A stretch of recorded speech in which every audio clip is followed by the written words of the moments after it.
Hello, everyone. Hello. Welcome to Repitching Doctor Who. I am Joshua Edward, and I'm joined with Will Fenner, hello. Woo. Wow. So this is kind of like our little opportunity to kind of talk about where we think maybe the show's going wrong, what could change, what must change, what's kind of happening with the show at the moment. What would we do if we were the future showrunners? So yeah, that's kind of the gist of the stream, really. Yeah. Nice, So any questions you have, guys, basically, just feel free to leave a message in the chat. We'll keep reading them. Yes, we'll definitely be looking at them. So we've got both my chat and Will's chat in the middle, so they're both joined together. So we'll get him from both sides. So yes, we are streaming on both channels. Because why not? Why not? It's looking good on mine. Perfect. We are toying with the idea of potentially doing more regular ones. Just kind of seeing. We'll see how this goes. But if we it all depends on season 2 how that does. And that too, but yeah. I guess it's also if we can. Oh my god, I'm already losing train of thought. This is crazy.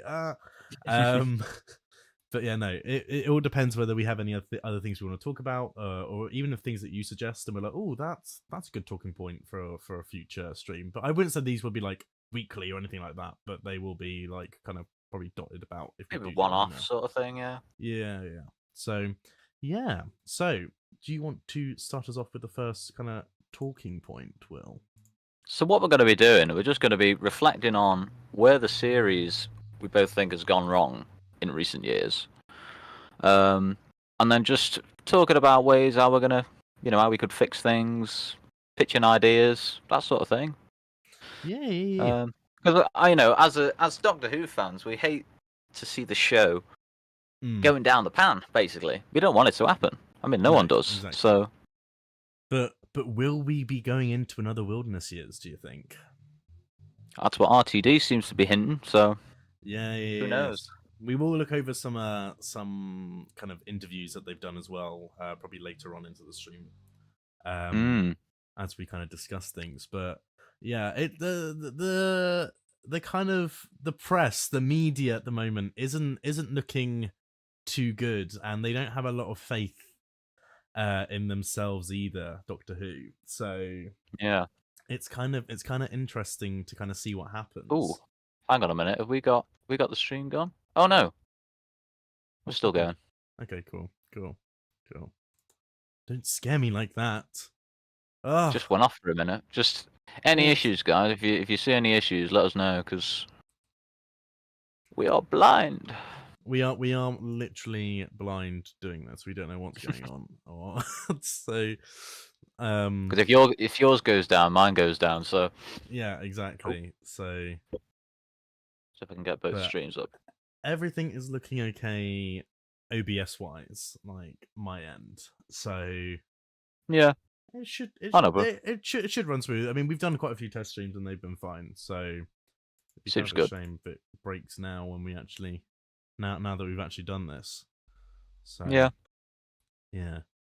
Overall streams looking perfect so far. Perfect. Cool. Loving that. Do you want to get the RTD thing up then? We'll start off with that. Which one? We've got quite a few. Is it the news round? I think. Yeah. We can do news round first. Yeah, brilliant. So that's what started it up. Yes, with my trusty, beautiful looking. Ta-da! What? That's crazy. That's crazy. Right.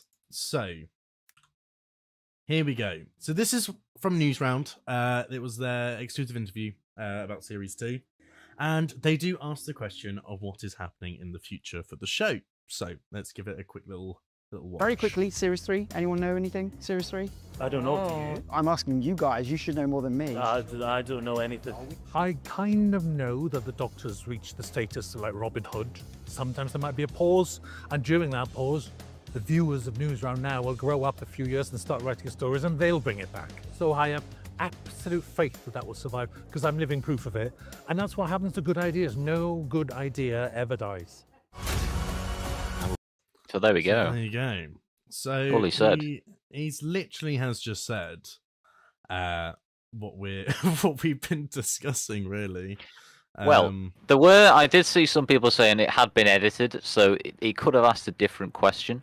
But it's funny because he said that in 2005, the exact same thing. Oh, in 20 years we'll be getting new people in. Viewers will grow up and they'll write the show. Yeah. And here we are, 20 years later, still writing it. And he's still. But maybe there. they just need new people. Yeah. Well, this is what we were saying. I think it needs new blood. It needs fresh blood. I think it was good to know that we had someone that was going to somewhat save the show, because it was meant to end on an open end with Jodie Whittaker. So having him kind of come in and save it and be like, "Oh no, Doctor Who is still continuing, I promise." But then and then it just went bonkers. Went bonkers, and obviously it's kind of gone down that fantasy route now. Yeah. That's the main thing. And I think fantasy is a genre in general Doctor Who has done before, and that is fine, but it was done with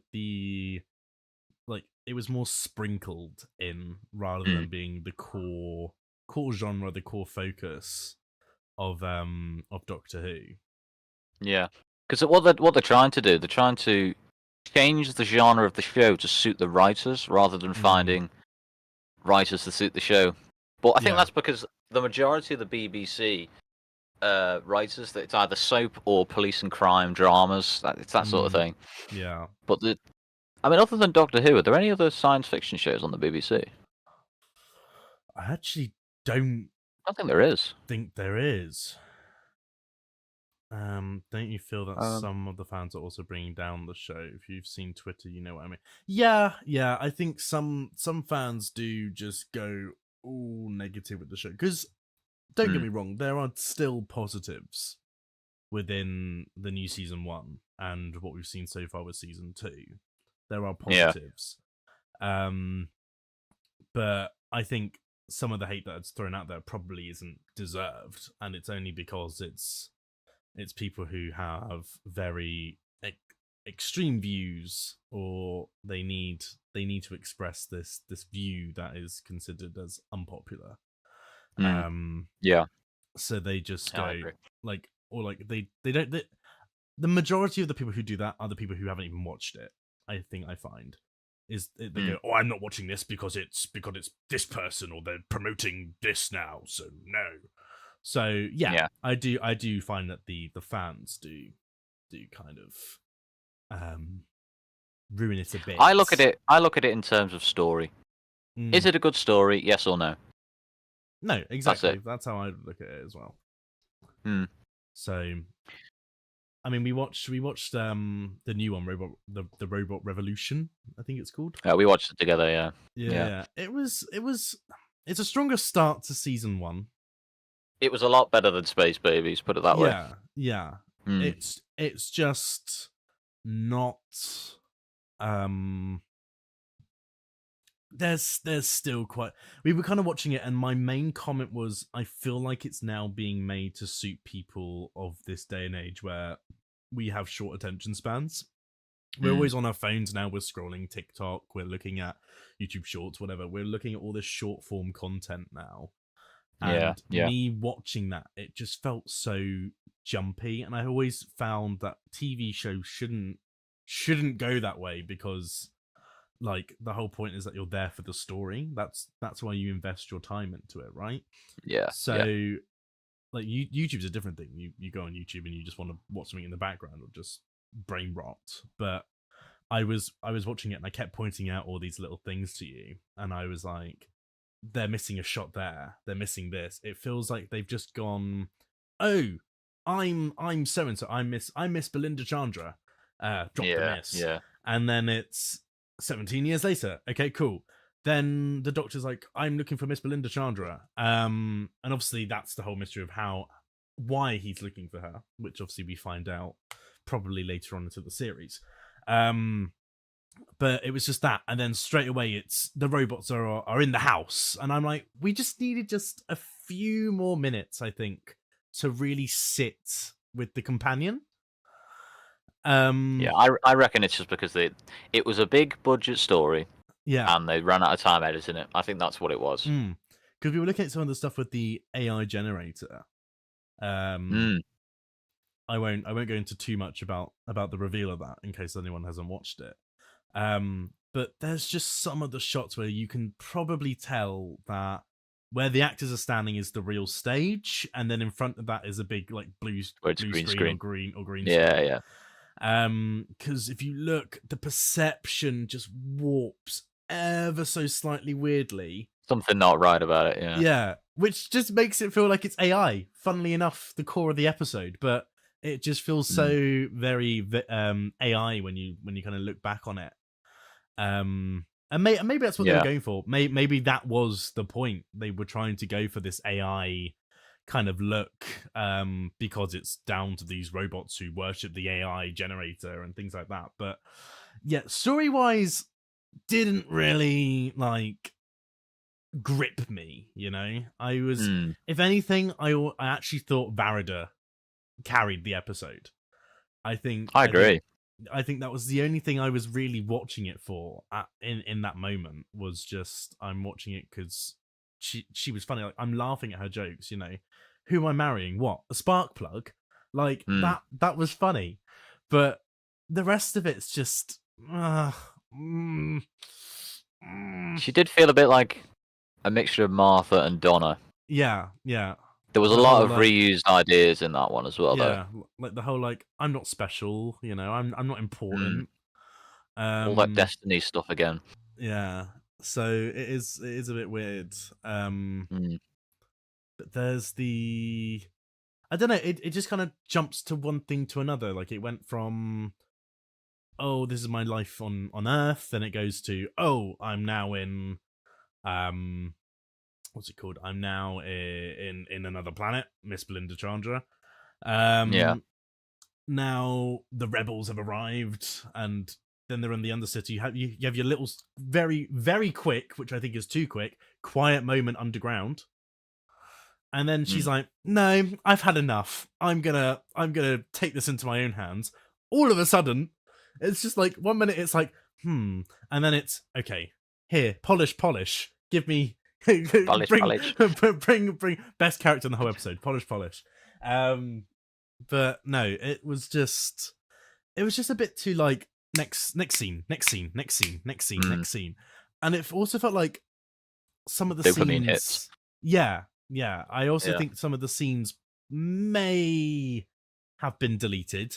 I think there's some missing scenes there. Especially potentially in the bit where he's explaining how he got there. Because he calls the TARDIS my ship. And then all of a sudden at the end she's like, so this is your TARDIS then? And some people have theorized, or maybe it's because obviously she like he latches onto her during the whole like big particle, like the atoms thing. So maybe because he was like, oh, you mean you go back years, and he kind of saw her her memories and her timeline. So maybe she got a bit back from that as well. So we won't know until we go further into the series on whether that's actually what happened. But it's either it's that, or it's just it was just they cut a scene where he calls it the TARDIS, and they went, so this is your TARDIS then, which I feel like is a pretty big like thing that you don't want to cock up, really. But why would you rush a series opener though? I know. That's the question. I also don't understand why they have to be 45 minutes. They're 8 episodes. Why not just take the extra 15 minutes? Surely you'd be able to bargain that. Like, oh, we're doing less episodes, but we're going to do an hour. Like, yeah. I never understood that when they brought out season 1. I was like, why isn't it longer? Like, I get you're kind of sticking to the normal format, but you've also destroyed the normal format by removing like 6 episodes. Because if I was going to do it like a series open, I'd do it as a special, like an hour-long special, No, yeah, so would I. to match with the finale. Mm. You know. I think that's a better that's way just because then me. you get to keep those slower moments because you need that time to bond with the companion because as sad as it is to say, but they are the audience surrogate. Like they are obviously you're watching for the Doctor, but also they're your eyes into understanding what's going on because they're the ones who will ask the question on your behalf. So it's like you've got to like them. So it's I don't know. Sorry, there was a few comments, and I think it's not a bad start for the companion, but I agree we do need a breather between scenes. I felt they made it fast because it's from Belinda's POV, but at this point it just feels it was a bit rushed. Yeah, 100%. I do. Yeah, you need the breather bits, and it is just very, very quick cut. And I think that's the issue is that I can't watch. I kind of regret sometimes taking film because I can't watch something and go, whoa, wow. It's very predictable now, isn't it? When you know how a story is and how it's laid out. You have the inciting incident, you got the midpoint, you got the it becomes predictable, Yeah. You can just see how the story's gonna play out. And I'm just here going, I know what's gonna happen here. And then but obviously because I'm more specialized obviously in editing, post-production. So it's kind of I see all the little errors and all the little like like there's actually a bit where he gets off the floor after deactivating polish, and all of a sudden it's like they've stood up. They've J-cut the audio, and then he stood up. Yeah, and I'm like, you don't need to do that. Just do it in one full motion. You don't save any time, really. You save, 2 seconds? Like, it's not that deep. It's not that deep. If you've cut out whole scenes, you can keep that one little, like, movement thing. And it's like, even like stuff like that when, like, we do it in Gmod. Like, I try my best to do it so that it flows. Yeah. But The only time I cut is like if I needed to show, if I couldn't show something, I needed to use like a sound for it instead. Yeah, that's where I'd maybe do that with the cut. But if you're in like a live action thing, it's a lot easier. 100% to do. 100%. But then it gauges the audience to think. I think. So they hear a sound and they go, "Ooh, I wonder how we did that." Like, I watched the Master thing you did in yours, and I'm like, "Oh, how's he bashing the console?" In fairness, obviously, I acted it out when I did the line, but I immediately imagine it were going, "Oh," and like, but stupid piece of junk. Stupid piece of junk. Yeah. But yeah. I don't know, but I think that's probably enough said about episode 1 of the new season. Obviously, we get episode 2 on Saturday, and we'll see what happens. Well, with that. episode 2 from the trailer, I thought that looked like there was an episode of Dimension 404. If anyone's seen that, and it's called Sinithrax. Look it up if you haven't seen it. It's really good, but it's about this guy. He goes to a cinema with his like stepdaughter or something. And they sit down, they have like this 3D experience.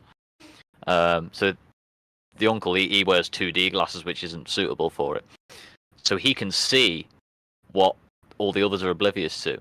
And he sees this like tentacle creature coming out of the screen.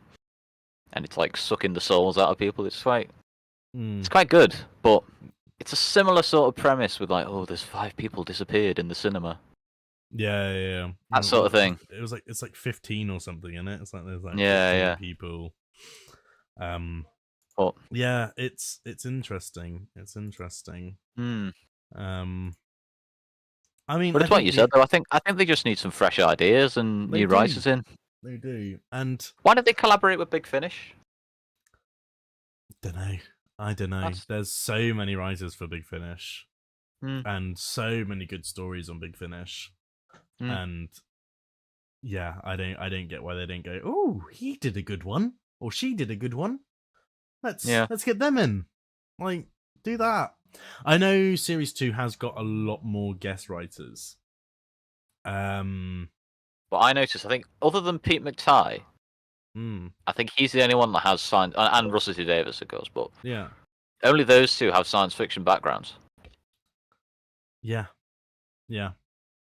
So, God knows. Got a question on my one. Oh. Do you think episode 3 is going to be a sequel to Midnight or The Satan Pit? That's a good question. I think the door looks very like the intro card thing. I mean, hang on, let me get it up. But the door looks very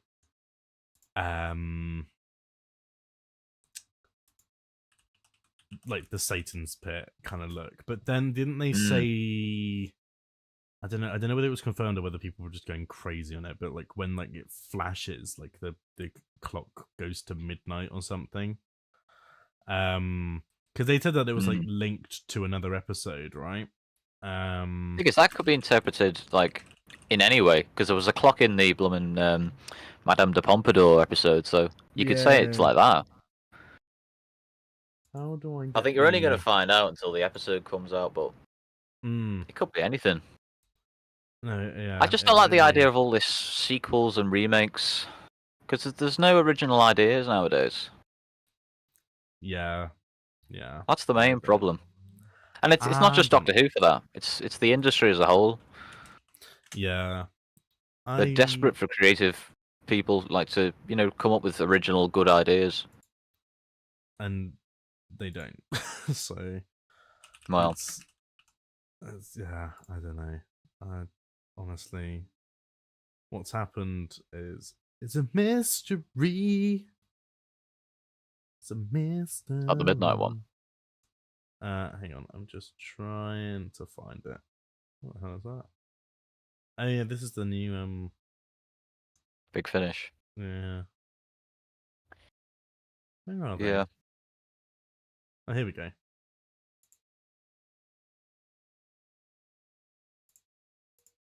Okay. Right. So this is the Doctor Who ident for it.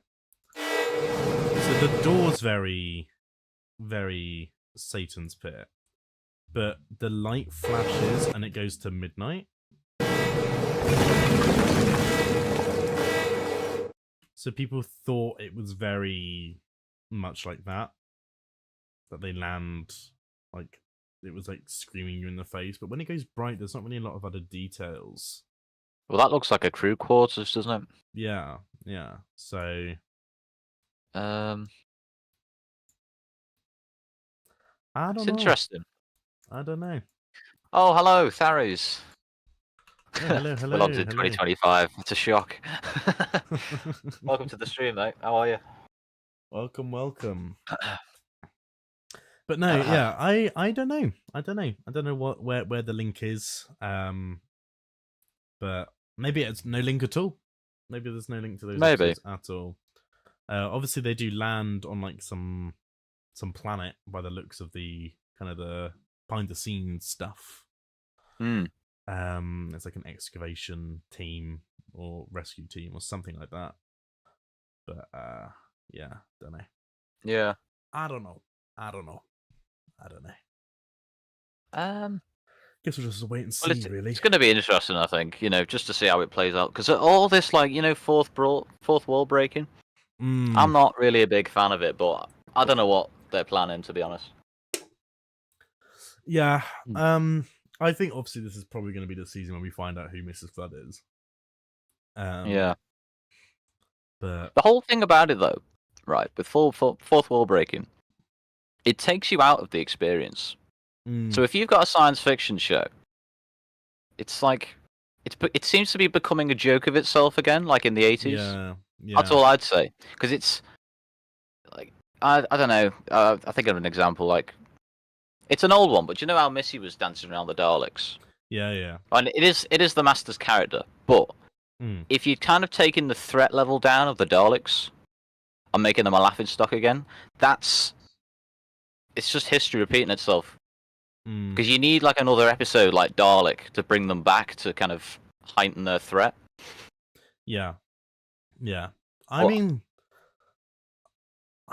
you don't see the Daleks win enough. I think that's the No. problem. I think that's it. Yeah. And there's nothing wrong with. I mean, there's a lot wrong with it ethically, but like, Mm. in the universe terms, but there's nothing wrong with letting them win. Like, Yeah. then you'd see the Doctor. I'd love to have a series where it's just under Dalek rule, Mm, and then by the end, that's where they overcome it. yeah. Yeah. It would be interesting. Yeah. Maybe that could be like a series arc sort of thing. I don't know. Yeah. Yeah. Like every place they visit to is under some sort of Dalek control. Yeah. And it just shows the scale of it all. Yeah, I'd Ghost love to see Palm the says he'd like to Daleks. see the Daleks win a two-parter. Yeah. I think, What were you yeah. gonna say? I think two-parters, the two-parter one's harder because it's like you're built up, Hmm. and it's like surely they win. But maybe it being a two-parter gives more effect to the Daleks of going, oh my god, they actually won. Like you could build it up as like, oh, the Doctor's got the upper hand, yada yada yada, and then all of a sudden there's just one Plot like, twist. calculation that he missed or something, Yeah. and it's like it's allowed the Daleks to win. I think I that's saw a good comment. I think it was in your Discord, Faries. It was someone was asking, should Doctor Who be serialized with one long story stretching across the entire season, or should it stay episodic with new story each week like it currently does? But it all comes back to attention span again, I think. yeah. Because although it would be interesting, because that could work as with this Dalek thing, but again, it's like, will people stick around for it? Yeah, I don't know. Hmm.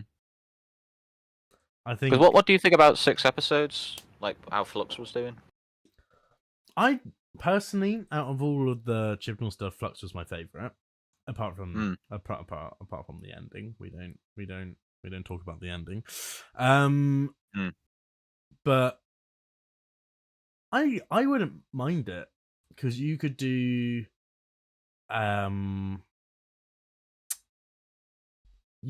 like a lot of stuff with that because I think the idea of Flux was done quite well. Like it's one story, but it's still all over the place. Like it still follows the Doctor Who format of next episode they're here, next episode they're there. It's just all linked to this one event. So I think it's possible, and I think it's not a bad idea. But I feel like if they do it, it should be more like a specials sort of thing. You know, like it's like a it's more of a like a mini series because it's the specials rather than it's I'll tell you what, an good actual for series that, of though. Doctor If they Who. did like a Paul McGann spin-off, maybe like a 4-part series, mini-series. Yeah. That'll be quite good. I love Paul McGann. Do you think Doctor Who could benefit from the multi-part partner? Oh my god, I've lost it already. From the Benefit from the multi-parters. parters from Classic Nowadays. I don't know because Classic Who was a lot more dragged out. Yeah. And that was purely because it fits kind of the time that they were released. Like it was like people would actually sit down in front of the telly and watch TV. Yeah. Whereas now we're all streaming services. We do other stuff.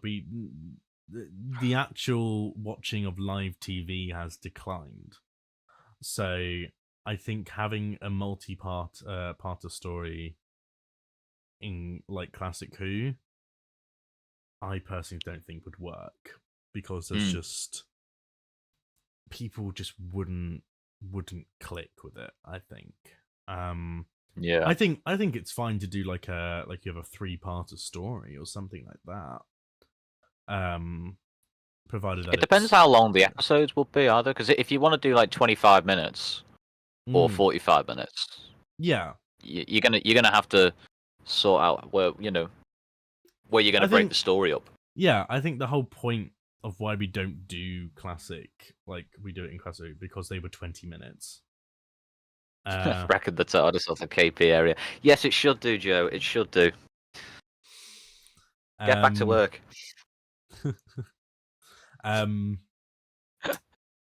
Yeah, so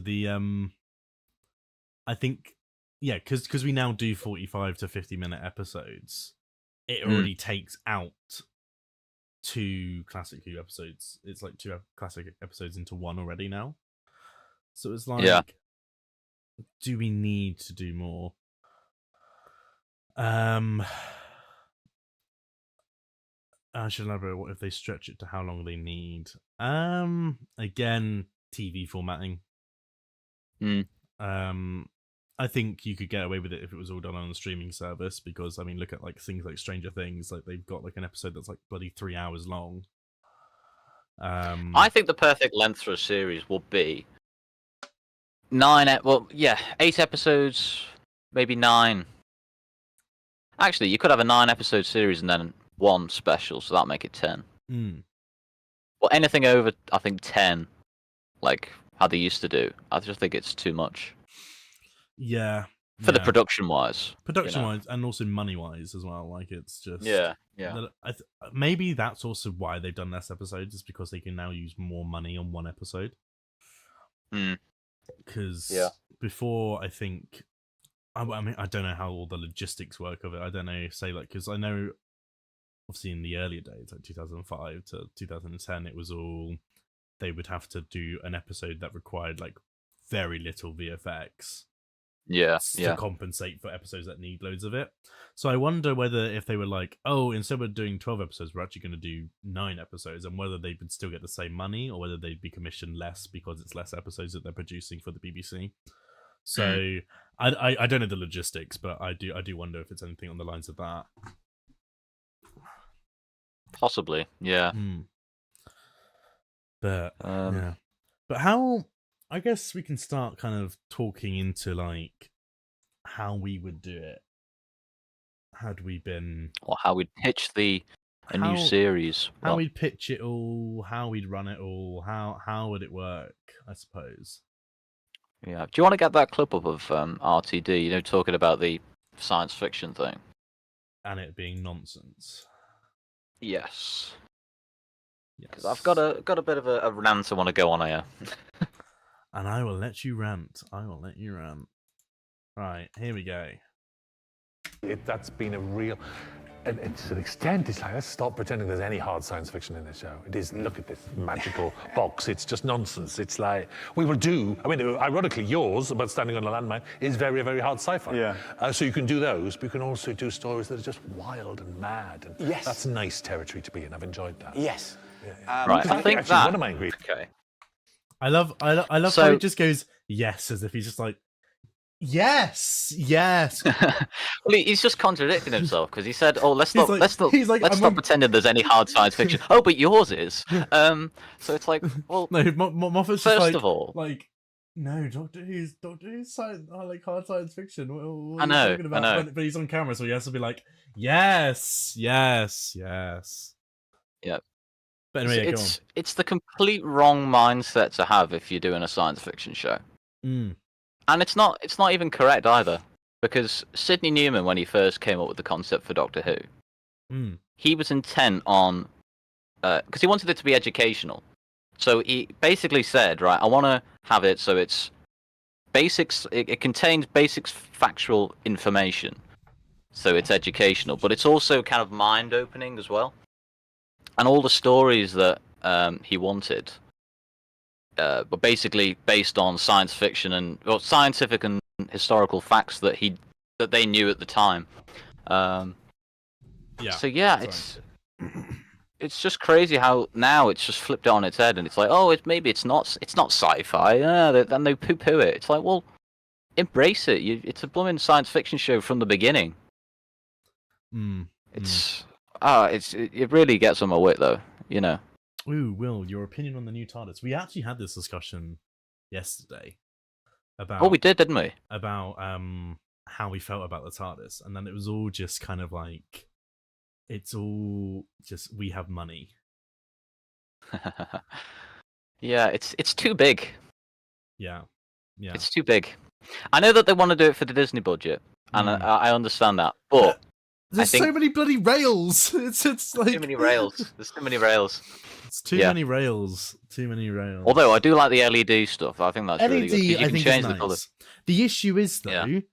you look at series like in the specials with David Tennant and Catherine Tate, it looks great. Yeah. But then you go to Church on Ruby Road, where she first goes into the TARDIS, and you look at the color grade inside the TARDIS, and it looks so washed out, incredibly washed out. I preferred Matt Smith's first TARDIS, very visual. Yeah, I think that and 2005, like the Coral TARDIS, is probably one of the best because it had that homely vibe, like it was cozy. It felt Lived like in. it's lived in, but it also felt like we're in the TARDIS now. We're safe. It's the safe haven. But it was also alien. It still felt weird to look at, but it was also like, oh, this is kind of like it made sense. You looked at it and you go, yeah, that could function. That works. Sure, whatever. You look at this now, it's just like, oh, we're on some big sci-fi spaceship. Like, I don't feel anything to it, and it's too empty. Like, it looks big and it's filled, but it's like filling it with ramps to these like empty doors that all look the same and all this. It's just a bit naff, innit? It's just there's nothing. And then they whack in a jukebox to go, we've decorated the TARDIS. No, you've made it look more barren because you've just shown that you can't decorate the TARDIS anymore because you put one jukebox in there, which draws your attention to the fact that it's empty even more. I think if they wanted to do a big budget TARDIS, they should have gone with, the Paul McGann sort of style. Yeah. Make it more Time Lord looking. But yeah. But yeah, going back to it being bigger on the inside, being nonsense. He clearly hasn't seen Robot to Death, No. where Tom Baker's explaining what it is. Do you want to get the clip up? Oh, it's already ready. It's already Got the clip. It's already good to go. I think you might want to skip forward a little bit, maybe. Can I Oh, I didn't realise that's Patrick asking about. It will not affect Assuming this. about Doctor Who, yeah. I am. Like this. Thank you, Rob. It's a yo-yo. It's a game. I thought you were enjoying it. Enjoying it? You said I had to keep it going up and down. I thought it was part of the magic. Magic, Lila. Magic. I know. There's no such thing as magic. Exactly. To the rational mind, nothing is inexplicable, only unexplained. So, explain to me how this TARDIS is larger on the inside than the out. All right, I'll show you. It's Right, because listen to this. insides and outsides are not in the same dimension. Which box is larger? That one.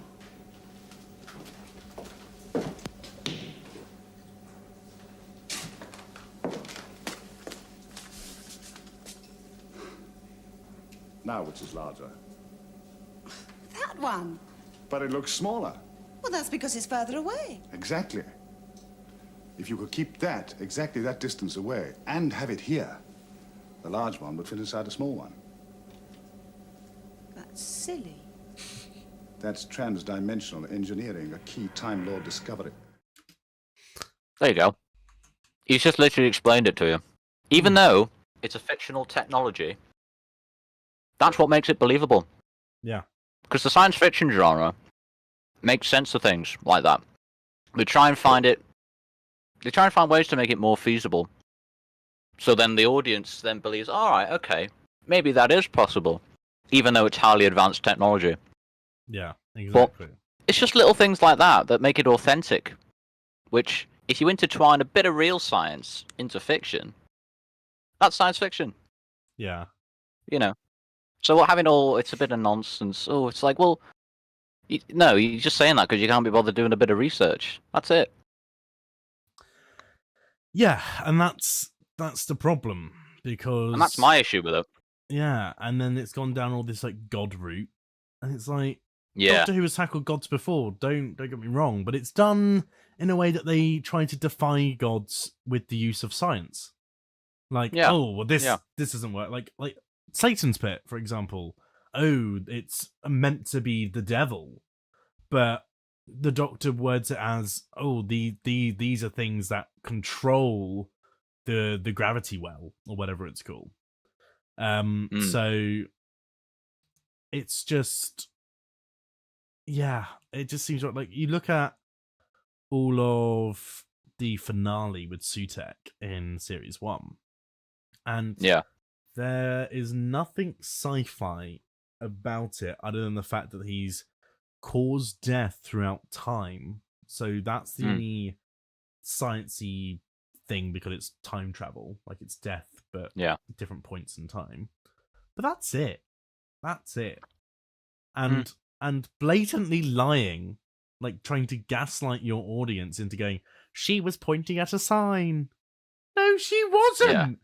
No, she wasn't. So I don't know. It just seems, like they just haven't really thought it through, or they've changed it halfway through, or they haven't. I mean, it kind of goes back to something James said back in our last live stream, where it's always good to have your season arc pre-planned, because if you start changing it halfway through or things like that, then it's like it just comes out of nowhere. And that is exactly what happened with season 1, because it was like, oh, the gods, you had the god arc, but the whole Ruby arc was just not thought of really, and just made no sense. And I still think everyone was obviously we're trying to like theorize that Ruby was the child of the trickster or something like that, like it was the perfect trap for the Doctor. If you did that, I would have been happy, because that makes so much more sense. Of course, the trickster would use someone as a literal trap for the Doctor, because what can he not keep away from? Humans.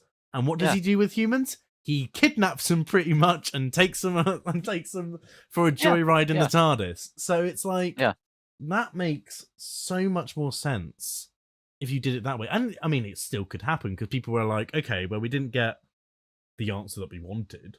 So what if Ruby's dad, who we haven't met yet, is actually the trickster? And it's like, okay, but that's just, I think, wishful thinking now. Or whether I had a similar thing with the Timeless Child. Yeah. Because if it had been the Master, it would have been fine. Yeah. Because it's like the hatred for the Time Lords. That would have made sense if he'd found out he had been taken advantage of. Yeah. Maybe that's why he's gone loopy and a bit insane, you know. That's a great explanation, but having a Doctor, it's like it doesn't make sense. Exactly. You're only doing it because it's like, oh, I'm special, which then defeats the whole character development. Yeah, the whole it's point been was built that the upon Doctor for the 60 years. Wasn't special, and he left the Time Lords because he didn't like. It was either like he didn't agree with them, or it was like he didn't want any part with them, or things like that. Like he was curious, and they weren't. So he was already like an outsider, because he wanted to explore the universe and get involved. And yeah.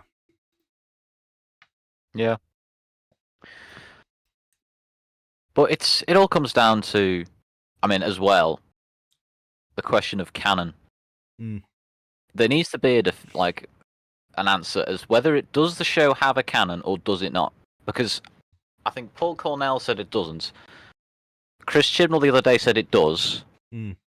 RTD seems to be skirting around the edges of it. Yeah. So someone needs to come in and say, look, does it have a canon or not? Albeit a loose canon. You know? Because it's all about world building. There needs to be a foundation to follow, obviously, but yeah. Yeah. It's like life, because everyone has a canon. We're born, we live our lives, then we die. Yeah. You can't change that. Yeah. You can't go back and change previous events. That's canon, you know. Yeah, exactly. So, but with the Timeless Child, you know, it's like a stack of playing cards. If you've built the foundation, so you have William Hartnell, he's a Time Lord, you know, he's built up, like, he's gone through his regeneration, so he's gone to Patrick Troughton, gone to John Pertwee, you know, and up to present day. And then if you change the bottom layer of the playing cards, which is, let's say that's the backstory, what's going to happen to the other layers? They're all going to come tumbling down. Mm. You know. Yeah, that's like I don't know. I don't know what's going on. It's weird. It's weird. It really is. Yeah. But I think that's what's happening at the minute. They've made a fundamental change to the mythology of the show, but then it's not being taken seriously now. That's it. We do That's what I think. Another clip, which is Russell talking about he doesn't know what the plan is for the show. Okay. So it could go that way, it could go that way, it could go up to the Chippy down the road. Who knows? But how far ahead are you? We're not. It's like, as is really commonly known, there's no decision until after series 3. It's funny because even people who work on the show thinks that means we're having secret meetings about it. People I work with every day go, yeah, what's really happening? And I'm going, nothing. No meetings, nothing.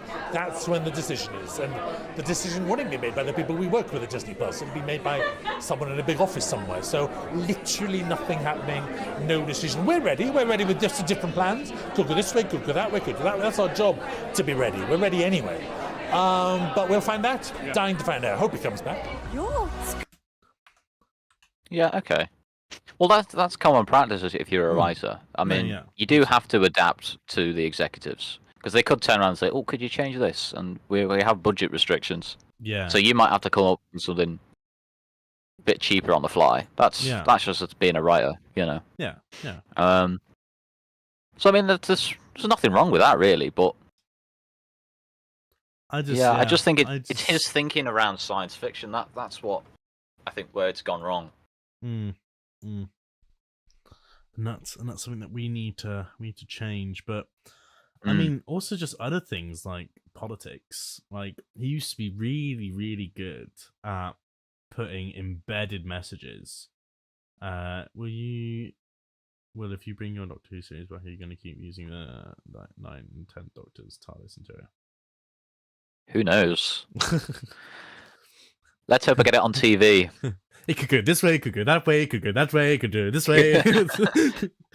Who knows? Who knows? Down to the local, kebab shop, and back around the roundabout, and back at home. We don't know. But no. Kebab shop, yeah. So the TARDIS is the kebab shop. Yeah, but politics, I mean, like, it's just other things. Like, it's so different. And I get things change, and I have no issue with that. Things have to change. Yeah. And we have different things to talk about, and we have different things to address now, and things like that. And that's not the problem. I don't have a problem. I've got no problem with politics, right? No. I just want to set the record straight. I've got no problem with it. But people, right, the world is miserable enough as it is, right? People want escapism. They want to be entertained. That is like the fundamental of writing a story. And what they don't want to be reminded of what's going on in the world. And what he's done now, and this is what I'm saying, he used to be so good at addressing the politics in the earlier seasons. Because it wasn't on the nose. It was like, if you really paid attention, you would have got it. But if you're watching it and you're just mindlessly watching it, and those people who want to escape don't think about it, they go, oh, okay, cool. And then obviously when you look deeper into it, you go, oh, okay. But now, I mean, it's kind of bringing us back to episode 1 of season 2 that we just watched. Like, Planet of the Incels. Like, yeah, it is like, there's no other ways can it be any more on the nose? Like, it's the whole point of TV and media is to escape these things, and especially a show like Doctor Who, you are literally escaping planet Earth. Like, you are leaving everything behind to fantasize about brand new horizons and skies and new. Have you seen the Orville, Josh? Have I seen the what? The Orville. I don't think so. Seth MacFarlane. It's a Star Trek parody, but they handled the political messages really well. Like they embed it into the stories using alien species. It's really good, really good. Highly recommend. Okay. But I just think nowadays they're prioritizing politics over the story, but it needs to be the other way around. Yeah, so it needs to be story, and then if you go, oh, I can embed this. It needs to be an afterthought, and it needs to be subtle. That's it. That's the key. Yeah. Yeah. It's in fairness, I'm not really a political kind of person anyway, so I mean it's kind of very rarely put into things like K-Poo. Yeah. But I can't remember whether I have done one, but even if I do, it's like, oh, if you look at it closely, this species is actually just this party and whatever in government. I don't know. Boris Johnson here. So I don't know. Yeah, but have you been to Peppa Pig World? you need to stay at home, lock your doors, and don't go out and have party like me. Okay. And keep the wine at home. Thank you. You must stay at home. You must wash your hands, and I'm afraid we are going into another lockdown. Thank you. But yeah, it's just. Well, that's one of the reasons why during lockdown. Speaking of, I'm going off on a bit of a tangent now, but one of the reasons that kept me sane during lockdown, just writing stuff. Because I got my episode 3 of Jim and Doctor Who out, like I think in 4 months, 5 months. Yeah. Well, that was just literally getting up every day and just writing stuff, and getting it done, getting it filmed, getting it edited and published. Yeah. But while all the other people were criticising The Timeless Child, I thought, well, there's no point complaining about it. You might as well just write your own stuff. Yeah. And make something creative out of that. That's more productive than just going, I don't like this. No, exactly. You know. I just think if we've spoken about ways to deal with it if we ever did write for Doctor Who, but I just think the easiest way around it is the Masters to go, I lied, it's actually me, and it's that's it, done. You're like, oh, okay, cool. Like, yeah, and it's just someone asks, what's your favourite series of Doctor Who? Mine is series 4. I'd probably say that as well. It's like the easy series to watch, I think. Yeah. So you can whack on any episode and be like, okay, cool. Like, but there were things in the new episode that I noticed going around the hospital where it's like they keep missing each other. But that was like the Adipose episode. Yeah. I also quite like series 3, but more the later episodes of series 3. So kind of after. Oh, Human Nature was great. Yeah, I love that one. Kind of starting from Human Nature. Really good. Is like I think actually series 3 is probably one of like the stronger what's it called? Kind of endings to a series, because apart from Space Jesus, but having the, like, obviously you got Family of Blood, the 2-parter, then you get Blink, then straight after that you go into Utopia, then you get obviously The Master, and then you get like that big 3-parter. Like, it's just, I think it's such a strong end to one of the series, really. Yeah. In my head, kind of the time. But all like Human Nature. What was the other one? Oh, Dalek, Robert Shearman. That was originally a Wilderness Years audio drama called Jubilee. Yeah. So, but I don't know why RTD just didn't continue to get people in who'd written during the Wilderness Years. Don't know. Or get new people in. Collaborate with Big Finish. They seem to know what they're doing. I also agree with that previous comment that popped up about the Master being Timeless Child. I think that would have been such a much more I say creative, but more like obvious way to word it and put it in the show. And it's like, of course he's angry because he's the read, like he I feel like he'd be like conflicted, because he'd be like, aha, I'm the reason you're here. And that means you're a little bit like me, and he'd thrive off that he's not crazy and that he's not that evil, because everyone's evil because of him. But then also he'd be disgusted at the fact that he he birthed someone like the Doctor. So There was a great article. I'll send you the link to it. It was on that Doctor Who TV website. And it was talking about why Doctor Who's kind of no longer the show that the guy written it fell in love with. Yeah, I'll show you. It's a really good article, but he sets out like 5 kind of rules that the show needs to follow. Are we putting this on stream? You can do, yeah. But it supports what I'm trying to say, really. Yeah. Because although some could say, well, Doctor Who's been retconned, it doesn't have a canon. But these 5 rules should be kind of like what the loose canon is. And then if you change these 5 rules, it's not Doctor Who anymore. Yeah. Yeah. Yeah. Oh, heads up, we've detected video in your stream belonging to someone else. Hey? My stream's popping up saying that it's detected that we've been watching other YouTube videos. Oh, okay. So it's like, your stream may be blocked. Like, to certain... Oh, well. Whatever. Whatever. It's news. Depending on whether they should make it so the Doctor finds out they're in the TV show. No. No. Yeah, No. it's what I was saying before. What it is, right? If you keep breaking the 4th wall, you're not making the show like believable for an audience. Because if you've got a science fiction show, you need to make people believe that it's real to some extent. Yeah. You know, you want people to escape into that world. You know. But if you're just like talking to the screen all the time, you're gonna be like, oh, I'm watching the show, yeah. You're gonna keep being reminded of it, so. Right. So, when Doctor Okay. Who was immediately heard, blah blah blah. Yeah, ironically and cruel twist of fate. These aspects are the very thing that have ruined the show for me. So, rule 1: the Doctor was a Time Lord from another planet.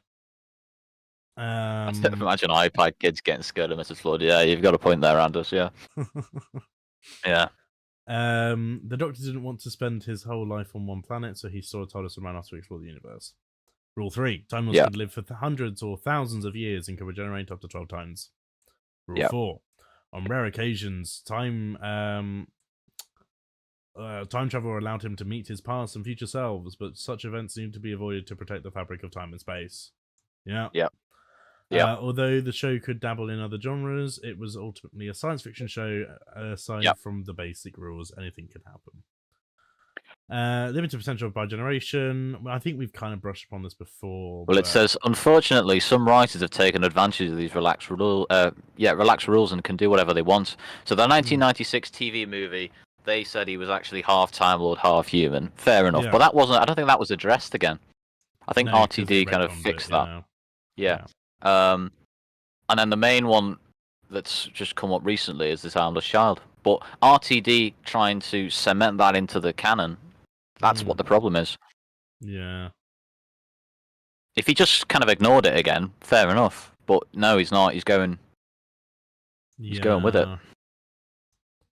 This is the problem.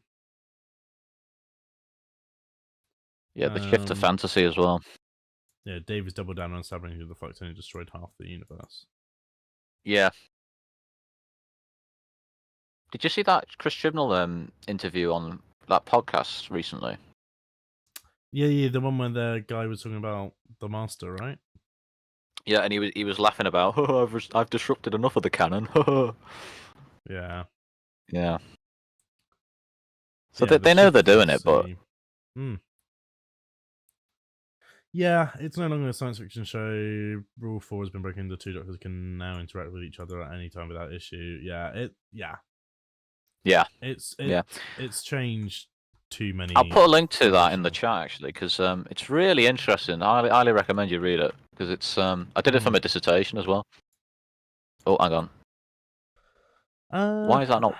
Is that link not working? I'm personally tired of the companion constantly being a 21st century Earth girl. I really want to have the companion from different Hold on a future sec. of the past. But funnily enough, didn't we talk about that? What was that? About so Nova said, I'm personally tired of the companion constantly being a 21st century Earth girl. I really want to have a companion from a different time, the future, or the past, or different species altogether.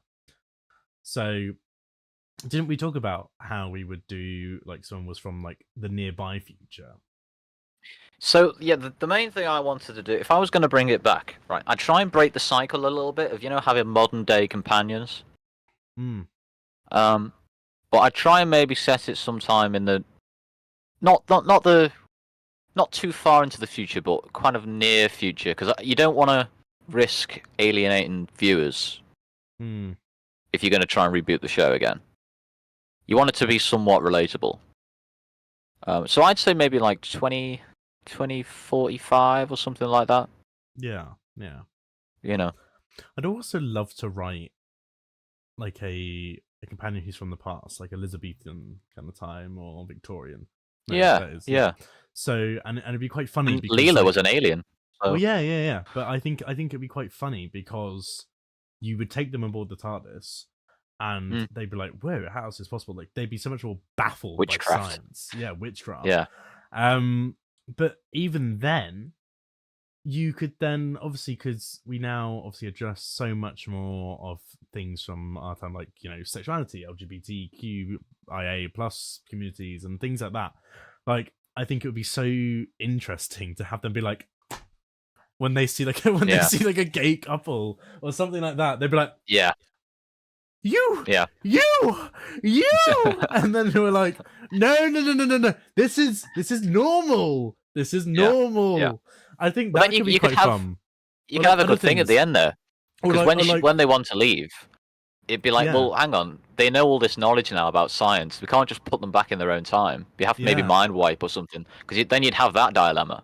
Be a bit like Donna, but or it could be interesting. Or it's just a case that she doesn't fit anymore, and then like maybe the doctor's like, you know what, fine, but don't let anyone know that I did this, and drops them off more in modern era. Yeah. And I think that could be interesting as well. But like, just you could address so much more with. I think it'd be such a nicer way to do the whole. We need to address, like things from today's society with the use of someone who has never seen these things from today's society. So it's not necessarily this whole like we're force feeding it down your throat. It's more they literally do not understand because they are from a time period where this isn't normal and in fact could land you in prison or killed. Like or like even things like, I don't know, they come from a time where women were maids and things like that, and they see this woman who's a doctor or who's a space pilot or stuff like that, and they're like, women can have jobs, and it's just things like that. Like I think that would be such a cool thing to explore. So I'd love to write something like that. It's embedding that into story. That's how you get the political messages across. As long as you prioritize and have a good story. But it just helps also show how far we've come as well. Yeah. Like I don't know what year was Victorian? Wasn't it like 19? She died in 1901, I think, wasn't it? Okay, so 19. What's after that? Is it Elizabethan? Or was that before? I should know this. I should know this.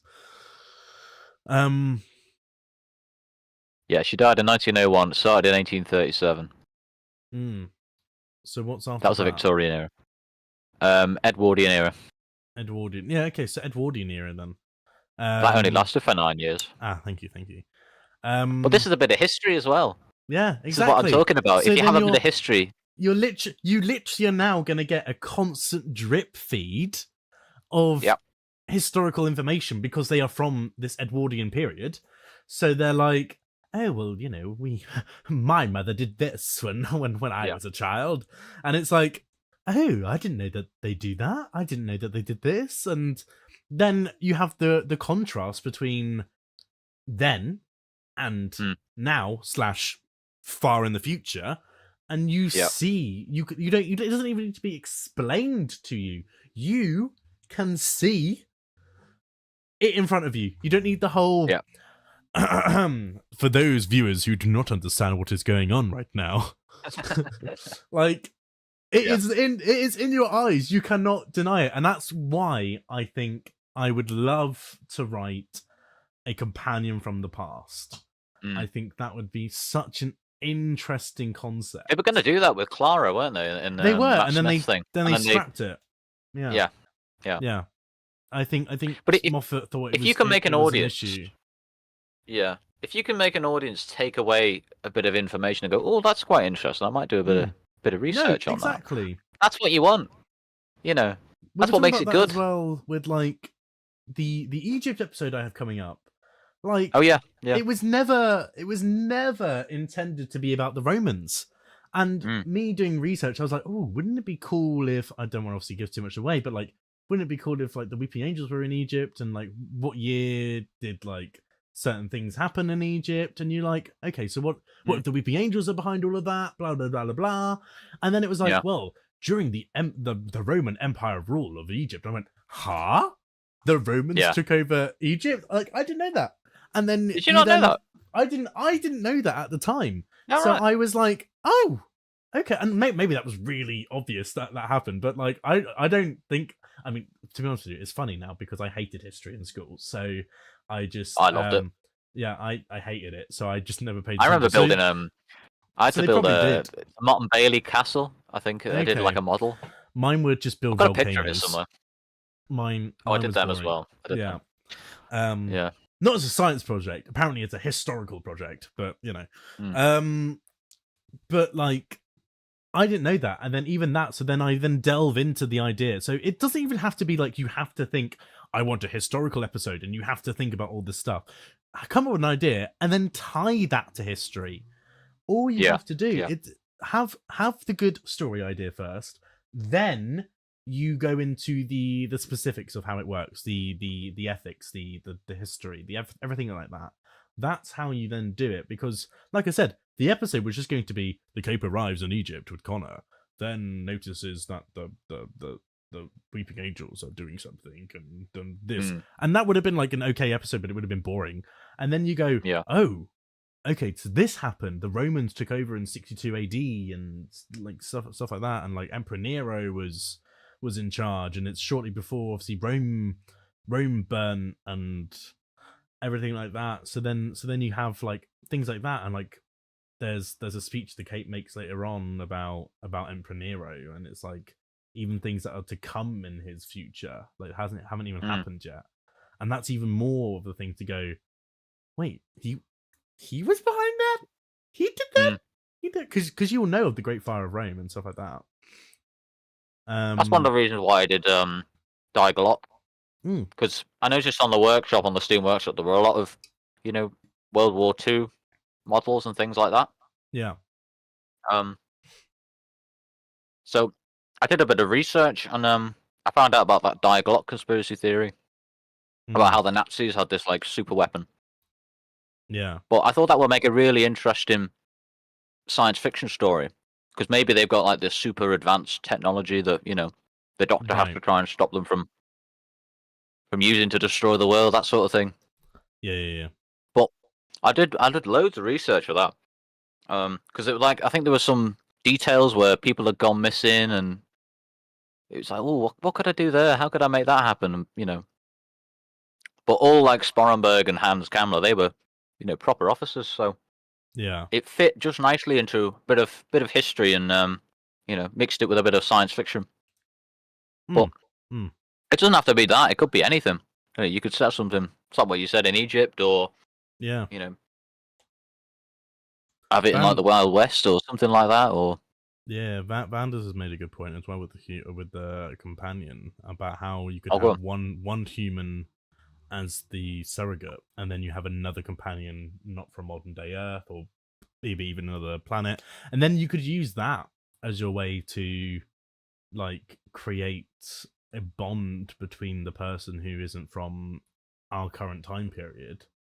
Yeah, it's just how you'd introduce them though, because you'd have to be careful, because how in the Chibnall area you had Brian, Graham. No, You could do it as like a halfway point, or you could do it like kind of a bit like classic, where like people just kind of hop on, hop off halfway through. Yeah, you got to you could do it like introduce that. them one at a time. Yeah, and Yeah. then you can have the whole thing, have a whole series with them two together. Say the human leaves, or the one who's from our time period, and then you've already built a connection with this other person, so it's not out of the question to go, oh, that doesn't work. I don't feel any, because you've learnt to like them, so it's like, oh, I'm ready for them now anyway. So yeah, that's not a bad idea. Yeah. And then they also said that they don't trust Russell to make a companion like that and not make it up too on the nose, which is. Okay, I fair think enough. he's just past his peak now.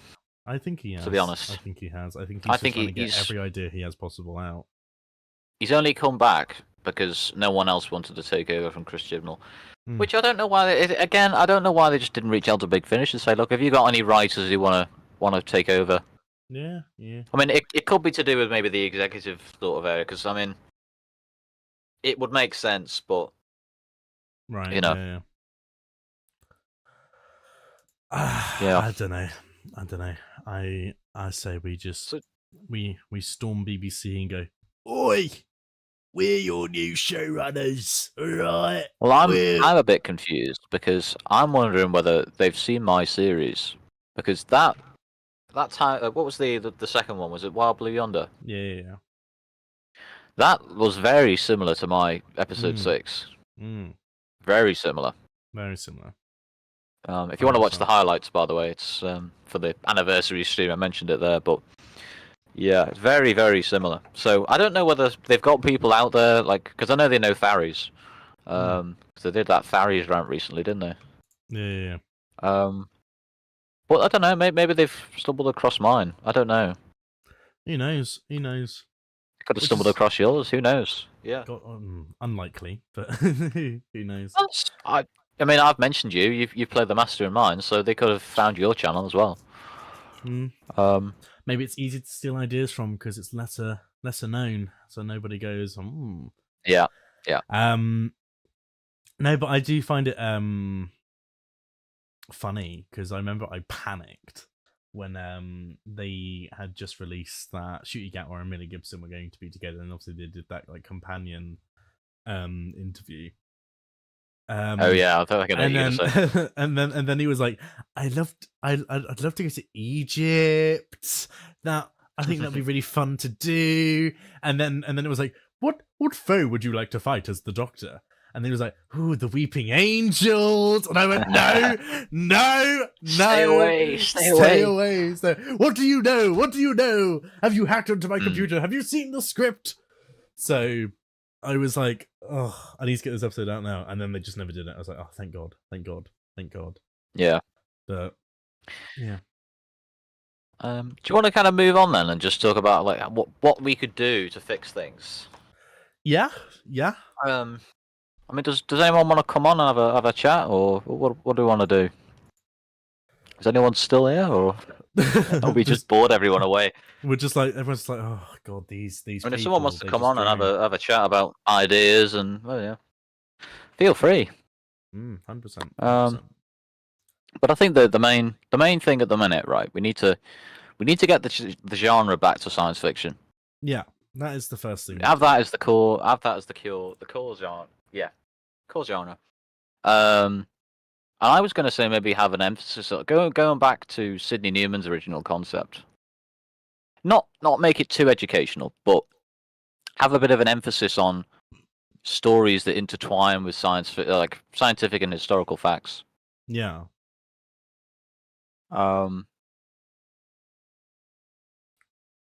Yeah. So I think that's. It doesn't look too bad, Banders. Yeah. Sorry, yeah. But yeah.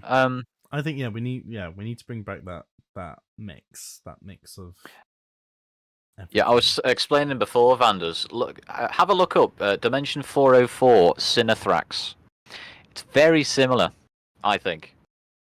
It's about this guy. He goes to a cinema experience where it's like these new 3D glasses, but he doesn't have the right ones, so everyone else is oblivious to what he can see, and like these tentacle things start coming out the screen, like sucking the souls out of people. It's really, really creepy. But it just reminded me a little bit of it, with like 15 people have gone missing.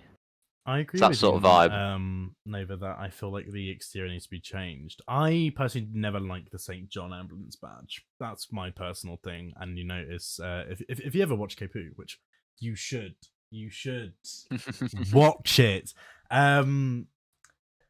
There, I keep away from that because I'm like, Watch series 1, guys. Watch series no, 1 of no, K-Poo. no, don't watch series 1. Watch series 3, maybe series You have to make 2. them unlisted. Maybe watch series 2 if you feel brave enough, but series 1 you will want to tear your hair out. But I feel like if you notice on the interior, for the TARDIS doors, they look a lot more like the 2005 look. And I kind of want no, it's not Dr. Sea Devil, it's really not.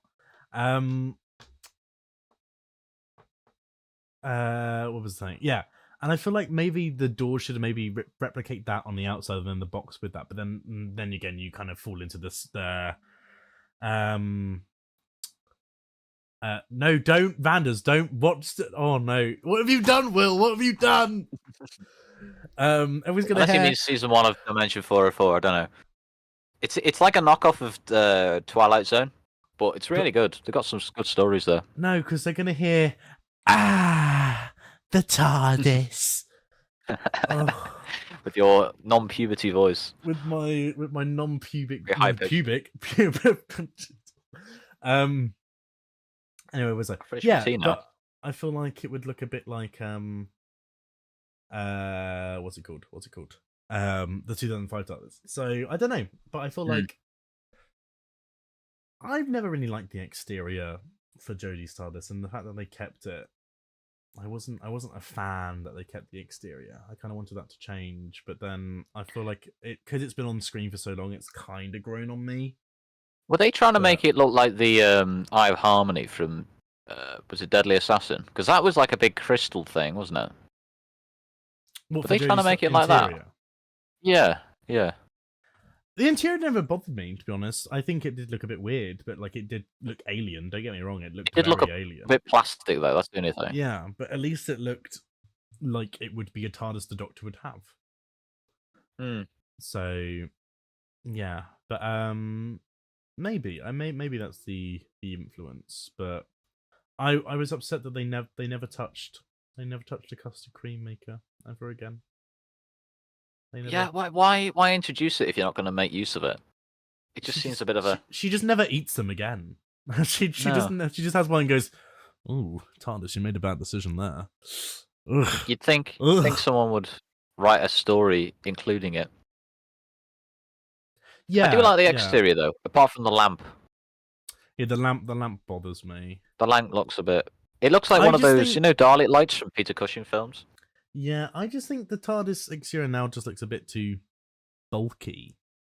I think I agree. It's that it looks a lot nicer, where it's much cleaner and polished. Though not too clean that it looks plastic. I think it needs some like roughness to it, where it's been like scratched, which is what I quite liked about obviously the 9 and 10 exterior. And then I always thought that I didn't hate Matt Smith's exterior, but it was like obviously the windows were mainly black or just lit up, and I was like, It was I kind of felt like it was just such a bold blue, and it was so much bigger, like compared to the 9 and 10 TARDIS. Then you have 12. I actually don't mind 12s, and then obviously you get 13. So it's kind of like. Yeah, I like the current phone sign with the black background and white text. Isn't that what they did for the 1983 TARDIS? Something like that. Was that blue? It was blue on the background. Blue. But it was. I'm pretty sure they also did the black on the back for the earlier TARDISes as well, like the black and white episodes. Yeah. Because obviously it was easier to read. But yeah, I think just the interior just needs to be a bit. I think I'd say from what we already have now, I'd say it just needs to be a bit smaller and a bit more looking like it's been lived in. Yeah. Maybe a bit more organic, because I do like the thing that it's been grown. Yeah, I think, and that's what I was saying. I don't like that the new one is all this big machine. Like, I've always said that the TARDIS, even in writing Doctor Who now and things like that, like it's a living being. The TARDIS is a character. That's Yes, why I really like the War Doctor's TARDIS, because it was like a combination of the two. Yeah, and I was like, I just think, I was saying this earlier, Vanders, is that the jukebox is so Or the outdated. jukebox. Well, yeah, because it's so empty, you can't decorate the TARDIS, and then they whack in a jukebox, and now it draws your eye to the jukebox, and you realize, oh shit, it looks even more empty. It looks worse because you put in the jukebox. Have they got any chairs dotted around? I don't actually know. I think they might, but I don't think they do. You know, ooh, am I going to pull up a photo? are there any chairs in the TARDIS? Doctor Who 2025 TARDIS interior. Just ramps. Oh, is it just? What if you need to rest your feet? You just sit on the console. Oh my god, it is. It is. There are no chairs. No chairs. It's like how they had in Capaldi. At least they had some chairs dotted around. Well, this is what I like Capaldi's. Is that like, yeah, okay, it was a metallic looking TARDIS. I wasn't a big fan of the big rotating thing at the top, but I did like everything else. The aesthetic of it all. Yeah, once it kind of went to the orange light, it was much more moody and more like nicer to look at. Yeah. Top Top bit just made it look like a helicopter. That's what I thought. Fair enough. But I like that he was able to decorate it and put random crap around and bookshelves and stuff. There used to be here and there in New Classics, first and second and 10 to 12, as I remember. Yeah. Yeah. But yeah, I don't know. I just think that. Did you want to mention about the Doctor crying all the time? I mean, you feel more strongly about it. What's everyone's opinions about the Doctor crying all the time? I personally think it's a bit much. I'd have no issue with what do you think of the console design? I like the console design of the new TARDIS. Sorry, I'll quickly finish this off. I like the console on the new TARDIS. I think it's much more robustic, and it's more like you look at it and you go, "Oh, that's cool. You can press all these switches and all these dials and things like that." So I like that, and so same with the time rotor. But everything else just kind of takes away from it. Anyway, the Doctor crying. I don't hate the idea that he can be more emotional, but it is like every episode. And it's like, you need to tone it down. Like, the Doctor's been around. Like, this guy is, what, over 2,000 years old? We don't know how old he is. It's 2 billion, isn't it? Is he 2 billion? It was after that Peter Capaldi episode where he's stuck in the confession dial. Oh, did I think he ended up being 2 billion. I don't know. I don't know whether it got rewritten after he got out. I don't know. I'll do a bit of research on that then. But it's like, I just think the crying, you're allowed to do it, and I think it works sparingly. Because you see David Tennant do it, and he's like about to cry, or he does cry, and it hurts more because you never see him cry. You never see him upset. Same with Matt Smith, like, you know, he cries happy tears. And you're like, oh my god. He's like, and like, you kind of get a bit choked up from that because, like, again, you don't see him cry. He's so reinforced with everything. He has to lock away some of the emotions so that he can get on what he needs to do. When Smith cried at the mention of Translator hit hard. Yeah, exactly. So it's like, I just think you've been around for so long, and yet all of a sudden now you feel very vulnerable to your emotions, and I just think it's a bit. It's nah, and I think the only episodes I think it works is Dot and Bubble, and maybe the finale where he realizes everything. Possibly, yeah. But Dot and Bubble makes sense because he is angry. He is hello, Dragon Spirit. Mm. He is angry at the fact that he can't save them, and he obviously understands why, but he doesn't understand why they can't put that aside and let him save them. Yeah. I think they just need to use it. It's what you said. They need to use it more sparingly because it adds then to the dramatic effect. Because if you're doing it all the time, it's like, oh, he's crying again. But if you use it sparingly, it adds to the drama. I think his crying at Sasha's death was justified in Robot Rev. Yeah, but also I think from our perspective, no. You know, it's like we didn't really know who she was. Exactly, and I know it's all like, I've learned to trust this man with my life, and I've only known him for 6 months. And as soon as she said that, you know she's dead. But it's like, you know, or like, drop her home and take me to the stars. And then it's like, right, well, obviously you're. It's as predictable as a red shirt in Star Trek. Yeah. So. Like, who's this character? We don't know who they are. They're gonna die, surely. Yeah. So it's like, yes, it's justified. I get it. Fine. I just think maybe it would have had more of an impact if he tried to hide that emotion and not cry. And I do like the fact that I suppose he does try and hide it because he walks away and doesn't let anyone see him cry. Yeah. I think actually him maybe doing it that way would have made more sense instead of just crying anyway. Like, I think you could have fixed a lot of the crying in series 1 had he done it in his own time, hidden away, so that people can't see him do it, and then it shows that he's being strong for them. And I think that adds another layer if you write it that way. But I think still doing it every episode is too much. Yeah. I think it was good at showing Belinda how dangerous the Doctor is, but the execution was not good at all. No, yeah, I think I also had that critique as well at the end, didn't I? When she's like, "You're dangerous. Take me home. I'm not one of your mysteries," and then he does it, and the TARDIS doesn't work, and I was like, "Spoiler alert!" Are we just? Let me mention the spoilers now. Look, everyone in this thing has spoken about it. Shush. Okay. It's been a week. If you haven't seen it, turn it off. Turn it off. We're talking about it. So, I mean, it's everyone knows that she doesn't get back because it's in all the marketing. Get Belinda home. Well, the whole thing about the thing we were talking about when we saw it, because we keep bouncing off the 24th of May. So, well, can't you just take her to the 25th? Or 23rd and wait in the TARDIS. Or 20? Yeah. Until that moment she gets gone. Like, I don't know. I would have put a thing in the script to say try the 23rd, try the 25th, and they both don't work either.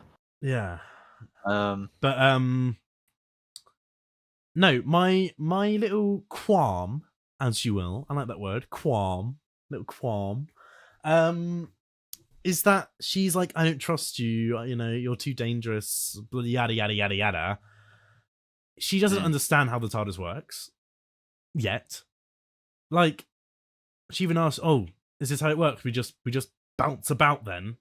Like, and then he just goes, "There's something stopping us from getting back to your home." If that was me, and I was with this man who I don't trust and who I think is dangerous, and you know, I don't know, I've never watched Doctor Who in my life, yada yada yada, and I was like in his time ship, which I have no idea how it works. Why would I believe him? I'd be like, nah, cut that crap. You're just trying to do this so that you can keep me on board, so that you can explore this mystery, all right? No. Don't pull a fast one on me, mate. Get me out. Didn't I do that with Millie and mine? Something like... It was something along those lines. She's banging on the doors going, "Let me out now!" Yeah. And he's going, I'm trying to. And he's like, no, you're not. Yeah. But this is what I'm saying. Like, you wouldn't trust him. Like, if you literally just stated 2 minutes ago, "I don't trust you, you're dangerous." Like, don't then go, "Oh, I trust you." Yeah. Oh, yeah, of course. Yeah, because I know how your magnificent timeship works. Yeah. Oh, something stopping us from getting home. How convenient. Oh, it must just be a coincidence. No. Yeah. No. Like, obviously, in this case, it is, but, like, I would be like, nah, you're pulling a fast one, mate. I'm not taking this. No. And then I'd question him. Yeah. So I don't know, but yeah, what's your? Yeah, but the long way round was mentioned, so it's fine. Well, yeah, exactly. Yeah. So I haven't spoiled anything because everyone has said it's in all the marketing. It's getting her home the long way round. But What does the long way around mean as a concept? like taking Like, the scenic what? route. Okay, but if they can't get back to the 24th of May, surely having the scenic route, they're still going to be locked out. I mean, I know it leads to a series finale, but they're probably going to find out what's going on. But Well, yeah, but you say that. It's not like that hasn't happened before in Doctor Who. A certain sequence of events have to take place in order to rejoin that timeline. you're not going to have a series if it's not split into episodes. Yeah. So, but well, yeah, and that, but also like it happens a lot in Doctor Who where it's like, oh, obviously they don't state it as it's the long way round, but it's like it's out of order. They're not in the right sequence yet. They're not in the right, streamline of events. So I suppose that's what it means, is that obviously they need to go to all these places, they need to do all this stuff, they need to have all these encounters, and then something that leads them to this thing, which then ends them up back at Earth. Happens. Yeah, well, that's what I've just seen Vanda's thing. That's what I'm saying, Vanda's, because either take her a day earlier and just wait in the TARDIS for them to go to, is it Belinda Chandra? And then you're fine then. Or just, I mean, did she say she had a shift or something? Yeah, the next day, and she wants to be back in time for that. I'm not being funny. If this was me and I said I have a shift at a hospital, I'd go, no, don't drop me back in time for my shift. Can you drop me back 8 hours earlier so I can get a bit of kip, and then I can leave? That's what I would have said. I don't even want to sleep. I work at a fucking hospital. I do long shifts. Or if you want to say the 25th, or you could say the 25th of May, which is the following day, and then just say, "Oh, sorry, I was late. I slept in, or I had a migraine, or something. Yeah, I was ill." There's ways around it, but unless they have already stated, "Oh, I'm on my last strike at work." Whoops. Like, I'm sure you can pull the sickie. All right, and I'm not being funny. Had I been dropped off on time anyway, I probably would have gone, I ain't going to work after what I've just witnessed. I ain't. Nah. I need to take a week off, mate. I've got COVID. I've broken my my ankle, and they'll be like, okay, come into the hospital, then we'll have a look. I have the flu. Okay, keep away. My seventh grandfather has died. Yeah. But yeah, I think if we were going to try and fix it, so it's reverting the genre to science fiction, sticking a bit closer to Sidney Newman's concept of intertwining stories with a bit of science and history, and then having other genres like fantasy, horror, or dystopian. They're kind of like secondary genres.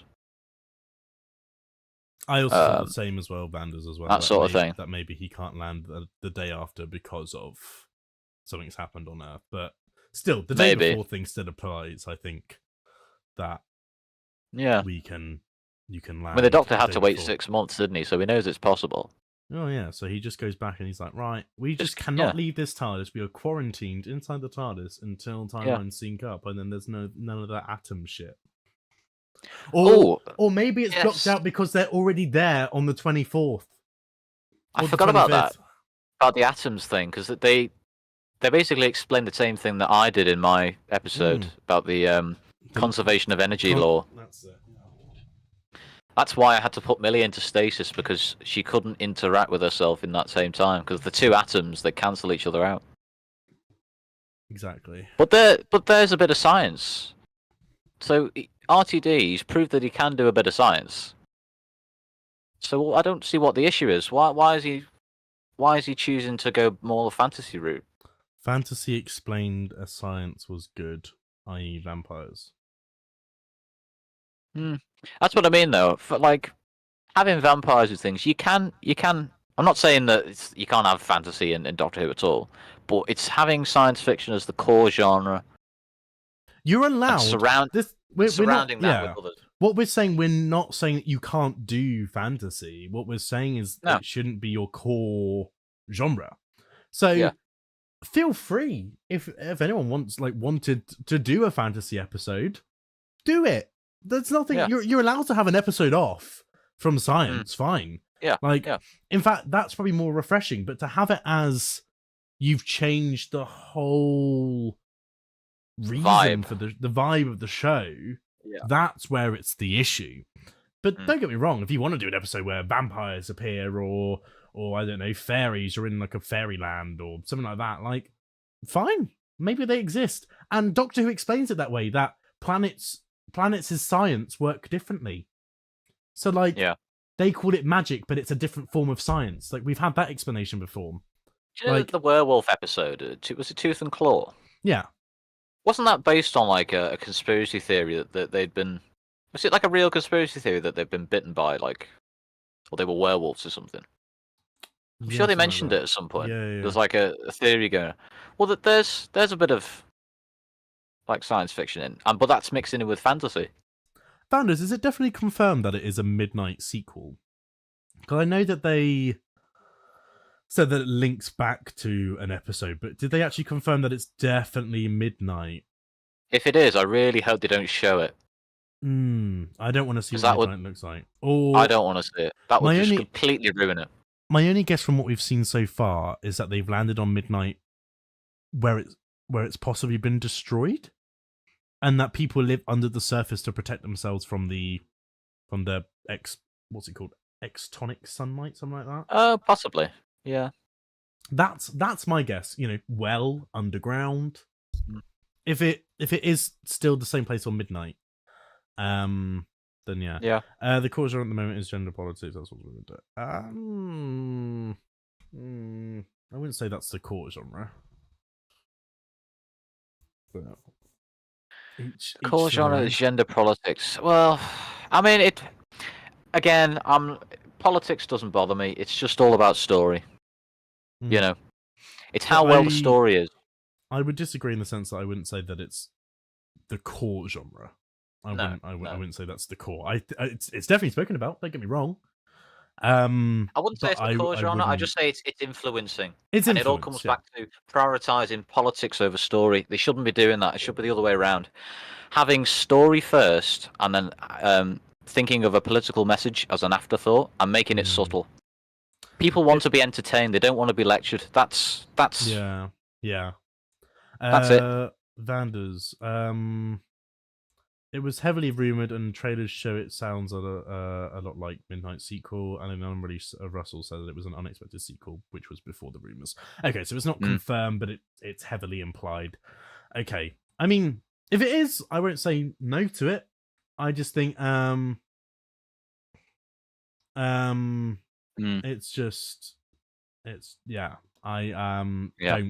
ruin Midnight, basically.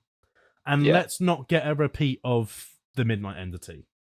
I don't want the whole like it starts learning from him again. Yeah. Because I think I can sort of see that happening though. Me too. I'm more interested in what's her name? Rose something, who plays she's deaf in the episode. Obviously she's a deaf actor, but that's the thing I'm looking forward to.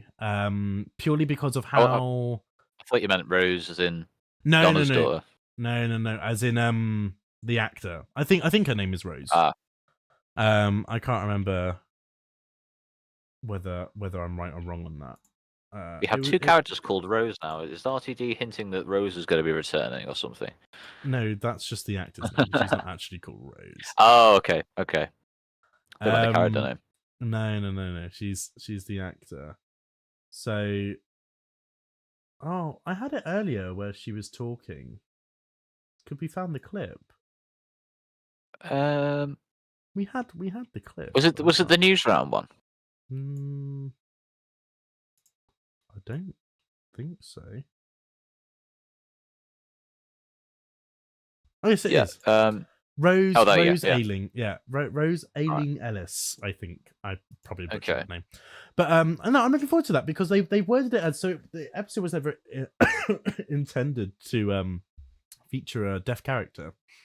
And then in discussions from Russell on, I think it was Doctor Who magazine, he talks about it going, it makes so much more sense that that she is deaf because it's already a tension high episode, where trust is quite a big foundation of the episode. I'm pretty sure I've got my facts right here. I could be slightly off, but and obviously the Doctor, being the Doctor, is able to communicate. And it's like only he knows sign, I think, and obviously herself. But obviously Belinda may not, and the other people with him may not. So it's like this whole thing that they don't know what she's actually saying, or maybe there's like a situation where she's kind of like interpreting for her. I just like the logo now. How do we know? But yeah, I don't know. Yes, well, the logo looks so much beautiful when it's in the time vortex. I wonder who did that. I wonder. I did the logo. You did the effects, didn't you? Yeah. Polish. Polish. Right. Yeah. I mean, about the mystery being ambiguous, it's. Yeah. I mean, I would like an origin story, and I did do an origin story in my series, but it's just the wrong origin story. That's what I think. Yeah. It'd be good. I mean, it depends, because I quite like to have like a solid origin story, but in my head, I don't want to reveal it. Because I want to keep a bit of that mystery. But in my head, I have a plan of what's happened, and it is in line with what Sidney Newman did say in his concept. Because I think he said something about the Doctor was fleeing from his planet because of an unknown enemy. So that put that like an idea into my head that it was going to be like something to do with the Daleks. But I don't know. I just think that the Timeless Child is the wrong origin story, and I don't think that they should have revealed it really. But now that they have, I would like to do my one, because I think it would fit in a lot better. Yeah, 100%. But yeah. But I do think there needs to be a hard reset at some point, because there needs to be like a Bobby from Dallas sort of thing, because it is sort of going downhill now, because they are self-sabotaging themselves by sticking to it. Yeah. Because all these like new opportunities, I haven't really seen any of that yet. Because they've sort of been skirting around the idea of it's something to do with like an orphan or something. The themes of being an orphan, I think they were trying to connect Ruby with the Doctor, wasn't it? But yeah. Other than that, they haven't really. It hasn't really changed much. I just think it's unnecessary. Like, why? It doesn't make sense. I don't know. I really don't know. And yeah. I feel like it's gonna. I wonder whether it get to a point where, if it continues the way it does, whether we get this whole another 10 years of. Now we finally found out where the Doctor's actually from, and then we go to his people, and then he's like, "Oh, yada yada yada." Yeah. I don't know whether it was confirmed, but I don't think it was confirmed, but I'm pretty sure, wasn't it like heavily rumored that the Doctor isn't from this universe? Like it was from like he fell out of this rift, this thing. Where would that tie in though? There's that clip of obviously the Doctor as a kid, and there's that big purple swirly gap in the sky. Yeah, he's not from the universe. Yeah, so I wonder whether that's. Well, is that you mean? So it's not the real Doctor; it's some imposter. No. Is that what you're sort of saying? No, well, yeah, but I don't know. I'm just saying, like, I wonder whether that's like if the show continues this way, if that will be how they'll explain it, that the Doctor isn't from this universe and the whole civilization has been created from someone who wasn't even meant to exist on this universe, which then creates even more issues. Yeah. Because now it's like a whole race is built off something that should never have happened. I just don't think. I don't like the idea that the Doctor's now a god, that he has unlimited regenerations. Because it gets rid of the kind of the scare factor. Because if he's in danger and he gets killed, it's like, well, I can regenerate unlimited times. It's fine. Yeah. Well, what's the threat there? Exactly. But yeah, I don't know what they're going to do with it, to be honest. Me neither. Some imposter, you say? That's pretty sus. I don't know. I heard the thing about unlimited regeneration, but I wasn't sure whether that's just the Rip Doctor Who people saying that, or whether it was actually confirmed in the show that he has unlimited regenerations. If he does, I'm not being funny. Just use it as a Because, weapon. well, if that was the point, what was the whole idea of River giving him his last regeneration? I don't know. It doesn't really fit in. And then the whole thing about Trenzor where he's growing old. Because if he's like got unlimited regenerations that the Time Lords have stolen, what was the point of that? But then, wasn't there something to do with the Time Lords saying, "Oh, they've applied the 12 regeneration limit to the Doctor"? But how have they done that? How have they changed his biology so that it's limited as unlimited regenerations? I mean, it just seems like a bit of a stretch. They did steal from him. Well, I know. So when the Timeless Doctor's memory will wipe the regeneration. To adjust that. Yeah, I mean, it just seems like a lazy thing to say. Oh, it's like it feels like they've put a plaster over it. That's all it's saying. It's like. But I was gonna say, if you had unlimited regenerations, I'm not being funny. You just proc every regeneration and just use it as like laser blasters, wouldn't you? Oh, you want to kill me? Like Iron Man. Yeah. Oh look, I'm in like what's it called? My words. I can't get my words through. Use your thoughts. I'm trying. What was I saying? Putting our thinking caps on. He was in like he'd just be inside some like Dalek ship or something. He's like I don't know. Do you want to talk about some of the story ideas we've got, or can do? Some of the potential series ideas that we do. Yeah. Okay. I want to hear some ideas from like the chat. Like how would someone kind of if they wanted to retcon the Timeless Child, how would you do it? What would your ideas be? Because I've got an idea. We do. But I don't know whether it'll be controversial. It probably will be. It probably would be. I can't see any other way of doing it. I feel like the Doctor's a lost sense of actually being able to die, like being able to be killed. Yeah. I mean, the Doctor has always had plot armor, but yeah, I get what you mean. I just think it messes up the numbering now because you've got the. How many regenerations was it before Hartnell now? I mean, you've got J. Martin, and then you've got the Morbius blooming Doctors. Yeah, they shouldn't be the Doctor. They're not the. I'm just amazed at how Chibnall has got that completely wrong. They're not the Doctor's regenerations. They're meant to be Morbius's incarnations. They're having a mind wrestle. So it would make sense that he's showing how his strength of, I've lived 12 regenerations. These are all mine. Whereas you've got 4 puny reincarnations. I'm much stronger. But then Chibnall's interpreted that as being the Doctor's past incarnate. I don't know.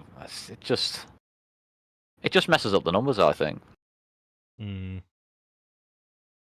Yeah. Because it doesn't make them special anymore. Well, like each Doctor was significant, but there's obviously a lot when Tecteun was doing all these like things to the Doctor, forcing regeneration and whatnot. So I would hate to be showrunner so much. The hate is endless, no matter what. I mean, you can't. At the end of the day, Vanders, you can't please everyone. But I just think if you can write a good story at the end of the day and entertain people, that's what matters. No, exactly. Because at the minute, no matter who. At the minute, yeah. Go on, you go. I think no matter who takes over the show, someone's gonna hate them. Like it's impossible not to be hated. So you just kind of have to push past that, and maybe that's what Russell's doing. Maybe that's how he sees it. But I think if the mass majority are saying, that's when you probably should listen. If it's like a small fraction, you know. I read his book. I've got it on my shelf actually. It was the what's it called? Doctor Who. Oh, it's gone out of my head. It's the one he did for the end of his run, series 4. It's the specials. See you, Vanders. Final. Oh, see you, mate. What was it called? It's gone. Oh, the final pages or something like that. Doctor Who. Writer's Tale. Writer's Tale. That was it. Yes, right. I read that one, and he's basically said, look, it's not a democracy. But I think if you're writing for a fandom, like a Doctor Who fandom, you're gonna at some point. I mean, I don't go overboard like Marvel and do fan service stuff, but at some point you need to take into account what people are saying. Yeah. Like, you know, the fandom wiki. I mean, I know some people have said it's not very reliable, but I love just scrolling through there and just getting information, just ideas and inspiration for stuff. Because at the end of the day, it's a big collaboration or collection of all Doctor Who media, like audio dramas, novels, books, stuff from the TV. You know, it's great to draw from. 100%. But they haven't really got an excuse not to use it.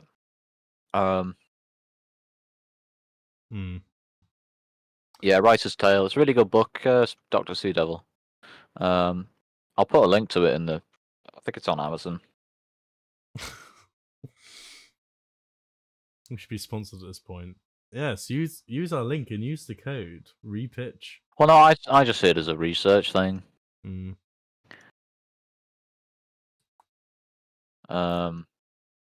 Hashtag not sponsored. Hashtag not sponsored. Hashtag not sponsored. Yeah. You're welcome. I mean, it probably might be worth showing my dissertation because the whole thing I did for uni, it was all about canon and like it was called the canon conundrum and like the problems with world building. But it was just discussing this because the history of it is really interesting because the first fandom that ever existed was the Sherlock Holmes stuff with I think it was called the Baker Street Regulars. And what they did was it was the Arthur Conan Doyle, is it? I think so. Basically, they went through all the books and tried to make sense and find connections to make sense of the whole timeline of what they were doing. So I think in some it was said like Sherlock Holmes, he was injured like in Afghanistan or something like that. But then in another story it said he'd injured his leg instead of his arm or something.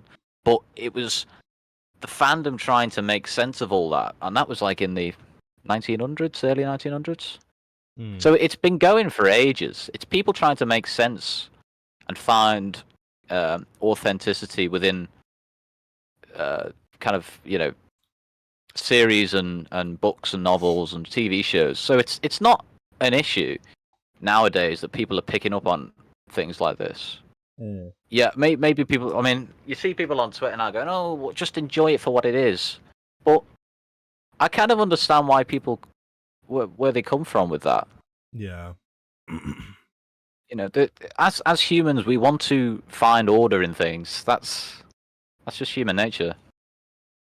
So did you want to discuss how you would your So the idea? series episodes.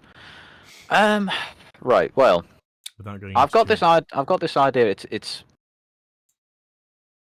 I have to basically go into. You have to cut into Twice Upon a Time at the end of that. Right. So with the Capaldi regeneration, I had this idea whereby you start to see regenerate into Jodie Whittaker, but then you see Ncuti Gatwa and David Tennant and all the successive Doctors up until I take over, and then something goes wrong, You and mean Capaldi we falls take to over? or we We- take over. Sorry, yeah, I we should take- say. Can't cut me out of this deal. You can't cut me out I of do this. apologise. I do apologise. I did mean us. So Capaldi falls to the floor, and he starts experiencing these flashes of unknown faces. He does his body can't decide what face to settle on, right? So the TARDIS senses that there's something seriously wrong with his regeneration, and basically materializes somewhere, and you just see muffled people going, you must get him inside. We haven't got much time. And what it turns out is he's had this regeneration, a severe regeneration. Well, it's similar to your episode, Kate, with a Half-Life, where the body was under such traumatic stress that it couldn't decide what face to settle on. So, from what we've seen with Jodie Whittaker and the Timeless Child and all the events like that, they're just possible outcomes for what could happen. They haven't. I mean, it's just alternate realities. So you're not outright denying that they happened, but they're just possible outcomes. It's like well, I say retconning, but it's like the whole 1996 TV movie saying I'm half human, and then it's just never touched again. Yeah. So it's just one of those things, really, where That's how I'd do I it, suppose really. we explain. Yeah. Oh, they could have happened. It could have happened. And we're not saying they didn't happen. Yeah. We're just saying that timeline. You've gone a different timeline. Maybe we've been watching branch. something else, and now we're returning to for us, we would say the main branch of the timeline. The stem of the tree. But who's to say those other branches didn't happen? We're not saying that.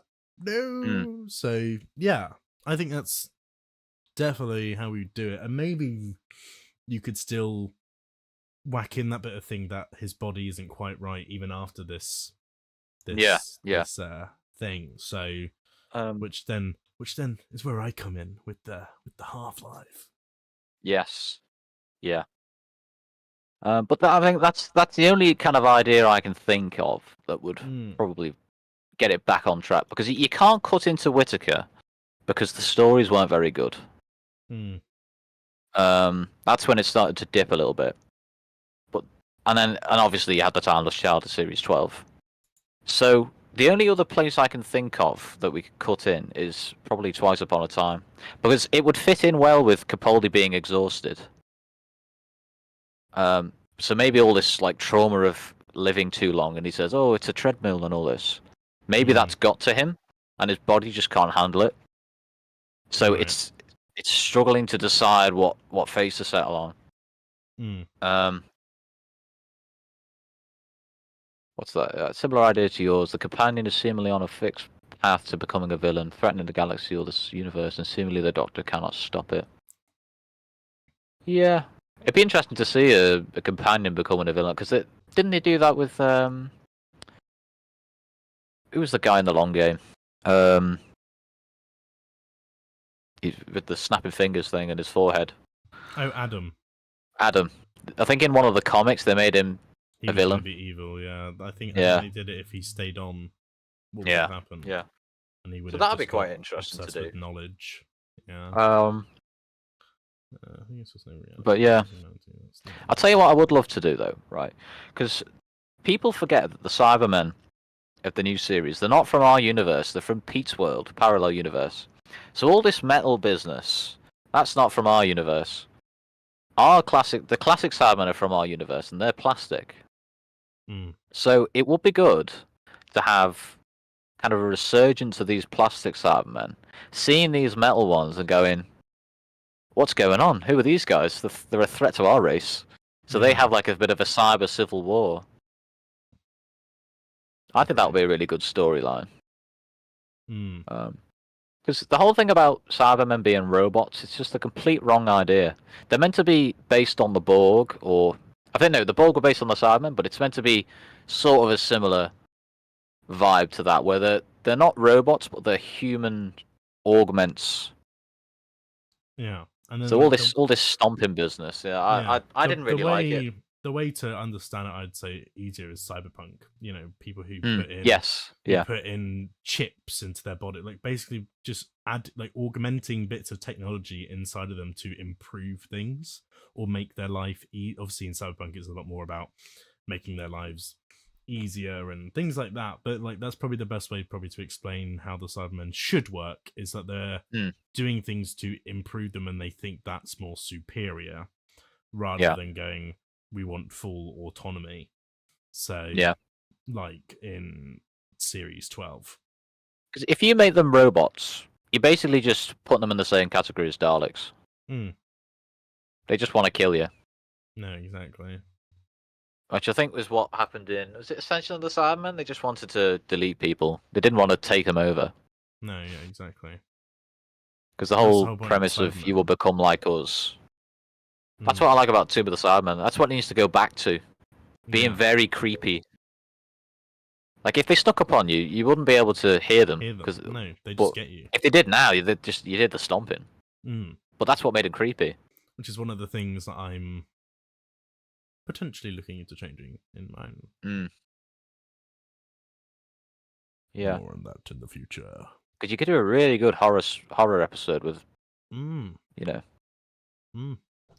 the classic Cyberman. But and I love writing horror stuff. I think it's great. We got a new person. Hello.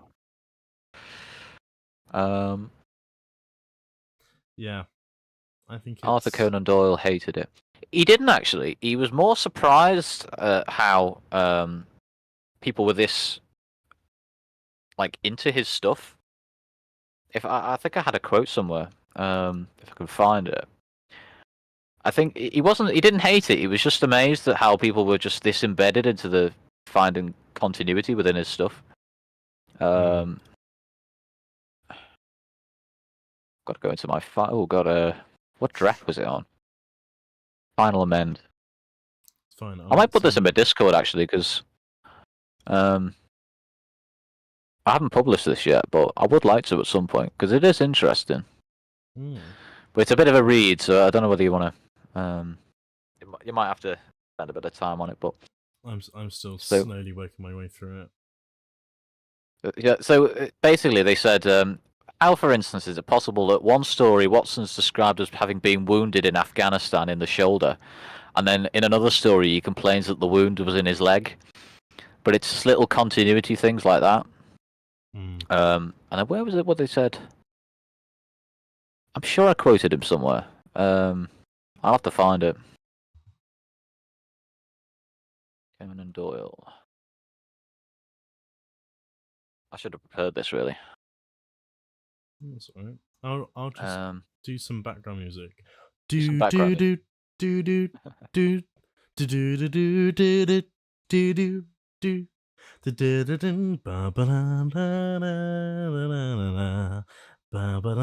and then right. Here's another thing as well. When they killed Sherlock Holmes off in The Final Problem, basically the whole of the magazine readers were calling in, cancelling their subscriptions. So it's very similar to how Doctor Who fans were reacting, with the Timeless Child. If so, some guy said "you brute" and all this. It's really interesting because it's like history repeating itself. Yeah. I can't find this. I'd have to look it up, but. Yeah. So any of your ideas? What have you got for some ideas? Me? Yeah. What would you like to do? Oh. Yeah, see, I'm more I like delving into like the crazy stuff.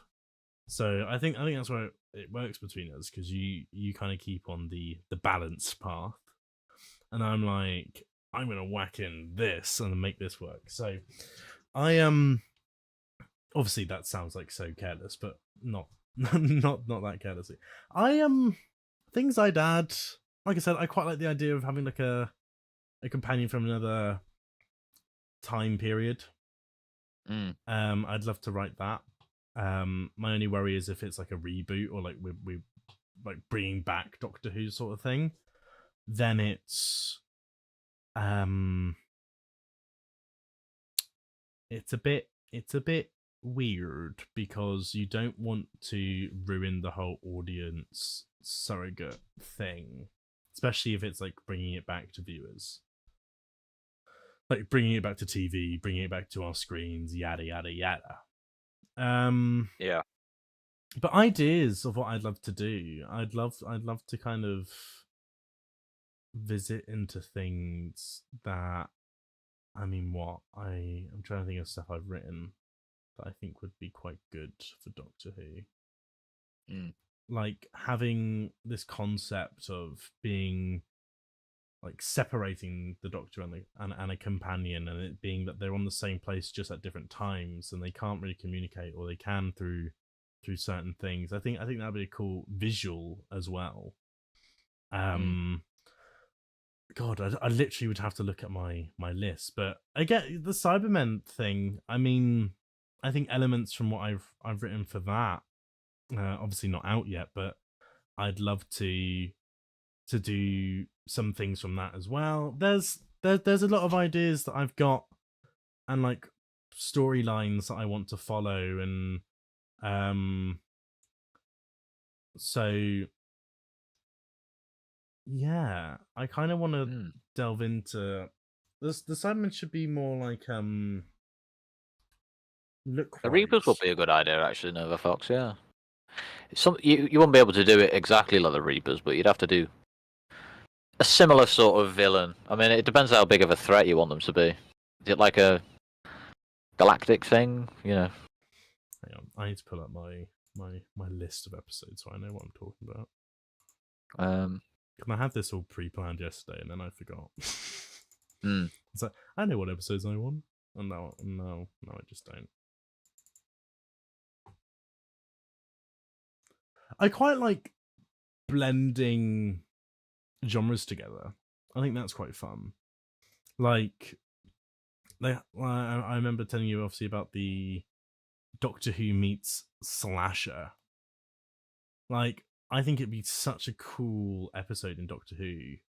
Like Scream sort of thing. Yeah, but like, even if it isn't like human killers or like a murder mystery sort of thing, but still you could do that with Jack the Ripper. You could, yeah.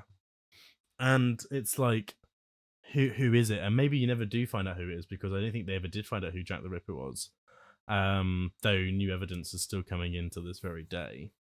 So I think that, like, things like that would be quite fun, like blending things we already know together, and it's like, oh, and I think that also helps cement people to go, oh, this is really cool, because they're either there for one thing or for the other thing, and then you blend them together and you go, oh, that really does work. And then even if it's like someone hears, like, I don't know, they've never watched Doctor Who before, and they find out, oh, Doctor Who's doing like a horror slasher episode, and then you're like, ooh, I love things like Scream, or about like Friday the 13th, or like things like that.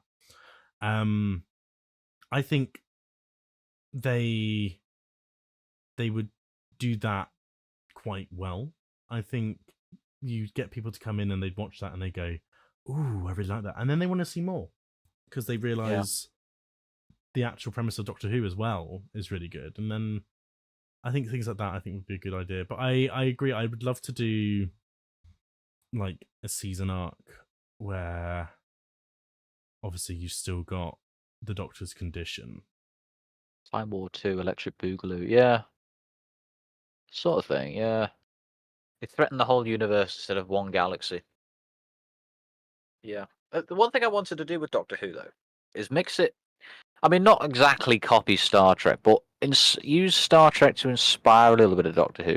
Because if you start to build like a galactic sort of consistency. So if you maybe spend one episode where you arrive on this planet and you establish all these species live here, and then the next week it's like, oh, let's go to some space station, and then you establish their lore. Over time, you're going to build up like the Shadow Proclamation.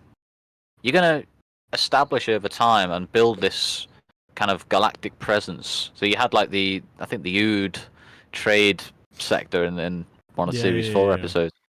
Even just like that stuff, that really fascinates me because it's the world building of Doctor Who. That's so what if I want to do more, is be able to world build again. Because I feel Yeah. like now we haven't really got anything that they can revisit. So it's like they summon up on this and they go, oh, here's your history fact, yada yada yada, move on. Bring things back. But even like the little canteen bits at the end, the end of time. Just bringing all the species together. Yeah. I think that's what we need more of.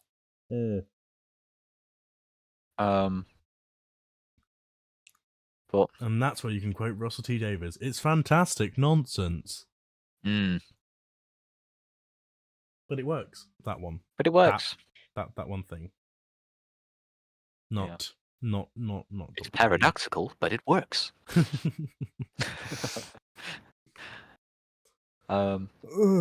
Yeah. It could be an idea to be a large gut punch where the Doctor actually dies for reasons to discuss, which then leads to past couple of worlds to find a solution, but over a whole series, no easy fix. Yeah, didn't they try that with Turn Left though? They had the Doctor dying. So what you're basically saying? You trying to say that have sort of Turn Left thing, but series wide? That'd be quite interesting.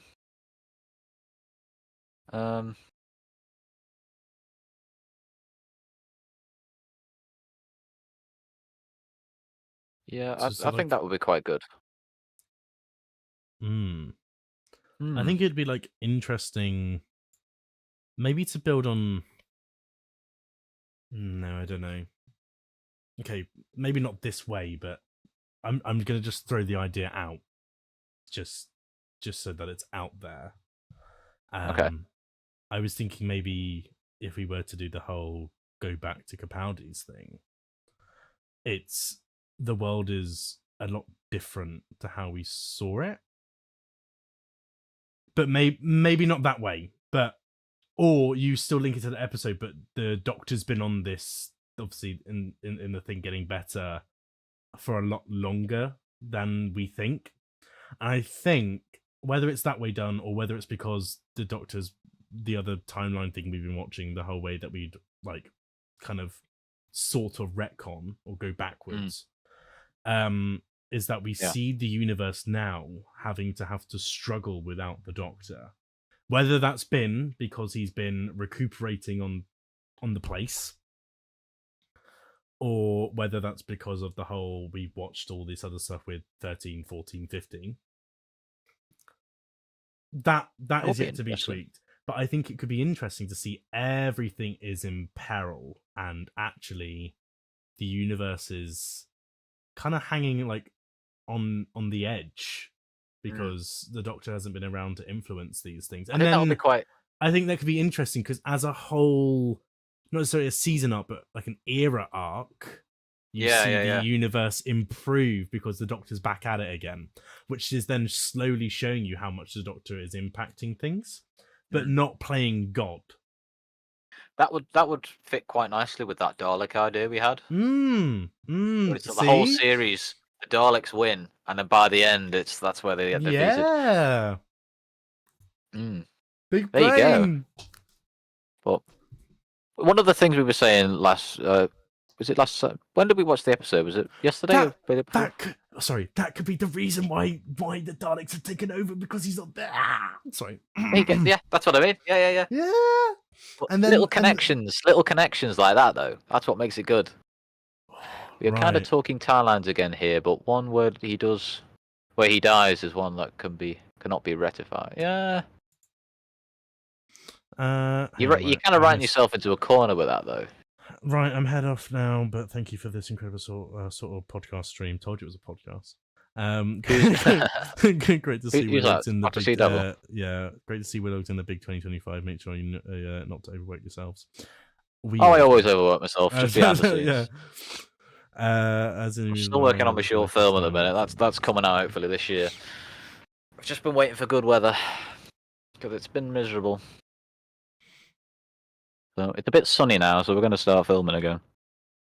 So yes. stay tuned for that. I can't wait. Stay for tuned. it. I can't wait. It'd be interesting. Yeah, the main thing I'm trying to get at the minute is try and get into the film industry. This is what I want to do. You know, this is how I start. Yeah. Start at the bottom, work your way up. Because I just hate to see it in its state at the minute. Because we were watching the episode, when we were watching it, it's like a lot of the visuals. It's such wasted potential. Like our ideas, we could have with that budget. It'd be really good, really good. Yeah. Didn't you say something about the TARDIS flying by the window? You like that really well. Oh yeah. In the new episode where like they're in space and you can just see this TARDIS in the distance just spinning, and it's just so cool. Yeah. It's like everything you hoped for in Doctor Who back in 2005. And now we have the money to do it. We just don't have the stories. Yeah. So Yeah. It's rather annoying. But yeah, I don't know. But I think that would be a cool premise. So, oh my god, I finally thought of a new idea to improve our remake. How many times have you guys killed each other while filming Jim Doctor Who? Too many times. were they asking this? In yours? It's not popping up for mine. Hold on a sec. Let me refresh. If you look on the Oh, my thing's delayed. That's why. It's alright. It's back now. How many times have you guys killed each other while filming Jim Doctor Who? Well, the thing, we've rarely filmed together, have we? Really? we did in episode 10 of series 2. I helped you do some. Yeah. But I kind of did all mine. Because I had my 2 friends from high school for the first maybe 3 episodes. And then episode 4, I kind of did.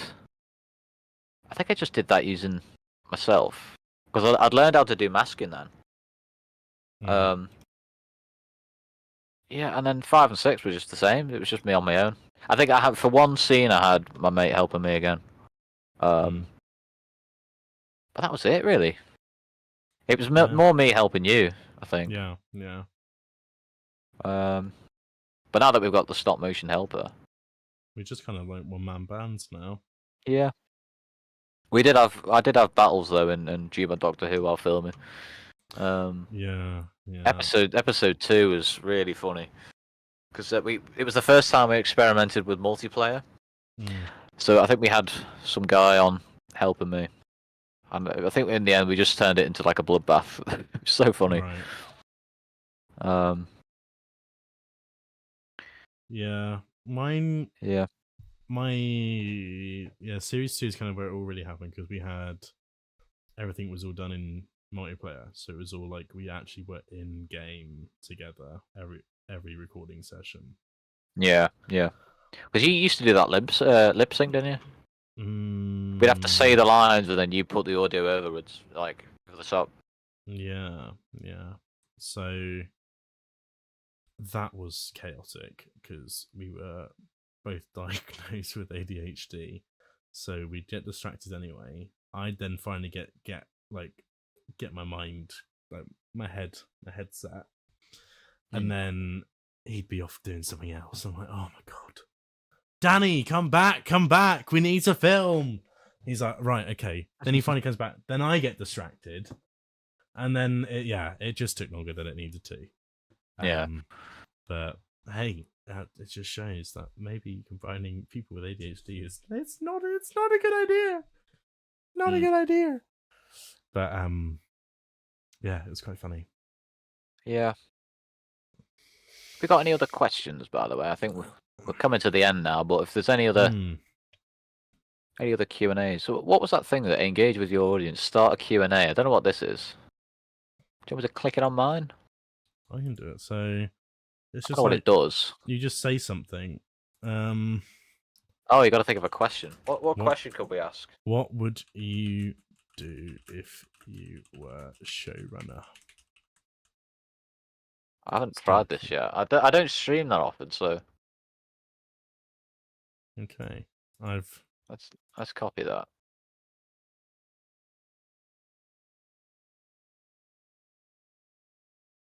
I don't know whether it will show up on our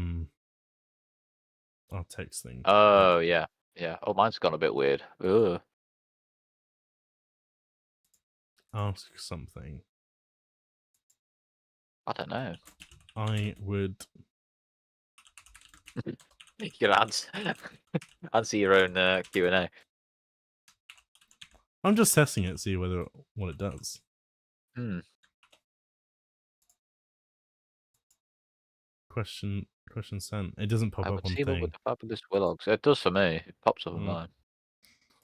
Yeah, but it doesn't pop up on stream. Oh, is it not? Okay. What generation on, is your doctor on? Oh, well, that's for you. What regeneration? Hang on. Let me just end the Q&A so I can't get the chat back again. Well, what regeneration is your doctor on? What, for my Gmod series? I don't know. I don't know. I kept it very vague because it doesn't fit in with canon. For obvious reasons. So I think I mentioned some David Tennant events and then some Matt Smith events when they've still got the Tennant TARDIS. So it doesn't really fit in. I just call him the Gmod Doctor. It's not really. He hasn't really got a number. Maybe he's far in the future. Who knows? He just exists. That's up to you. It's where you want to put him in. Mm.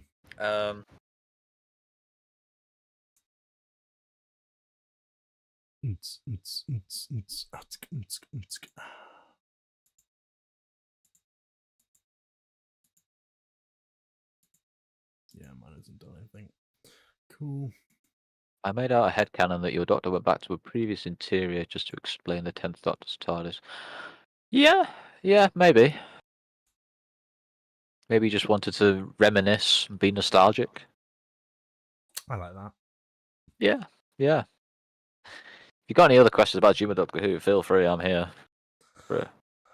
As am I. 20 minutes. Yeah, 20 minutes. 20 minutes, 30 I minutes. mean, it doesn't have to be about Doctor Who now. Just anything. Yeah, anything you want to ask. I think we've kind of concluded on. I think we've finished now. Yeah. So I think we kind of have said our piece. Yeah, I think so. Oh, one other thing as well, though, I would do. If I were going to bring the Daleks back, I'd try and get them into the Peter Cushing colours again. You have the gold Dalek, the black Dalek, the red Dalek, and then the blue silver Daleks. Mm. I'd have them. I'd probably make it come back into the colour hierarchy again, like how they were in the comics. Yeah. Have you watched DW 2012 series? I've seen a bit of it. I haven't seen it all. I've seen like a couple of seasons. We were watching the Confused Adipose stuff the other day, weren't we? Yeah, we were. We we had mixed opinions. I just think it looked more like a. I mean, obviously it's a fan series. It's a fan film. So Yeah, it's definitely fan service and all that. But it was like there were some good ideas there. I thought. Yeah. There was. But it's like filming on council estate sort of thing. Yeah. So we're like, with a limited budget. It's yeah. But then we were surprised to see. Spoiler alert! If you were planning to watch the latest one and you haven't seen it yet, click off for about 20 seconds. Okay, cool. So it was I was a bit surprised to see that DW12 just suddenly fucking appears in Confused Elephant. Like they appear in like all other like Doctor Who fan made spin-offs. I bet if we if we message them, they'll come into ours. We'll be like, hey, so I know it's Gmod and all, but do you want to like green screen yourselves in or voice them? I did have Barry's come on, I think, at one point. Yeah. He voiced the character in mine. It was one of the early episodes. Yeah. But what was that? Davros was suddenly spoiled as well. He was always a great villain to have. The whole thing about Davros, which really ruined it for me, was when he opened his eyes. What was that all about? He's supposed to be blind. Yeah. He can't open his eyes. If he's able to see, then what's the point of having his Dalek eye? Yeah. Yeah. That's what ruined it for me. What do I think of the 14th Doctor Sonic Screwdriver? I like the look of it. Sonic TV remote. No, this is 14. This is David Tennant's one. Oh, 14. Oh, that's a lot better. I don't know why Shushi didn't stick with him. It's Sonic. I wasn't entirely sure about the digi screens and sonic force shields it can produce, but sure. Yeah. Each to their own. I mean, we've seen Sonic Screwdrivers do other stuff that we think shouldn't have happened. So, but I feel like that was probably more for it now moving to Disney Plus. So yeah. I felt like it was probably trying to cater for a new set of audience that are kids, like, what's going on? And then he's like playing around and doing stuff. I don't know whether it's me just getting old now, but it does feel like it's a CBBC show now. In some areas. Yeah. It just seems a bit too kid friendly. Like a lot of the Turn Left when he says about concentration camps. It doesn't feel like the same show now. No. It's like that sort of darker theme. That's what it needs to come back to. I mean, not as dark as Torchwood. Don't get me wrong, but it needs to bridge the gap. I love writing Doctor Who darker, like not being afraid to say how something died, like, and it being like the worst possible way of being killed. Yeah, like, other things like that, or like writing monsters and enemies to be so brutally evil. So I don't know. Most attractive Sonic Screwdriver for me was Capaldi's. Yeah, it was a nice looking Sonic Screwdriver. One of my favourites. I mean, I used it in Gmod, so I did think it did go a bit like more of a toy than a screwdriver. I think if it starts to become unrecognizable, that's when you got a bit of an issue. Yeah. Because I did like the the Smiths one, not bad, but I think Capaldi having the spinning thing, that went a bit weird. And then it went all right with Jodie's, but it was a little bit. I didn't like the design. I just thought it. Yeah. But the concept of it being made out of like scrap metal. But the shape of it with like just a simple bar with a light on the end. That's what it should be. But when it's got all like little gadgets and gizmos and things on it, it just becomes too much like a merchandise thing. That's all I'd say. Yeah, I think it is just trying to be like which one looks most. They're just after the merchandise. That's all. Yeah, I think it just becomes which one looks the most best looking, and people are going to buy. I'd sort of go back to, do you know John Hurt's Sonic? Where he lifts maybe down. Maybe a bit of that and David Tennant's kind of Christopher Eccleston sort of thing. A mixture of the two. Because look, it's meant to be a scientific instrument at the end of the day. Yeah. But yeah, I would just love to have a nice, pretty Sonic. But also functional and doesn't look too unrealistic. But I don't know. I don't know. Let's please that door. You're doing it, Yeah. mate. You do. Go on, my son. You're doing it, mate. I can do John Bishop. Nobody needs soup more than me. He talks a bit like that, you know. He does. He does. I did like He it coming to does. Liverpool because I was trying to catch some film in there because Mm. they were doing it by the Albert Dock, but I think I missed them. I think I went there the day after and they'd gone, which is a shame. But Mm. that's another thing as well. I'll try and bring it back to Liverpool. Mm. Um, I'd bring it back to bloody Reading. In the Bring it life back of to Reading. Slough. To Slough. We're in Where are we, Doctor? Slough. We're in Slough. Oh no, let's get back in and go somewhere else. And when Ricky Gervais comes out of the office going, "Hello, come into our office." Oh God. That'd be funny. Yeah. Hey, well, have you thought What about about giving giving the the Doctor and Millie their own character oh, themes? Millie? I mean, I wanted to, but considering how long it takes to make the episodes, having to do the music as well, it would have taken it much longer. Hmm. I mean, I can do the orchestral stuff, but it just takes time. Hmm. And when I first did the first episode, I'd just come out of high school, so I still had, like, my GCSEs to do and everything as well. So I was a bit preoccupied, but like I'd like to go back and remaster it, and I'd put my own titles on it now as well. But it's just finding the time now. Hmm. Yeah, I can't wait to get round to remastering Series 1. And then probably I'd love to remaster Series 2, but then it gets to the point of like then I end up remastering everything. If I was doing the Doctor Who series, I'd use that logo. Hmm.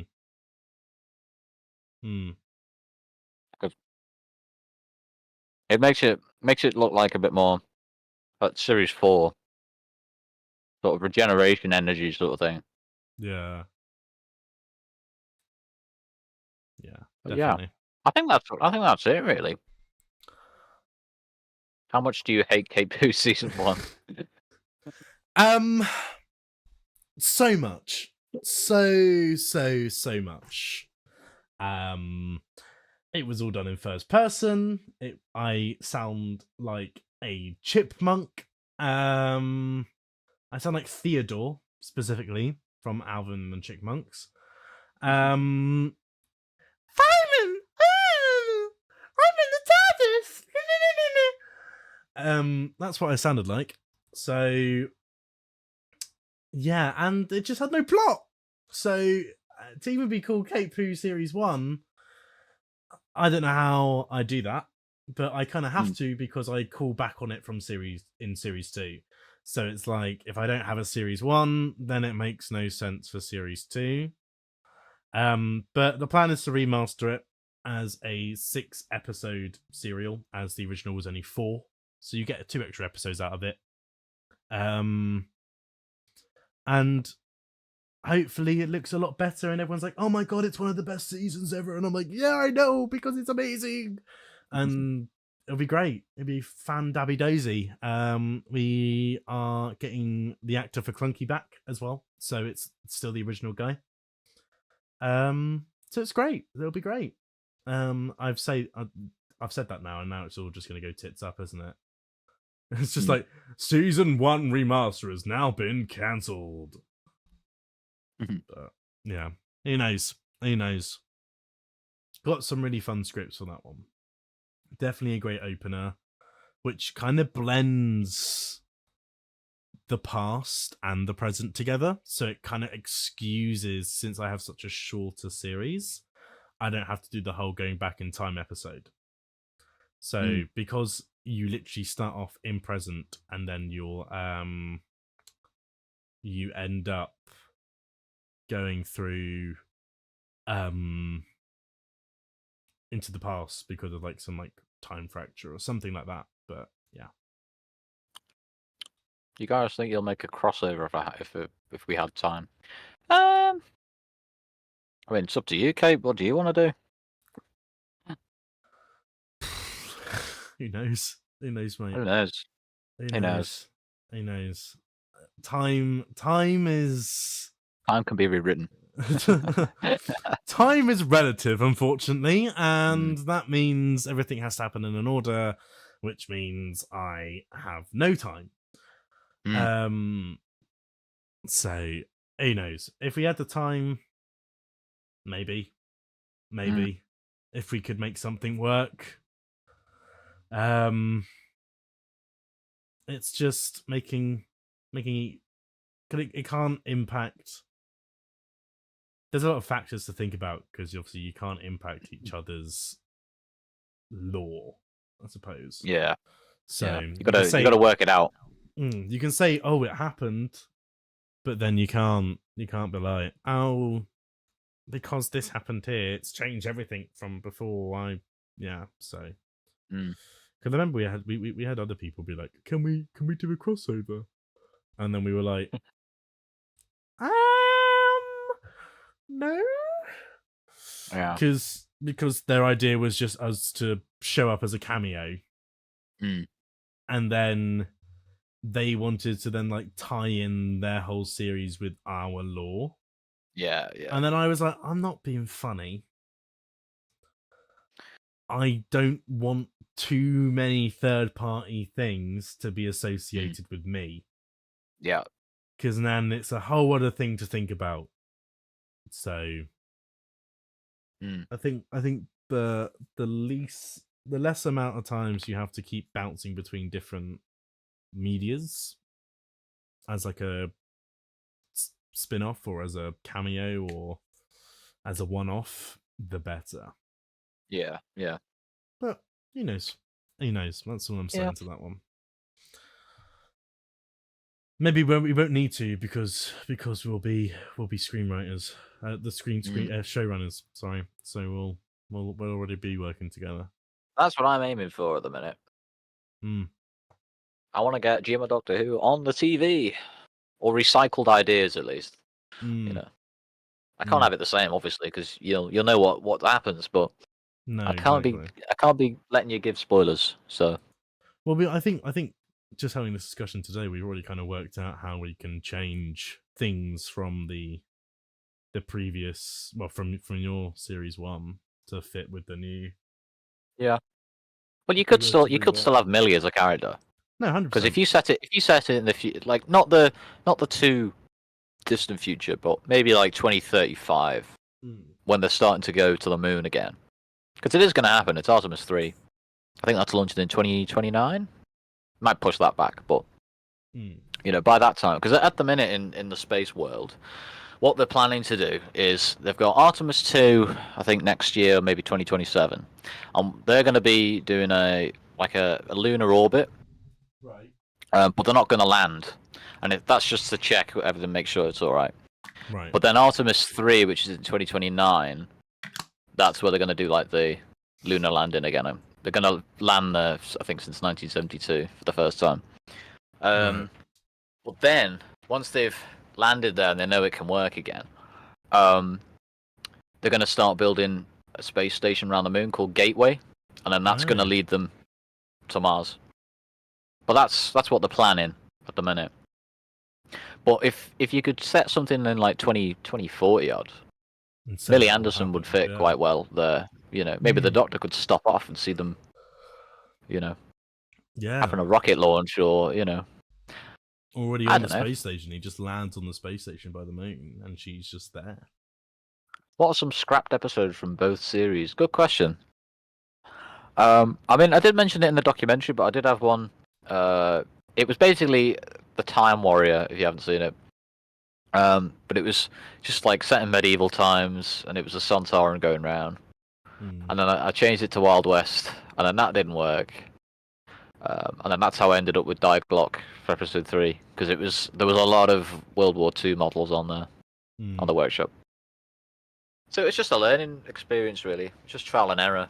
Because the thing with Gmod is it does have limitations, so you just have to work with what's on the workshop, unless you know someone who can develop stuff for you. But I think that the main thing at the minute, there's just a lack of like models on there, Doctor Who related. Yeah. Like, there's no Slitheen, there's no... Well, I mean, there is Slitheen, but it's very low quality. I think there's... like, all there is just Daleks, Cybermen. There's no Ice Warriors. I'd love to see them. What else? What other villains? Off the top of my head. The Metatrons. Yeah, the Quarks, whatever they are. But just, I mean, I'd just like to see more stuff on the workshop. If any of the developers are watching, I think it'd be really good. You know, because it gives more people more opportunities for more stories. For me, I don't really know if I have many scrap. I wouldn't say they're scrapped. I'd say I just started writing them and then went like, nah. So they weren't really like fully developed ideas. I just had like, oh, this could work, or that could work, or this could work. So I remember way back when there was going to be Cape Poo the movie. Was that? Yeah, which this was after I finished series 1, so it would have been the exact same format. So it would have just been like an hour and a half of shit.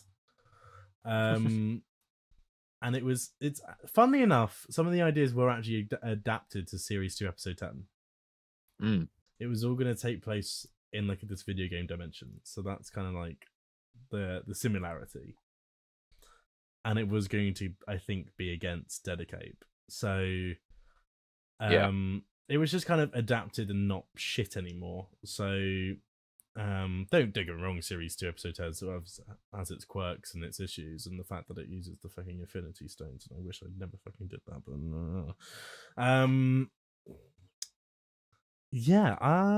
I'd have to check my phone. I'd have to check my phone because I kind of write them when I'm on the train. Funnily enough, I kind of get like. Have you ever written stories based on dreams? Yes. All the time. All the time. Yeah. I write it more than you think.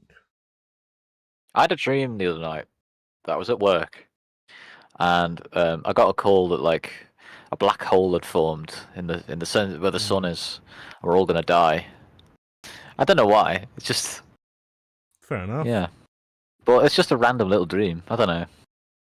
But that would make a good little story. I don't know. I've had some weird ones over the years. What the fuck is? Oh, speaking of dreams, this is one of my ones from my dream. Oh, okay. This was 7th of May 2024, so last year. Oh, okay. And I know it's from a dream because I think I envisioned him as the Predators, like from the Predator. But anyway, it's just titled "Trapped with an Alien." I literally just got it down before I forgot it, but I don't think I ever used it. The Cape is placed inside some sort of industrial bunker. He's placed in a group on the left of the room, and another group is on the right. It almost feels like some sort of commercial attraction. I don't know. I literally just spam everything down before I forget it. There is a massive bulkhead door, impenetrable. Behind this door lives the alien. In the dream, it was the xenomorph. A hideous creature of great power and destruction. Its only function is to kill. The creature comes straight for the Cape when he enters Cliffhanger. I don't. No. The creature stops. It knows it's not allowed to kill the guests.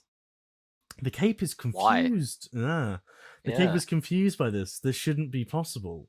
Later on, things go wrong. The building is under attack. Someone wants to steal the alien for themselves. The Predators. Don't. And now the alien is free to do as it likes. It begins to kill people. I'm expecting blooming Chris Hansen to come out. Dateline Yeah. NBC. The only Have a scene over there. no, just bloody Arnold just goes in and goes, "Get to the chopper!" The little dabble now. The alien eats the screwdriver, so no plot device to get the cape out of the screw. yeah. Anyway, so then it goes. The only problem is everyone is sealed in with the alien. They can't escape due to the building lockdown. Either the alien will kill them, or the people trying to steal the alien will. I don't know, to cover up the evidence. I see this. You can tell this is a dream because I've just whacked this all down.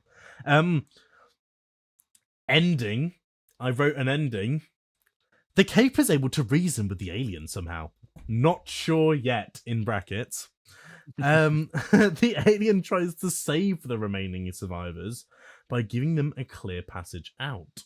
They think the alien dies, but turns out it is able to steal assets from others.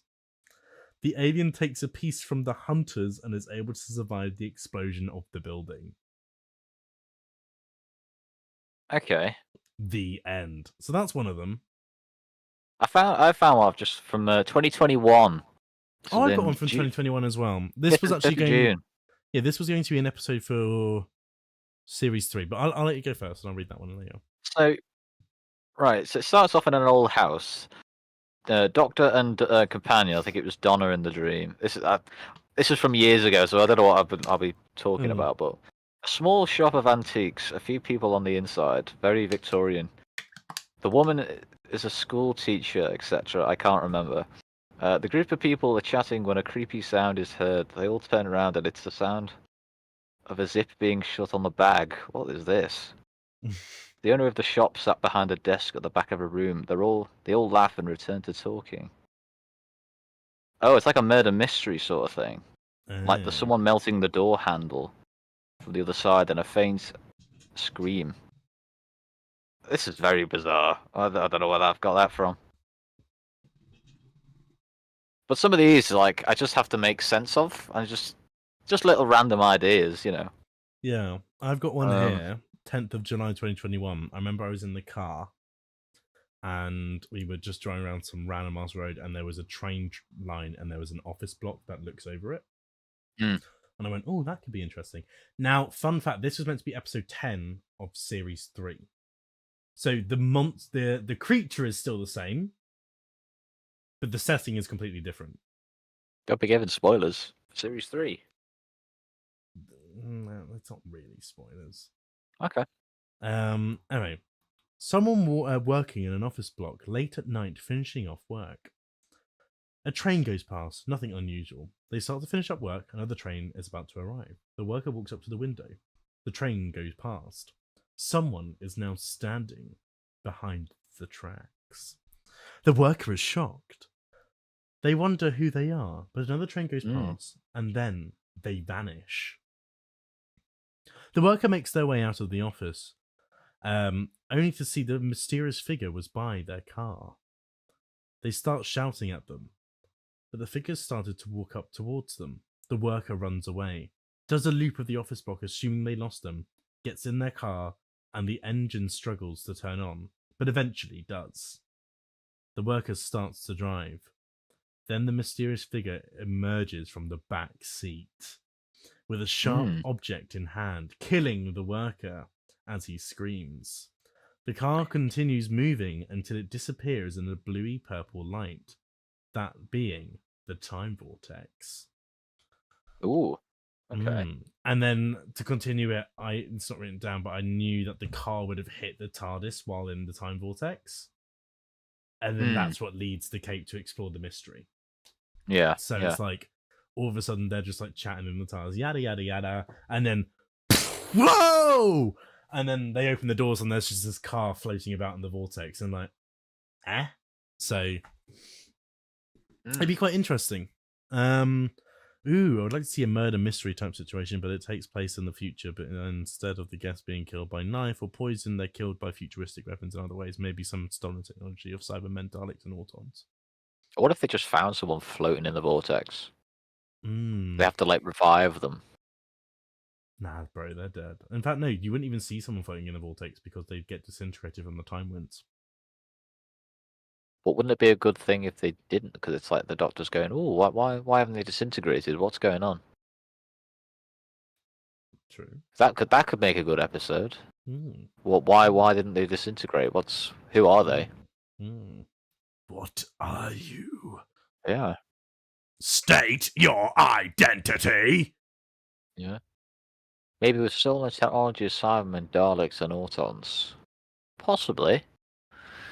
There's loads of ideas still out there. So all this thing about the Soundless Child saying, oh, there's not enough possibilities, but this helps bring him out more. It's just nonsense. I don't see what the point of it was. I've actually got the script from Cape Food the movie. I don't think we're gonna have time to have it. We've been streaming for 3 hours now, so. I know. Oh, there was like other ones where like if there was more episodes with the Cape and Clunky. Yeah.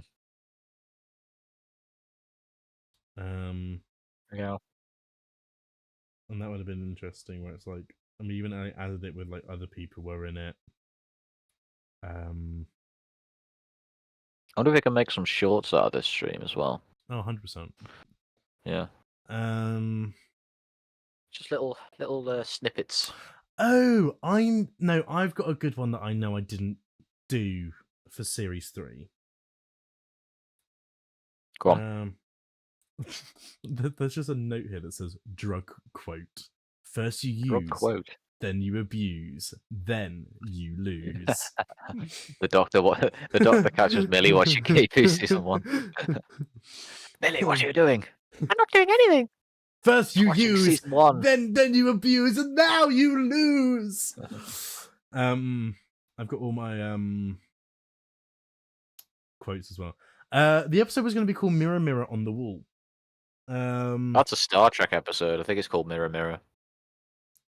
Yeah. The Doctor Canton, I love YouTube. Oh, Xena's in the chat. I love rotting my brain with short form content. Yes, of course. We love that. That's exactly what we're saying not to do for Doctor Who.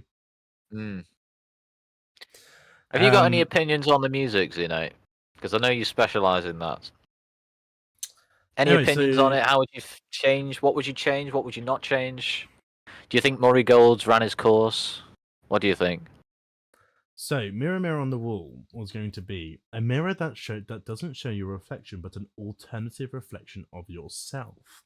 Like looking into an opposite version of you. Oh, it's the mirror of Erised from Harry Potter.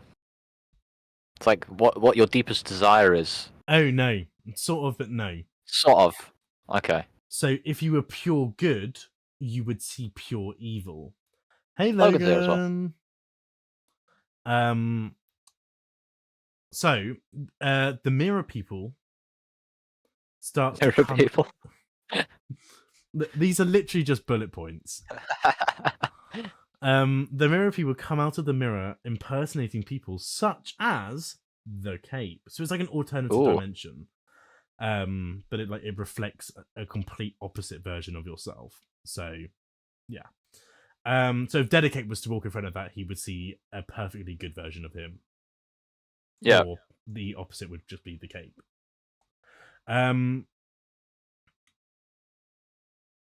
If you walk into the mirror, you become your opposite. The mirror is actually an infestation of a life form / or a gateway, which is later harvested. Can't say that bit.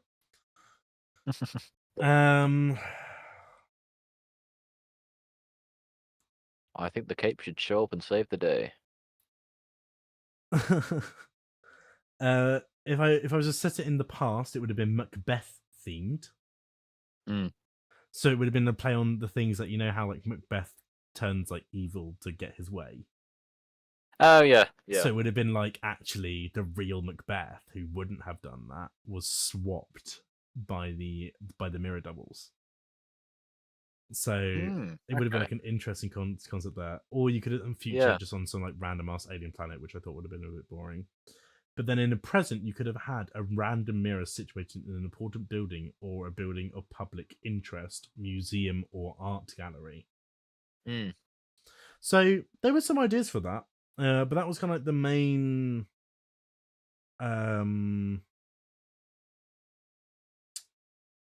That's kind of like the Premise. main premise, yeah. And I've actually also got like a brief description, which actually I did turn into an episode, which is episode 11 of series 3. So, yeah.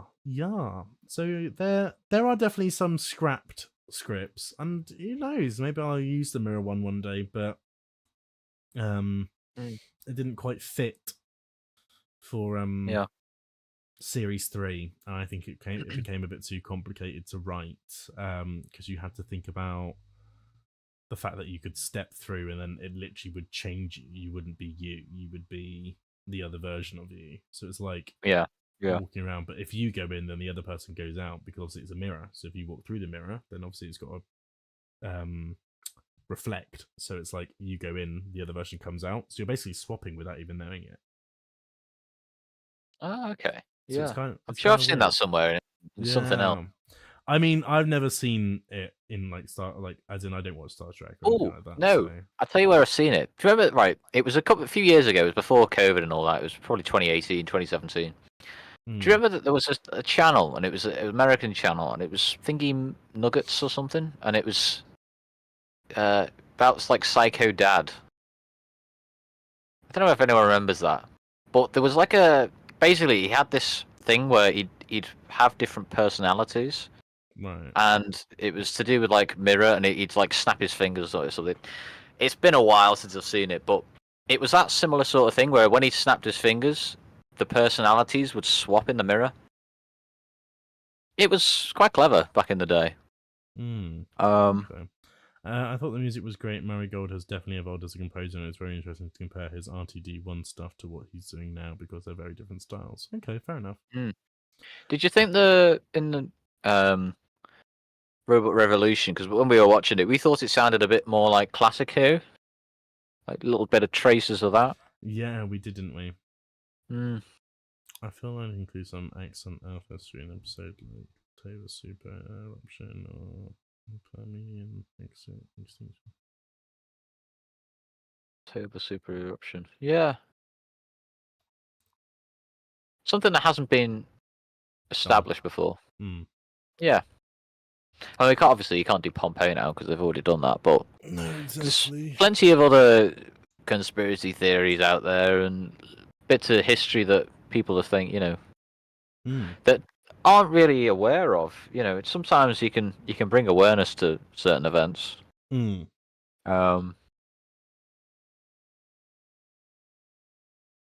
just think it's a goldmine for ideas sometimes. Conspiracies are always the best way to go. Yeah. Because you can just evolve them to however you like.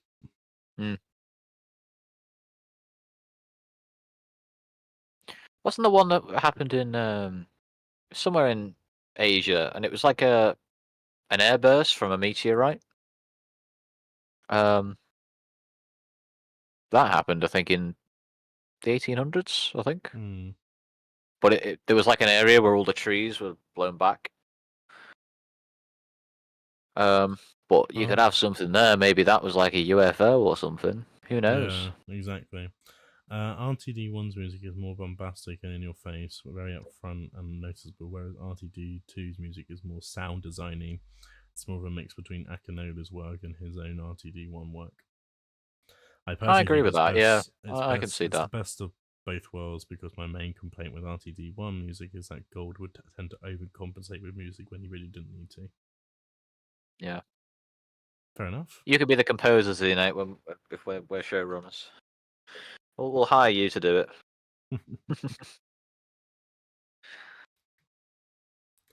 I mean, we were going to head off, but I mean, if any of you two want to jump on the call or have a couple more questions, feel free. Feel free, mate, because it's been a while since we've streamed, so we're just making the most of it. Any ideas, any questions you've got, about anything? Who knows? We might do another talking about other points that we think Yeah. that could be explored. Repitching Doctor Who #2. Maybe that's just the series we create, repitching Doctor Who, and then we just talk about whatever. Yeah.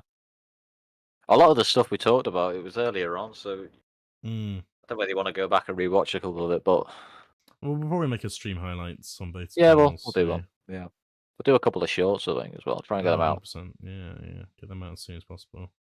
Hmm. Before new developments are made, and we have to make a brand new stream, and we're like, ah! It all depends on how Series 2 does. If you could make a Doctor Who game, I'd make one based off the Fallout New Vegas mod. Cool. I mean, I know it was fairly like in depth, the Vegas one. It would be good if you could. I mean, obviously, you wouldn't be able to set every time zone, but maybe have a few time periods that you could explore. Maybe like different levels. I don't know. I would like an open world one though. Yeah, would be quite good.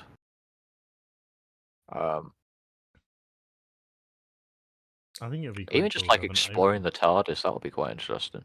I think you could have a Doctor Who game, open world.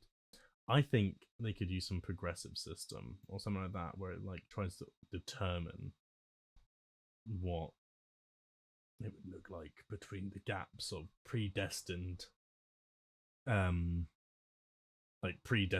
time zones that they set up. Yeah. So say, I don't know, they're like, you can travel to 2005 and then you can travel to like 1990, and maybe like the game tries to work out like the full in between. So like maybe new buildings, like if you were to then go, I want to travel to 2000, but it's not like a pre-made one. It like tries to work out what buildings need to be there. I don't know, that could be like a cool thing. You can actually like see the world evolve around you. Yeah. Reading the chat. Kind of missed out most of the actual Doctor Who talk, but I thought episode 1 was pretty fun, solid episode. There were definitely pacing issues throughout. Probably give it a B+. Yeah. Yeah. You had a lot to say about the editing. Yeah, editor's standpoint, it was just a bit crap, and it really annoyed me. Because it was just like, I was sat there absolutely fine all of a sudden, and then you get to that one shot and I went... Yeah. Like, and this is first time viewing. Normally, I don't notice it first time, and I have to watch it back again, and I go, oh, that was different. Like, when me and you watched it back together, I went, oh, there's an issue with the title sequence. If you look very carefully, under A, where Varida goes, the TARDIS clips through. It's really annoying. In the title sequence, yeah. Yes. Yeah. Anyway, but yeah, it's yeah.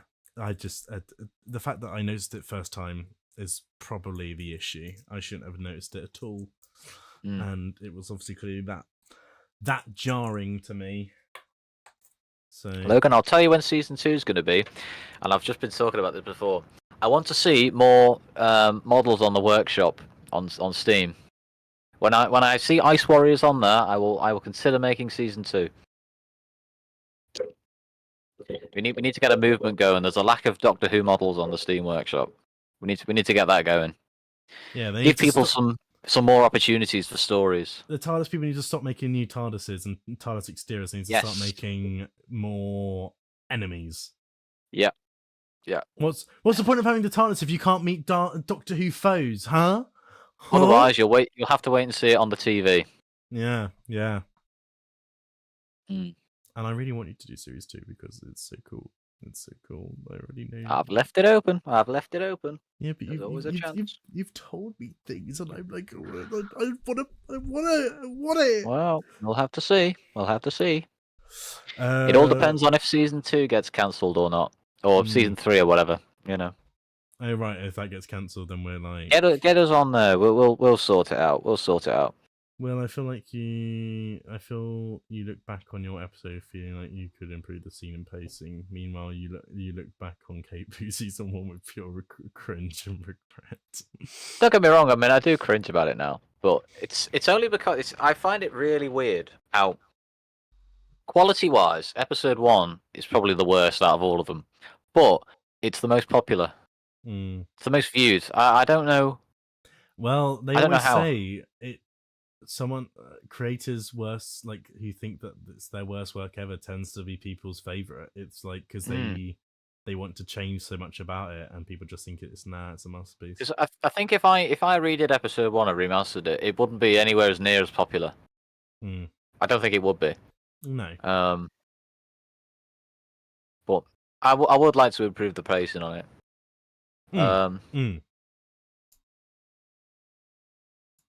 Yeah. 100%. Remove the Davros bit that pops up as well. Yeah. I think that was the thing you wanted to change as well, right? Yeah.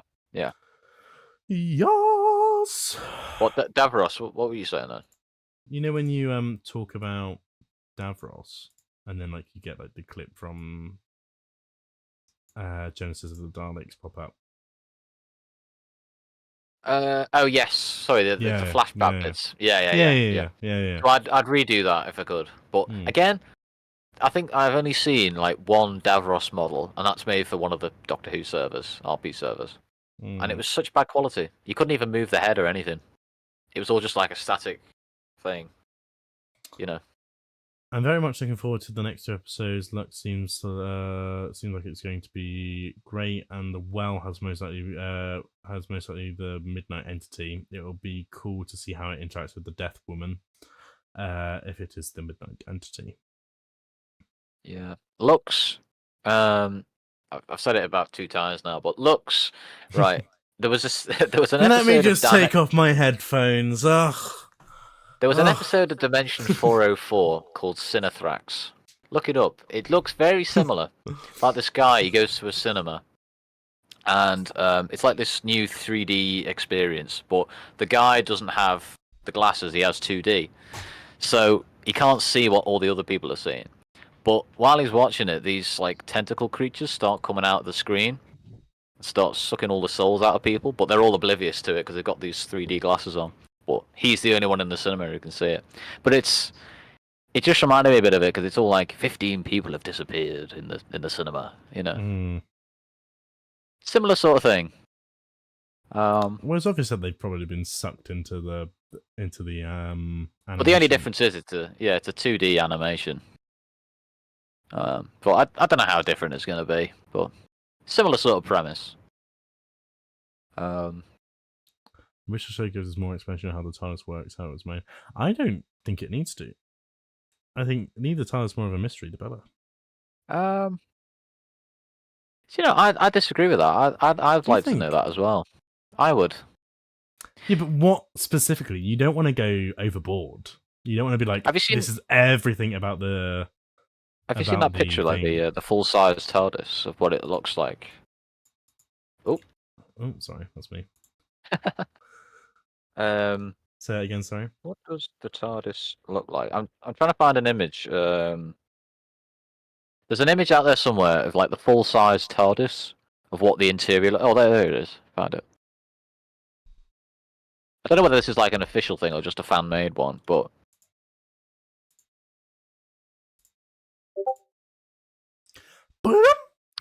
that's what it's meant to look like, apparently.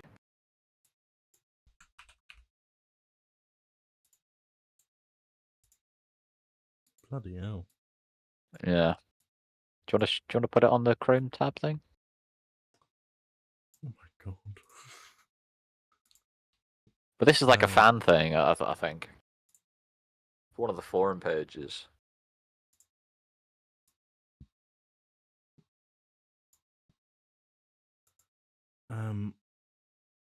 We're very happy if they made another Journey to the Center of the TARDIS type of episode. Well, stay tuned for K-Poo. Another Journey to the Center of the TARDIS. Yeah, that's it, really. But even just like the amount of detail that goes into it, all like the different like dimensional stabilizers, reverse gravitational field generators. This is what makes it sci-fi. This is what makes it believable. Because if you have all like these terms and things that are all like really advanced technology, that's what makes it believable. I wonder why they're all spheres, though. Good question. Oh, okay, cool. I don't know. Hmm. Just makes it alien, I do assume. not know. I kind of just thought it kind of looks more like the coral TARDIS, where it's all like a big dome. Yeah, maybe. But it's what I was saying about the Tom Baker scene, though. How that little explanation of the two boxes, they've just explained that in simple terms. You know, which box is larger? Well, that one, but it looks farther away. You know. Yeah. But it's because it's in a different dimension. You know, if you could have it here and there, the big one would fit inside the small one. It's such clever writing. You know. 100%. Yeah. Okay, So, maybe I I could don't know how live I don't know how RTD can think this is all nonsense. I just think I mean, it is in an outside perspective. It probably does look like, but if you can explain it in like use a bit of real science, like quantum physics or something, just to give it that little edge of, all right, okay, maybe it is feasible. Yeah. maybe. I mean, Scale in kilometers. yeah, but there's no scale. There is at top right. No, but as in like, it doesn't tell you what the scale is. Oh, okay. Like it just says. So like just from. But it's 200. So that bar there is 200 kilometers in length. So that's 200, 400, 600, about 800, and maybe 1,000 kilometers long. Damn. It's quite big. I don't know, but this is going very much into hard science-fi, like hard sci-fi. Yeah. Yeah. It's interesting. I mean, I just okay, fine. Learning a bit more about the TARDIS, cool. I just don't think say everything because then it ruins the magic and mystery of it, right?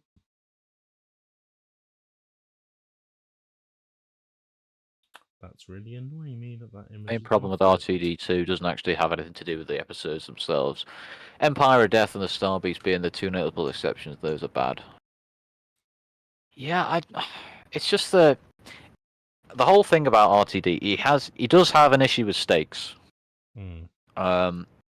So every single season that he's done, he tries to best it and go, right, what can we make that's even more a threat? So I think it starts off with the Daleks, then the Daleks and Cybermen, then the Master, which threats the whole universe, then it's realities, and then recently it's like Sutek, and it's multiverse and that sort of thing. I don't know. Now I think it's something to do with reality war or something. I don't know. Yeah, that's what it's but called. It's he does have an issue because he writes himself into a corner. And if you watch the Sutek one, it's like, oh, the TARDIS is suddenly good. And then he defeats it like that. You know. Yeah. But the build-up, it's like, what's the point? What we were saying earlier, it would be great if you could have like a series-wide arc where the Daleks win. So the first episode, you know, they take over. I don't know. They have control over the whole galaxy or something. Yeah. But by the end, it's like that's how they defeat them. I don't know. I mean, even in again spoilers, but even in the end of Revolution, like there's the same groan in the TARDIS from when it was Sutek, and I get it's probably just because it's some more god crap or whatever, or it's now just a sound they're going to use from now on to explain that the TARDIS is not working. But I don't know. It's just like, oh, here we go again. You know? Yeah. We talked about. I've just seen your comments, and it's about he has awful press. We've just seen that clip earlier. He was talking with Stephen Moffat in the TARDIS about how to stop pretending that there's any hard science fiction in this show, and it's just completely wrong Because immediately afterwards he says, "Well, yours, Stephen Moffat, yours has a hard sci-fi." Yeah. He's just completely contradicting him. Yeah. Yeah, Sutek was atrocious. I'm still shocked to this day that he wrote something that genuinely awful. Yeah, I mean, I can get why he did it, because having something that big of a threat and having to resolve it in an episode, Yeah. he's probably just taken the easy way out. Mm. I mean, it's it's understandable, but don't set the bar too high. I mean, if you wanted to have like a deadly threat like Sutek, span it over like 3 episodes or something. Have it a 3-parter. Don't have it just or have it series wide. Well, it's just like you use their ability against them, no? I feel like that would be the only way I would have written it. Is that how do you cause death to the god of death? Yeah. Not by putting a leash on him and putting him in the time vortex. To disintegrate. Which he's probably acquired some sort of exposure to since he's been latched on the bloody TARDIS for so long. Don't know. There's also the fact that he purposely sticks his arm out onto the sides of the vortex. I'd be like, no, I'm just going to be like this the whole time, and then your thing doesn't work. And then you kill me, and nothing changes. I think they only did it because of visuals. That's the main thing they're doing. They're visuals. They're spending the budget on visuals. So they're like, oh, what can we do to make this really good and expensive? They're just flexing their muscle. But it's like what we were saying, the TARDIS is too big. Problem solved. Offer him a treat problem. Yeah. Here, boy. Here, boy. So hang on. Biscuit. So how long has Sutek been on the TARDIS for? Like since I can't remember. Pyramid Was that of Mars. since Pyramid of Mars? I'm sure I saw like a continuity error. Someone said, I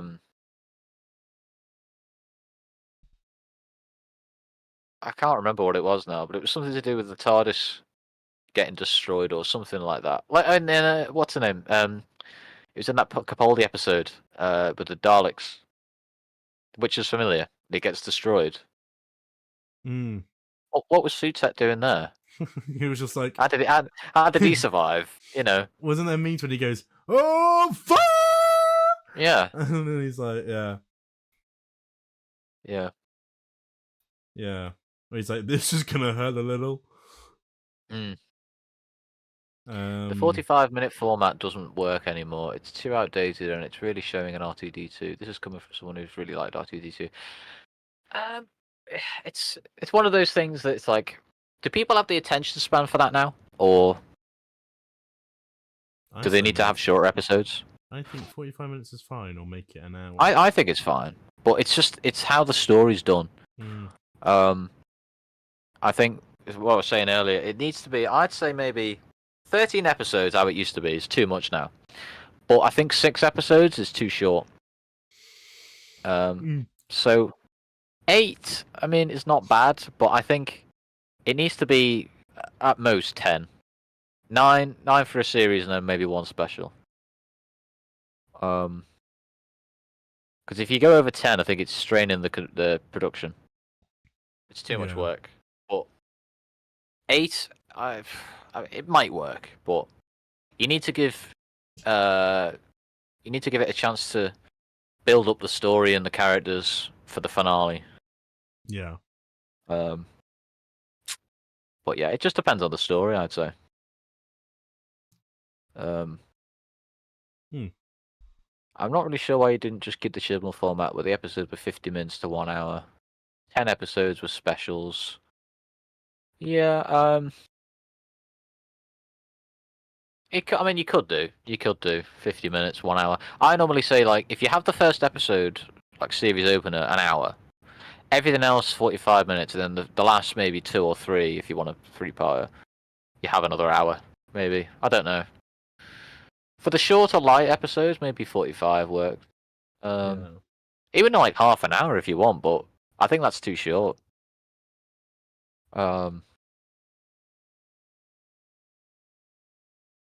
Yeah, I spoke about that before, Logan. Should it have a serialized format? It all depends on attention span again. It's whether people will watch it and what the story's like. Yeah. You need to have a good story for that. It's like the key to time, like a series wide arc. I don't know. I think if you split the episodes into 6 parts, you're gonna have to have it dragging, which I Yeah. don't think people would stick around with. No. I think Davros and the Daleks are able to take over the universe, and will kill off the Doctor along with the TARDIS. Will make a great series to work with. Yeah, if you could take the Doctor out of the picture, and that's why the Daleks take over. Yeah, that would be a good idea.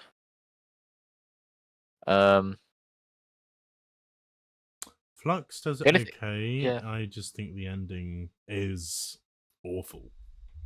I don't think I really finished Flux, to be honest. I still haven't No, watched. I think you're lucky if you haven't finished Flux. Really, it's just I only it know was- the memes. yeah. But I'm good at this. Nobody needs soup more than me. Why don't you just Oh, die? scared. Yeah. Off with yous. I just think yeah, the ending was just very rushed. It was very like, oh shit, we don't know how to end this. Oh, I know, we'll just use the thing that caused it in the first place. Ha ha ha ha. So Didn't they overshadow it with Timeless Child stuff as well? yeah. Tattoon and Yeah. And the Doctor ends up out like in between like universes. So like the void, basically. And that's where Division sits, I'm pretty sure. But yeah. But I do think the Angel episode was really good. Oh, there you go. Zanate says it as well. The Angel episode was great. Such a cool concept. And actually for once scary. I think that's cool. And I like the kind of the setup at the beginning where it's like you see the angel.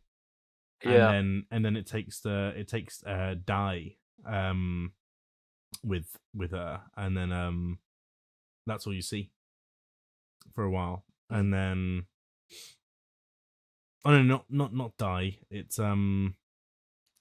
what's her face? The psychic, I don't- the psychic lady, not Die. Die gets stuck and Die's Dan's love interest. But yeah, I thought those were great, and then it just. 'Cause I thought yeah, 73 just- yards was really good. Well, I just thought the ending they messed it up. It went too political. It would be a great opportunity to bring in old companions. The opening was great. Being killed and being killed rather harsh series here. Fair enough. Can you imagine Captain Jack meet up with 13 and 10? You, as Captain Jack would say, you don't want to know what I'm thinking. It depends if John Barrowman is forgiven, but who knows? No, I don't really know what's going on with him at the minute, so I don't really want to comment on it. No, I mean, you're God knows. Yeah. 13 and 10. Yeah, I mean,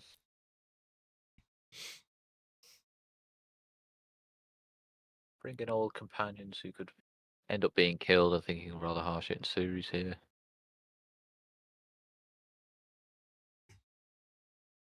Yeah, I think didn't they do that with it was in Dalek Master Plan, Sarah Kingdom. I think she's actually died recently, Jean Marsh. I think it's only the other day. Oh, really? Well, I think they killed her off in the series. She's only in the first 2, I think, or I think the Daleks killed her. If I remember, okay, it's been a while. But it has been done before that.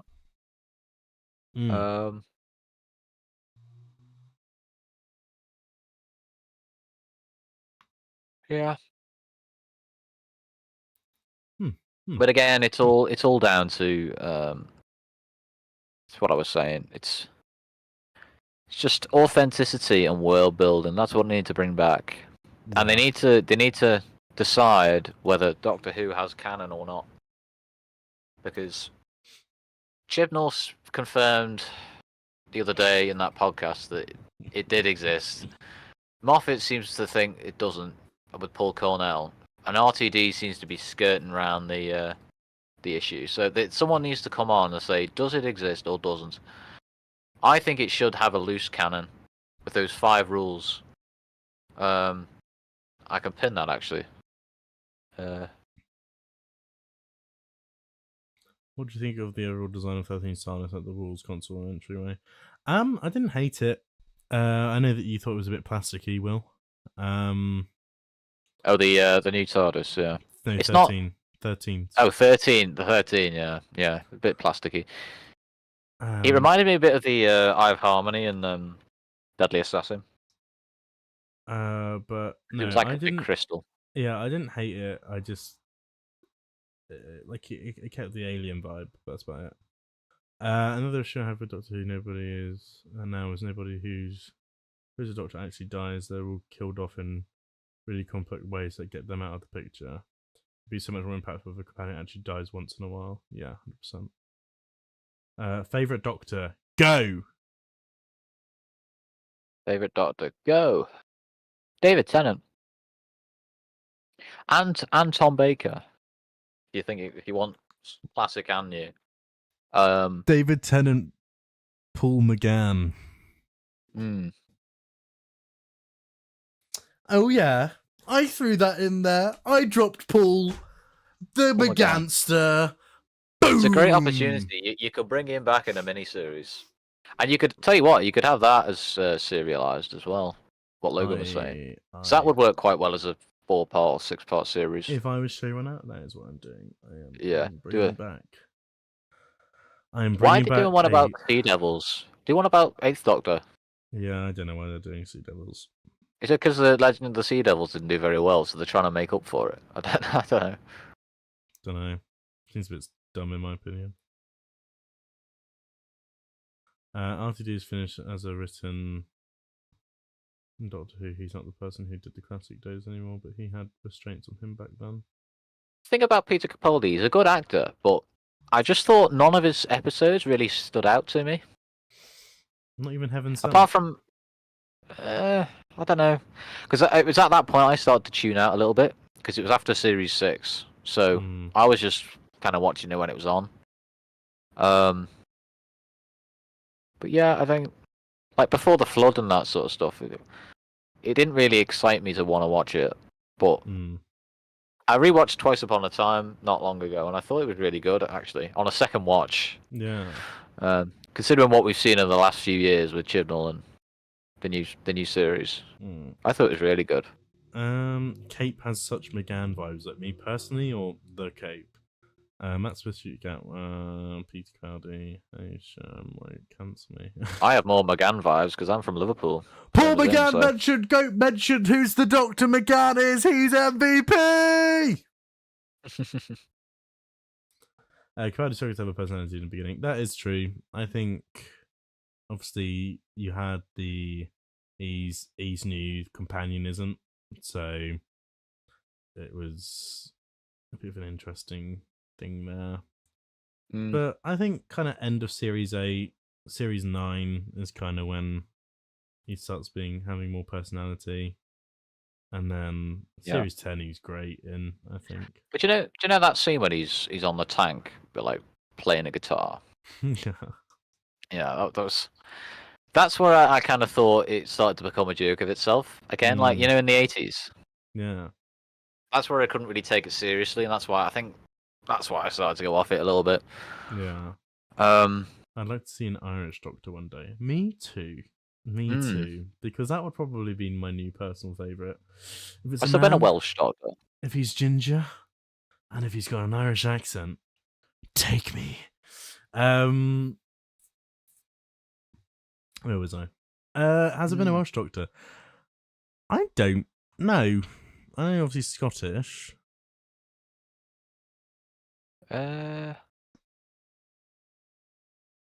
I don't think there has been, actually. We've just got Northern. Hello, it's Russell D. Davis here. Hello, it's Russell T Davies here. I'm the showrunner of Doctor Who. Now that means that I make all the big important decisions.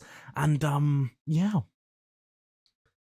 Kate likes men confirmed. Who knows? Who knows? Who knows? I don't even know. Anyone going to mention my absolute favourite, Christopher Eccleston? I did like his acting. I thought it was really good. But it's the fact that he only had one season. Yeah. I think that's what. Because I didn't really. Don't get me wrong, he's underrated. I think he's a great Doctor. Yeah, he is. Yeah. And so many people used to skip him, but Eccleston, yeah, I just kind of wanted a bit more time with. Big Finish kind of gives him that time again, but I don't know. I'm kind of more excited to see the Rose and Eccleston stuff on Big Finish and see how that comes across. But I feel like it's still rather limited because you're constricted between a time. You're going to have Bad Wolves spread everywhere. It's still within the same season arc, so you can't change too much.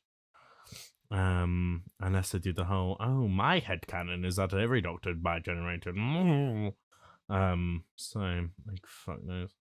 So I got it. RTD is finished as a written in Doctor Who. He is not the person who did the classic days anymore because he had restraints on him back then. I think the only reason why it had to be good back in the day was because they were trying to pitch the BBC to get them the Doctor Who back in. So he didn't want to go too ambitious. Ambitious, yeah. But I think that's what made it good. But now it's just gone all out. I think he's past his prime, really. I think. They just need they need new blood. They need new writers. Like, collaborate with Big Finish. Get some science fiction people in. 100%. You know. Yeah. 100%. Because they get Nick Briggs in all the time, so he could have connections to the BBC. Yeah. You know. Oh, Nick Briggs did voice the robots, by the way. I did look it up. Oh, he did. Of course, he did. He always does. He did the big two, the big ones, I think, but and not the. Maybe. Polish.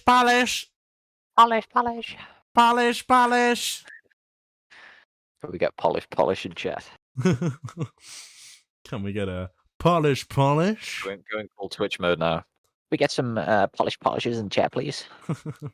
Spam the emotes, guys. Spam the polish emote. What would both of you say is your biggest strength when creating your machinimas? What's yours is editing, I think. Yours is the effects. Maybe. Why are you pulling a face? True, I think yours is the effects, I think. Thanks.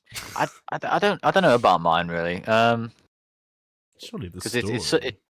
Well, I was going to say that, but then it's subjective. People might not say, "Oh, my story's very good," but you know, it's up to them really. Yeah, favorite time vortex design. Mine. Yeah, logo wise, probably me. Actually, to answer Logan's question, I'd probably say graphic design. That's probably my strength. Doing all the logos. Doing all your UI screens and things like that as well. Don't forget about but that wasn't using After Effects, so it's I had to do it the long way. But yeah, favorite time vortex design, I'd say mine is pretty sexy. But if you're talking about the actual show, I really like, again, 2005 to 2008. I'll tell you why I like that, because it's energetic. Yeah. I went off Smith's vortex because it was too slow. Yeah. The thing about David Tennant stuff is when it came on, you were like, "Oh yeah, let's go." Yeah. But now with Matt Smith, it was like, "Oh." That was it. It's like, hang on. We'll just do this. Demonstrating. Go on.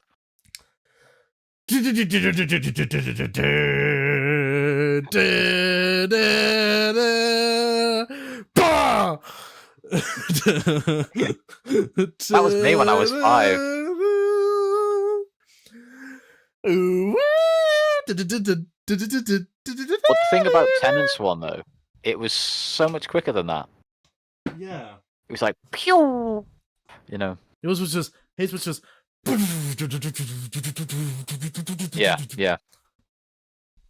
Yeah. Well, that's why I liked it, because it was all the orchestra as well in the back going da-da-dun, da-da-dun, da-da-dun. You know, it's really good, really good. I like McGann's. It made it exciting. McGann's is nice. It's obviously quite long 'cause it's more like a movie intro, but Yeah. I think it's a nice vortex to look at. It's quite pretty. If they were to do like a mini series for McGann, I'd try and use that vortex, but update it a little bit. Yeah, well, it'd be like the one that the guy there's someone out there who remakes them and makes them look more modern. I basically Neon Visual. No, it might be Adam VFX because he did a You know what I know is John Smith, I think. Hang on. Well, he's already working for Doctor Who. I think he did it during the Jodie era. I don't think he is now. Oh, does he not do it anymore? I don't think so. I think it's Adam Walker who makes them. VFX? Adam Walker VFX? Yes. And he Okay. let me show them off. So he makes stuff like this. And I'm pretty sure he remade the 2005 ones. Oh yeah. And in fairness, it's one of the best ones I've ever seen be recreated, because there's this bit in the original Doctor Who title sequence where go on, load. We're experiencing technical difficulties. Doctor Who 2008 intro. Don't look at my For You page. Pretend you never saw that. The TARDIS at the end of this does this thing that matches to the music that goes bum bum bum bum. You can't play it. We're gonna get copyrighted. I know. Just mute it off. I can play this bit. I can play a very short segment. Just mute it off. You can play the whole thing then. I'll play it really quietly. This bit. It's timed as it flips. Oh, okay. Yeah. And I got what you mean. He does it pretty on point as well, I think. Or I could be wrong. This is very embarrassing. But everyone else just kind of. Yeah. But everyone else just goes bum bum bum. They don't do anything with it. So I do appreciate that. But no, he does really great. I mean, he's even made the Starby stuff to look like the 2000, a remastered version of the 2005. So it's even got more texture onto it. Oh, that's cool. All right, I'll check him out. We can go through it quickly now, just so I have to mute it. But it's like that. So it's more of a time column. So it's just the same format, but then with this logo, and then but yeah, it's just the speed of it all. That's what makes it exciting. I haven't seen this though, Sharda, the Paul McGann version. But let me quickly find the. Let me pull up the Paul McGann one he did. They've done Star Trek ones as well. He also did the Doctor Who Beware, which was the audio series that they did. Oh, right, okay. There is actually a cool idea from that I really wanted to do one day.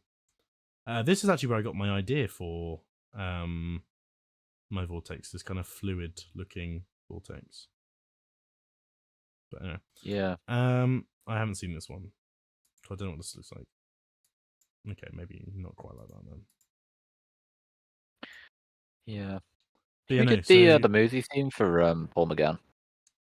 I don't know, but he even recreates the planets, the full intro, the eyes. Oh wow. Yeah. This whole thing I think is redone.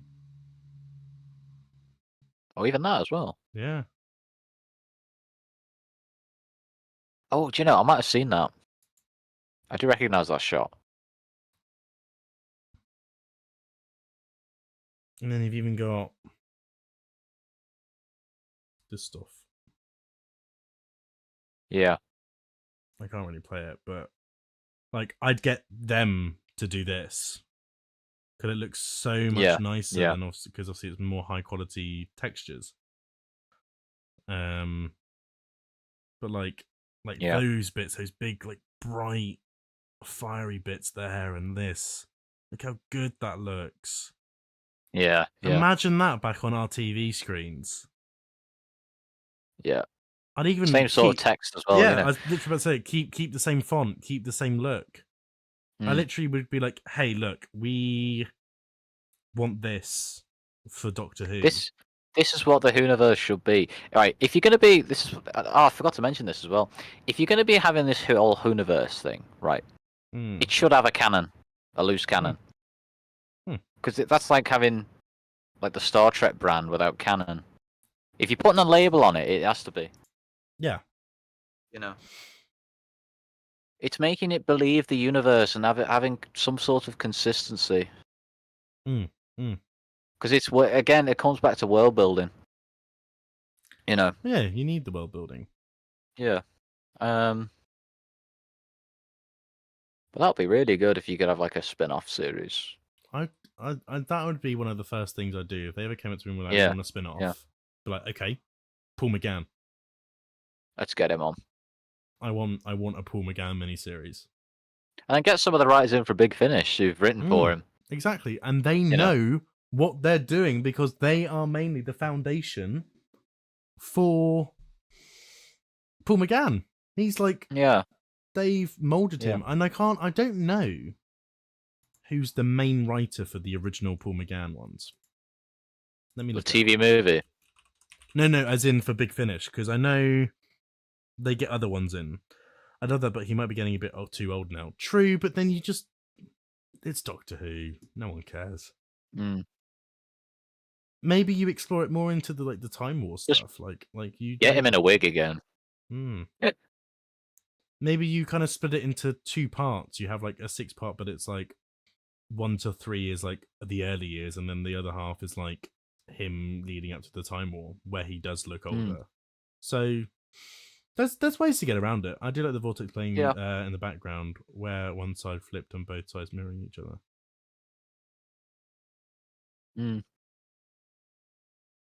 Oh yeah, on my one, yeah. I think, yeah. How close are they being able to use AI to make an actor like they're a lot? Very close. There's a new film with Tom Hanks. I can't remember what they called it, and I'd have to look it up. They tried it with Luke Skywalker in The Mandalorian. Yeah, but that looked crap. It wasn't. Yeah. But they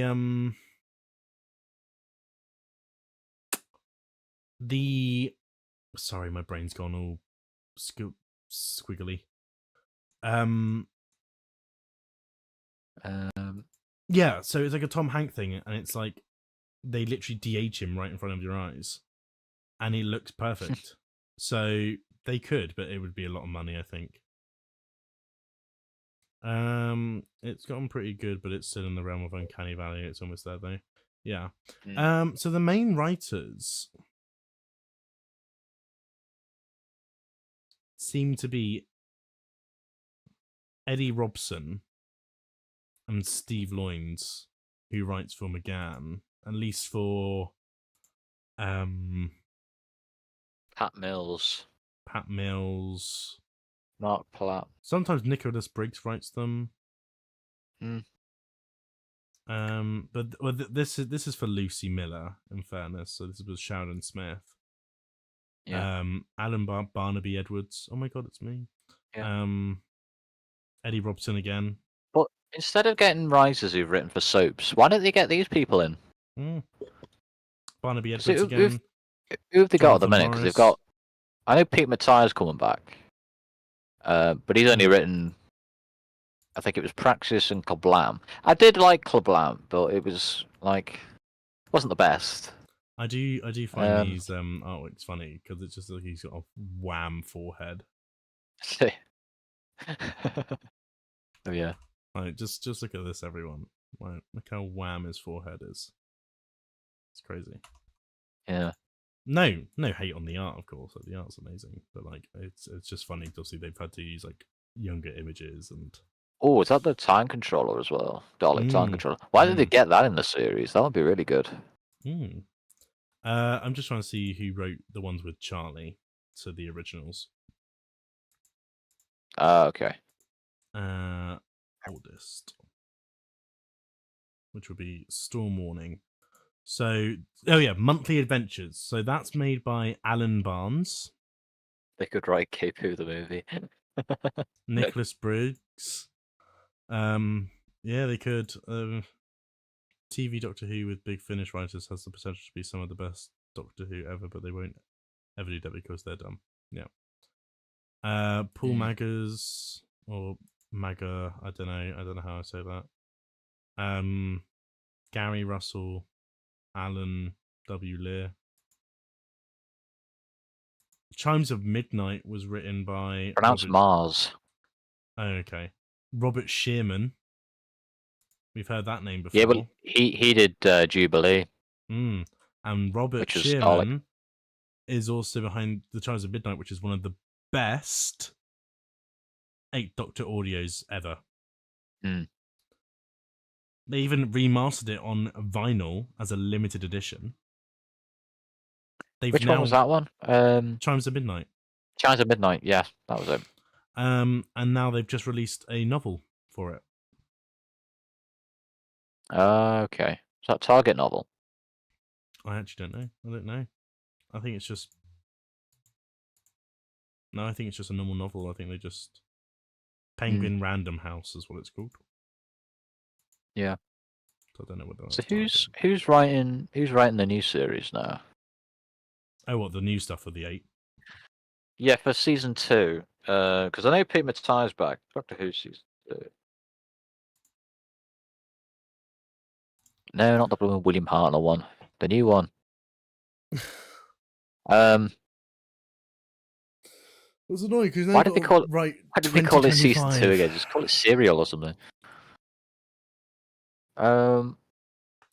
So Stephen Moffat wrote the Joys of the World. Russell T Davies wrote the opener. Sharma Angel Warfall. I don't know what. Pete McTighe. He's writing Lucky Day. The story and the engine. Inua Elams. He's a British poet, playwright, and performer. So he's a theatre. He's a stage playwright. Interesting. So no science fiction background there. Juno Dawson. I think she did that. Was it the podcast version? But other than that, all she's done is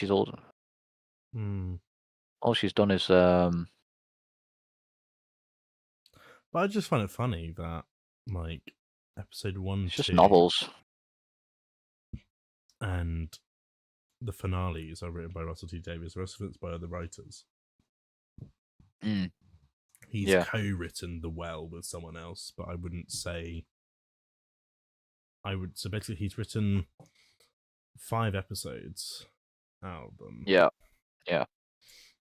Or if you want to be that pedantic about it, 4 episodes. So he's basically just done half the work for them.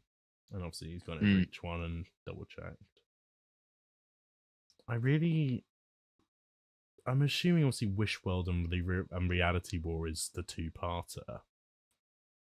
So that'll be the end one, yeah. Yeah, so I don't know how they're going to relate to each other.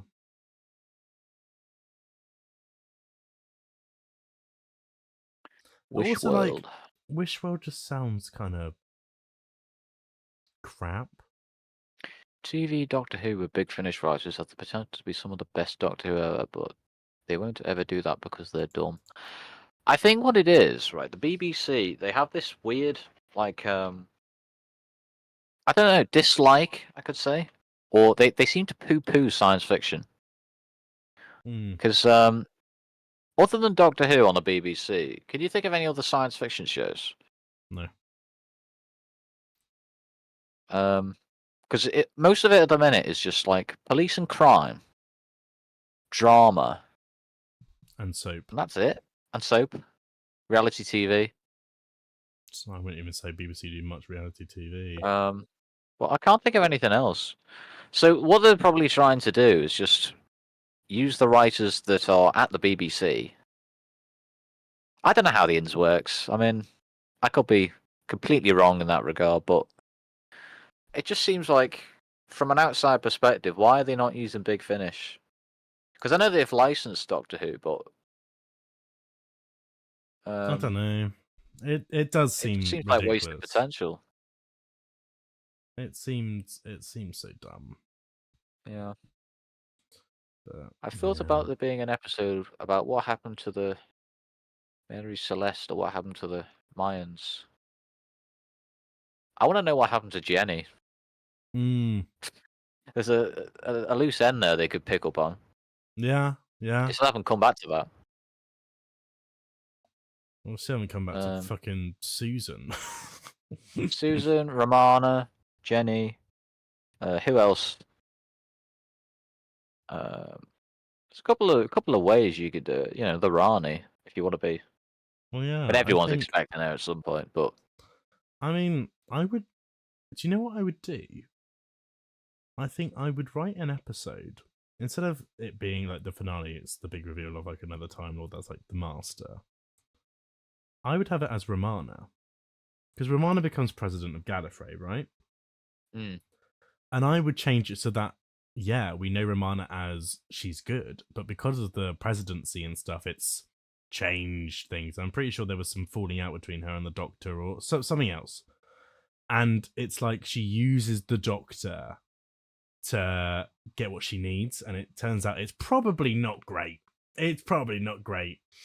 And she actually turns out to be the big bad because, but not like big bad in the way of like she's pure evil. She's doing something for the sake of others and doesn't realize it's probably actually worse. I think that could be a cool thing. Yeah. Propaganda. I mean, I think what it is, right, and I've said it probably about 5 times this stream again, but what they're doing is, at the minute, they're prioritizing politics over story. And they need to be doing it the other way around. Susan has been back, but only in audios. Yeah, so what it is, people want to, like, escapism. They don't want to be lectured. Because the world's miserable enough as it is already. You know, they just want a bit of a break from it all. They just want a bit of science fiction. You know, they can take them off into this fictional universe that's believable, you know. Yeah. And that's all they want. They want to be entertained. I've seen loads of people on, I don't know, Facebook, Instagram, all just saying we just want entertainment. We don't want any of this. But I mean, there's nothing wrong with politics in stories, but it needs to be an afterthought and it needs to be more subtle. Yeah. Have a good story first, and then think of a political message. How can we? What like moral? It's like a bit like a fable. What sort of thing can we? What message can we have at the end? You know, that people take away from it. You know. What's going on with that? Why hammer the political stuff so much? Don't know. I don't know, mate. BBC. I think what it is, I mean, I don't want to go too deep into it, but I think the license fee needs to go. It's an old thing, right? And it's stopping the incentive to make good things. Because if you get really bad ratings, but regardless of kind of viewership, I mean, you're getting paid anyway through the license fee. So you're going to be like, well, oh, what's the point of making good things if they're going to get paid anyway? Yeah. So it needs to go, and they need to think of something else, because if the viewings need to matter at the end of the day. If your audiences aren't watching it, what's the point of making it? No. Yeah, I agree. Um, I like RTD injecting some politics. It's just sometimes he's too blunt. Yeah, well, yeah, exactly. He doesn't inject it anymore. He just slams it in, like the most recent. It's just too on the nose. Watch the Orville for Seth MacFarlane. They do it really well, really well. They just have a really good story, and they embed it like a bit of political. I mean, it is obvious to some extent, but it works. It just works. Really well done. But I think that's how Doctor Who needs to deal with it. Yeah.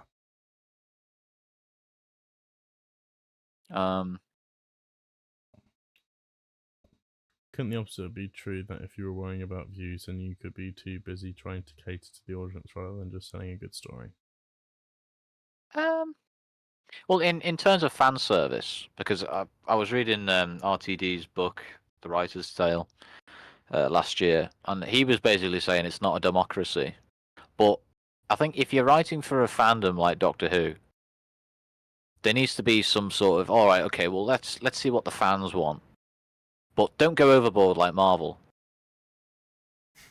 I think you just need a bit of. You need to have like a bit of canon continuity or consistency at least. But I don't think politics is the problem. It's just how they're approaching it.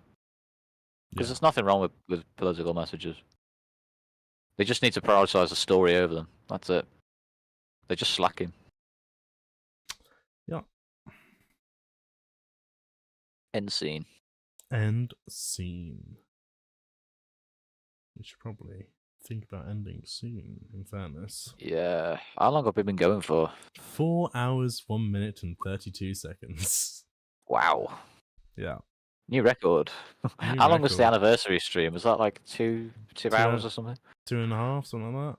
Maybe. An hour and a half, maybe. Was. I know the highlights are like an hour. Well, we've got make this weekly, Logan says. Well, thing is, we haven't got really enough to talk about weekly. No, we were talking about doing it more often, just not. Yeah, cheers, Patrick. Yeah, bored now. Yeah, I didn't think you were still here. But you've gone. Get back to work in the kitchen. We were thinking about doing it weekly. We don't know. Yeah. If it's possible. I know Doctor Who is weekly. But we're not really talking about what's happened in a previous episode. Like the stream would be 20 minutes. We'd say everything we want to do and that's it. Then move on and then we're done. That's more of a video really. But we were thinking maybe like, I don't know, it could be like a monthly thing, or it could just be whatever, that we just discuss new things or just talk nonsense really. I mean, but it would probably just keep being called Repitching Doctor Who. Repitching Doctor Who again, and then again, and then again. And again, and again. But I think that the main two things, which I just want to reiterate again, how we'd probably fix it is revert the genre back to science fiction and emphasize Sidney Newman's original concept. So having stories that intertwine with scientific and historical facts. Don't make it like, I mean, there's nothing wrong with educational, but don't make it too strong. Just have it that in a way that makes the audience take away something from that. Make it something interesting. So it's like, oh, ancient Egypt. I'll do a bit of research on that. That sounds quite interesting. And then the other one is just like hard reset of the Timeless Child. We need that needs to be gone, because I can't really see any. It's not working with it. There's nothing. I can't see any of the new possibilities that were promised.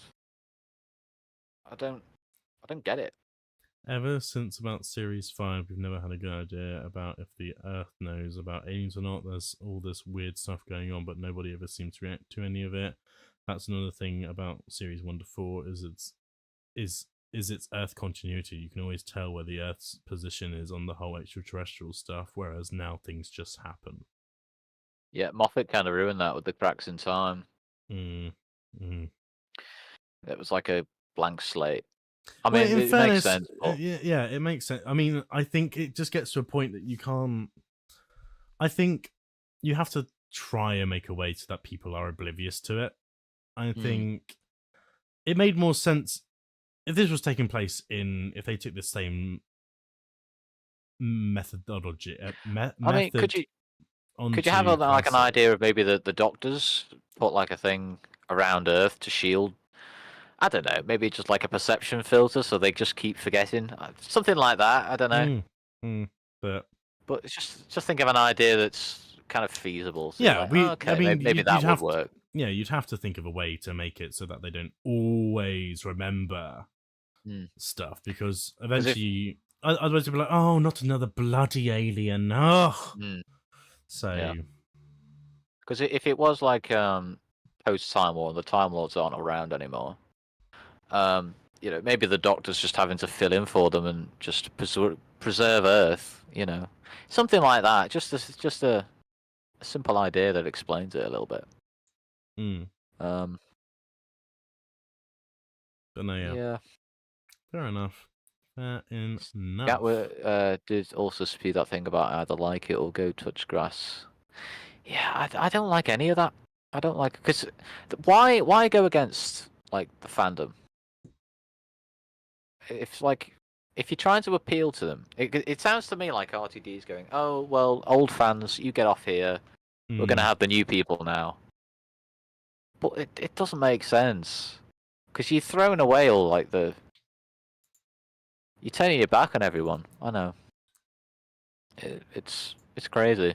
I just don't get it. Yeah, me neither. Me neither.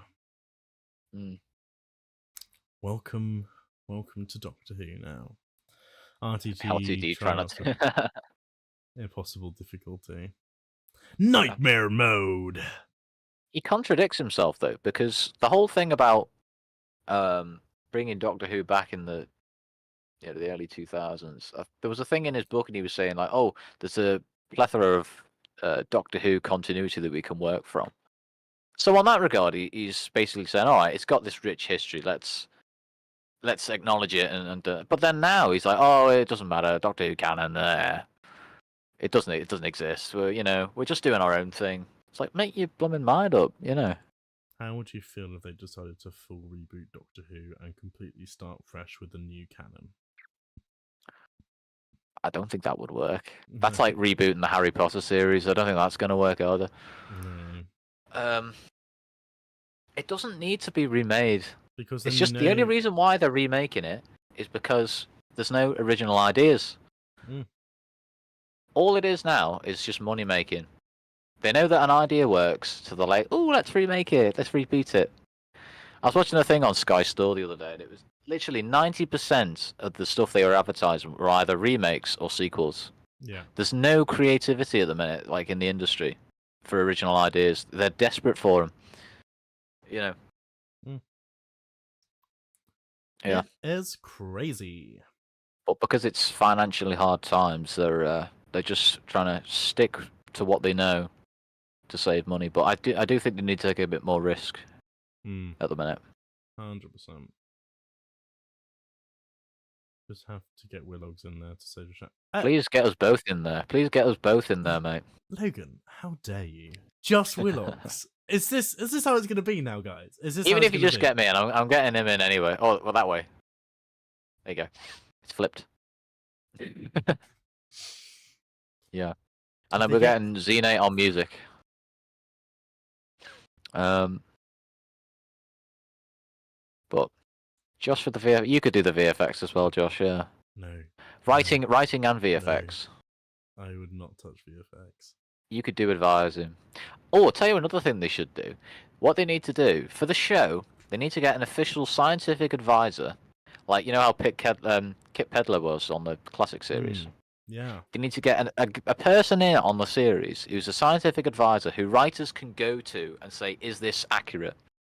And they said, oh yeah, okay, that's feasible. And they need a scientific advisor and a historical advisor. That's what they need. It's a bit like how Marvel keeps track of the timeline, but with science Yeah. and history. It's that sort of thing. That's what they need. Convince Willox to put in the cape. Well, Willox wouldn't need to because I just write it in anyway, and it'd be like a little subtle little mention, and it doesn't have to be anything more. Just to kind of solidify me, and then I'm happy, and then let the show go on. We just have a little mention of the cape, just as a Mm. little cameo. Maybe one of the characters in it is called Cape. Yeah. I don't know. Or Cape Corp or something. I don't know. Either one of the industries or something. I don't know. Mm. How old are both of you?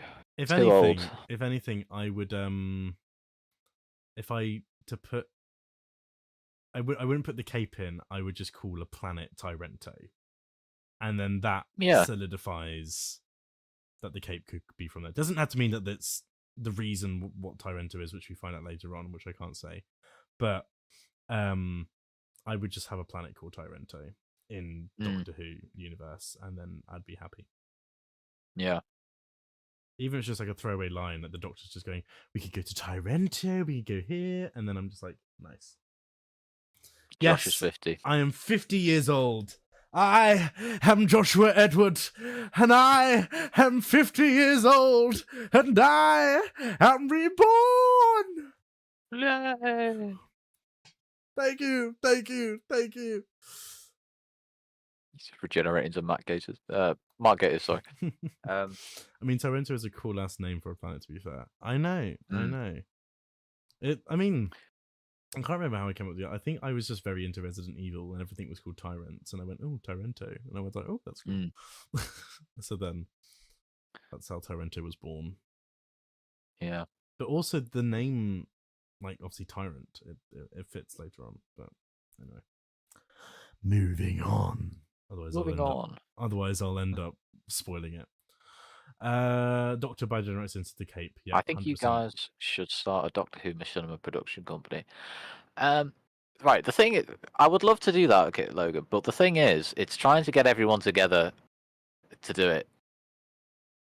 I mean, we're like me and Josh, we'll do it, but because we know we're both available, but getting everyone else to do it, that's the problem. It's finding the time as well, because you'd have to do it like a proper production. We got Zoom. We got Zoom. We got Discord, whatever. Nobody uses Zoom more than me. I'd love it if so we've got who are the Juma Doctor Who's on here? So we've got just James, right? Me, Josh. It was the one you watched. Was it Ambient? Ambient, yeah, but he doesn't do it anymore. That was years. He doesn't do it anymore. Years and years ago. This is when I started, by the way. This is like Xene on music. Who else have we got? I don't know. Logan reviewing it or cameo. I don't know. Maybe you could do a voice actor. Yeah. Maybe filming. Well, Logan's done a machinima project. Okay, you could do some filming. But if we just get like a proper team together, advisor. If we could get a proper team together, I think we could make something really good. Because if you can make it original, with all our own music, all our own effects, all our own logos, we could have our own series. That's right. Zenate did, but it's just coordination and finding the time to. Because we've all got our own lives. We're all in our different countries. Zenate did do a Jima Doctor Who episodes. I sent you. Yeah, I think you did. I'll review them right now. I'll voice the TARDIS. Sure, you can go shoop shoop shoop shoop. But who's the showrunner? We're co-showrunner. Yeah, we're co-showrunner. We drop the scripts and we go peasants, go. It was the two brothers for Stranger Things. Duffel Brothers. There you go. We're like the Duffel Brothers. Sure. We'll do that. We'll do that. Yeah. It's possible. We can make it work. We're the North and South brothers. I'll have to send you my dissertation, Logan, because I did one on. It was on canon from my university. I don't know whether you might be interested in that, but it's a bit of a read. It's like 30 odd pages. But it And basically they're just goes through. lengthy. I know, yeah, but I did find it quite interesting. I mean, I was going through all the history of like the first fandom, all that sort of stuff, because it was Sherlock Holmes and there's a thing called the Baker Street Regulars. That's where it all started, but that was like in the 1900s. Would make the episode production much fun. When you say that, would it? Would it make? I don't think it. You know, It does mean that we can just be like, "Oh, we've done this. Get on with it." yeah. I don't know, because Gmod is, I think, personally now, even if I had this big team, you'd need animating. I can't make it without animation, and that's easier to coordinate with one person at a time. You need to coordinate with the mod developers as well. Like, who's the guy that did my TARDIS? It's the people in the Castebras TARDIS Discord, whatever it was. Was that the old one? I can't remember. But no, we need to get them on. Yeah, you need to get them into NPC making and stuff, model making. Yeah. Because I know there's loads of TARDISes on there. We've got enough of them. I just think there's no point adding more TARDISes if we can't have things to go against. Like, obviously it's not in the terms of roleplay, I suppose, but like, still, I just think it needs to have more models. There's too many TARDISes. There's too many Daleks. There's too many Cybermen. Give us Ice Warriors. Give us Actually, there's not as many Cybermen. No, give us custom Cybermen as well, like brand new designs that they can be used. Ice Warriors, Zygons. Yeah. Clockwork Clockwork droids. They're pretty cool. Yes. High definition Slovene. Yes. Better what else? Sontarans. Sontar, yes, yeah. Because it just give us more opportunities for stories. That's all. Because if I were a mod developer, I'd be doing it myself, but I can't code for the life of me. I know an animator workshop limits as the equivalent to Doctor Who's low budget. Get creative. Doctor Who doesn't have a low budget anymore. Give us the high budget. Yeah. But, you see my low budget. That's series 1. You see my low budget. That's the season to never be named and season 2. True. You got a point there, Logan. You got a point, but that's true. That is true. Yeah. I mean, thing is, if you're making Gmod Doctor Who, there's a thing like if it's not the official program and you have the TARDIS and you have the Doctor and you got the companion, and then you're making like these villains that have nothing to do with Doctor Who. I mean, is it really Doctor Who? No, exactly. But because why... Diaglock, I did that with. I think I had a species in it that wasn't really a Doctor Who species, but it wasn't. I don't think it was very popular. But it's like the likes of the Daleks and the Cybermen. That's what gets the views. But it's like you notice a lot in my series 2 and in upcoming series 3. A lot of it doesn't involve Doctor Who monsters because there aren't them. I think series 3 has 4 from Doctor Who. Yeah. And that's even like having to like find new player models that work and look like them. Like I wanted to do the Ice Warriors.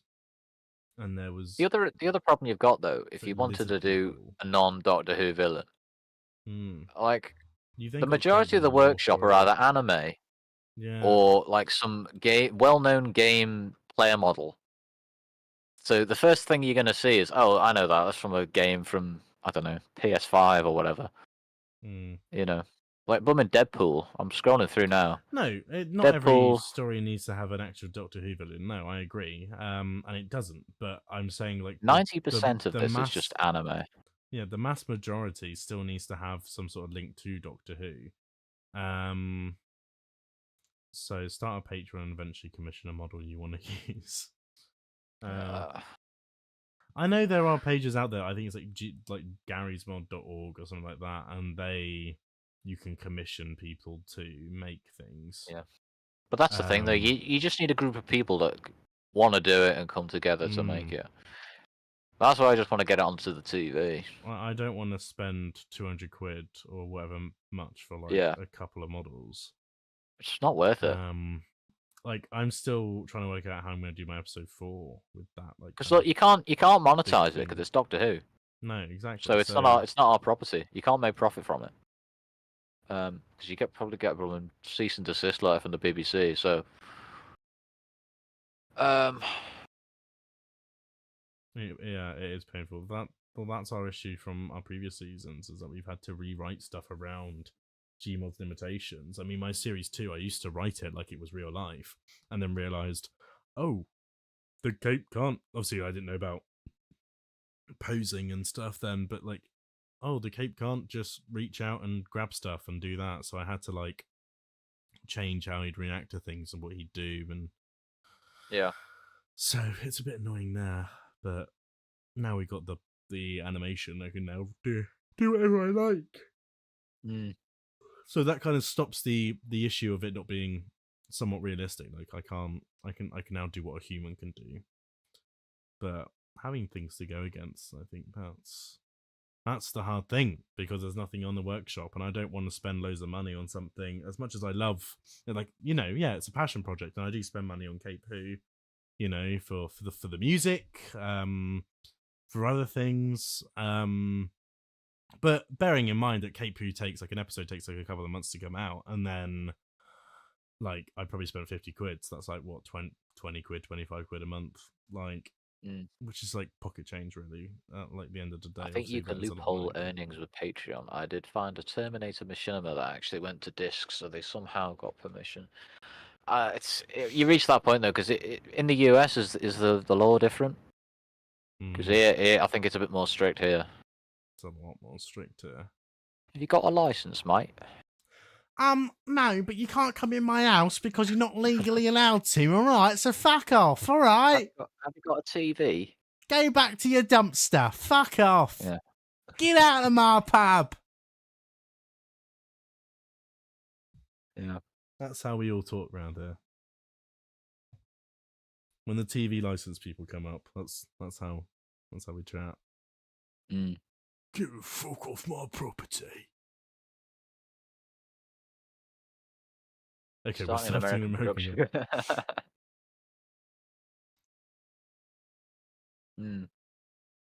Yeah, well, it'll just be like the Paul McGann TV movie again, then set in America.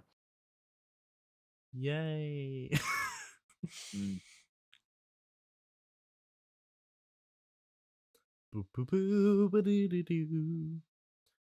Bro, yeah, I don't know. I'd love to have more models, and maybe me and Will can work something out in the future. Maybe we can, if there's a monster that we both want to do and it could be commissioned, we could split depending on how much it is. I don't know.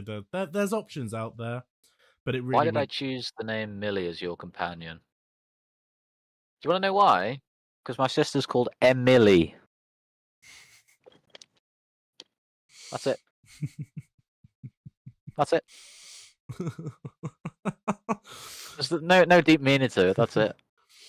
But yeah, like depending on costs and stuff, then maybe it's possible. But I don't know. I don't know. I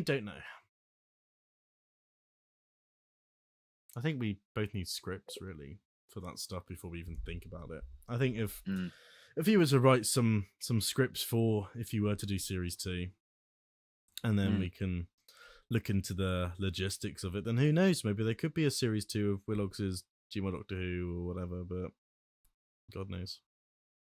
Yeah. God knows. No. So yeah, I think that wraps it up, really. To be honest, that does wrap it up. Have we got any final questions? You've got about 6 minutes left, so you have 6 minutes to say your last bits and bobs. Yeah.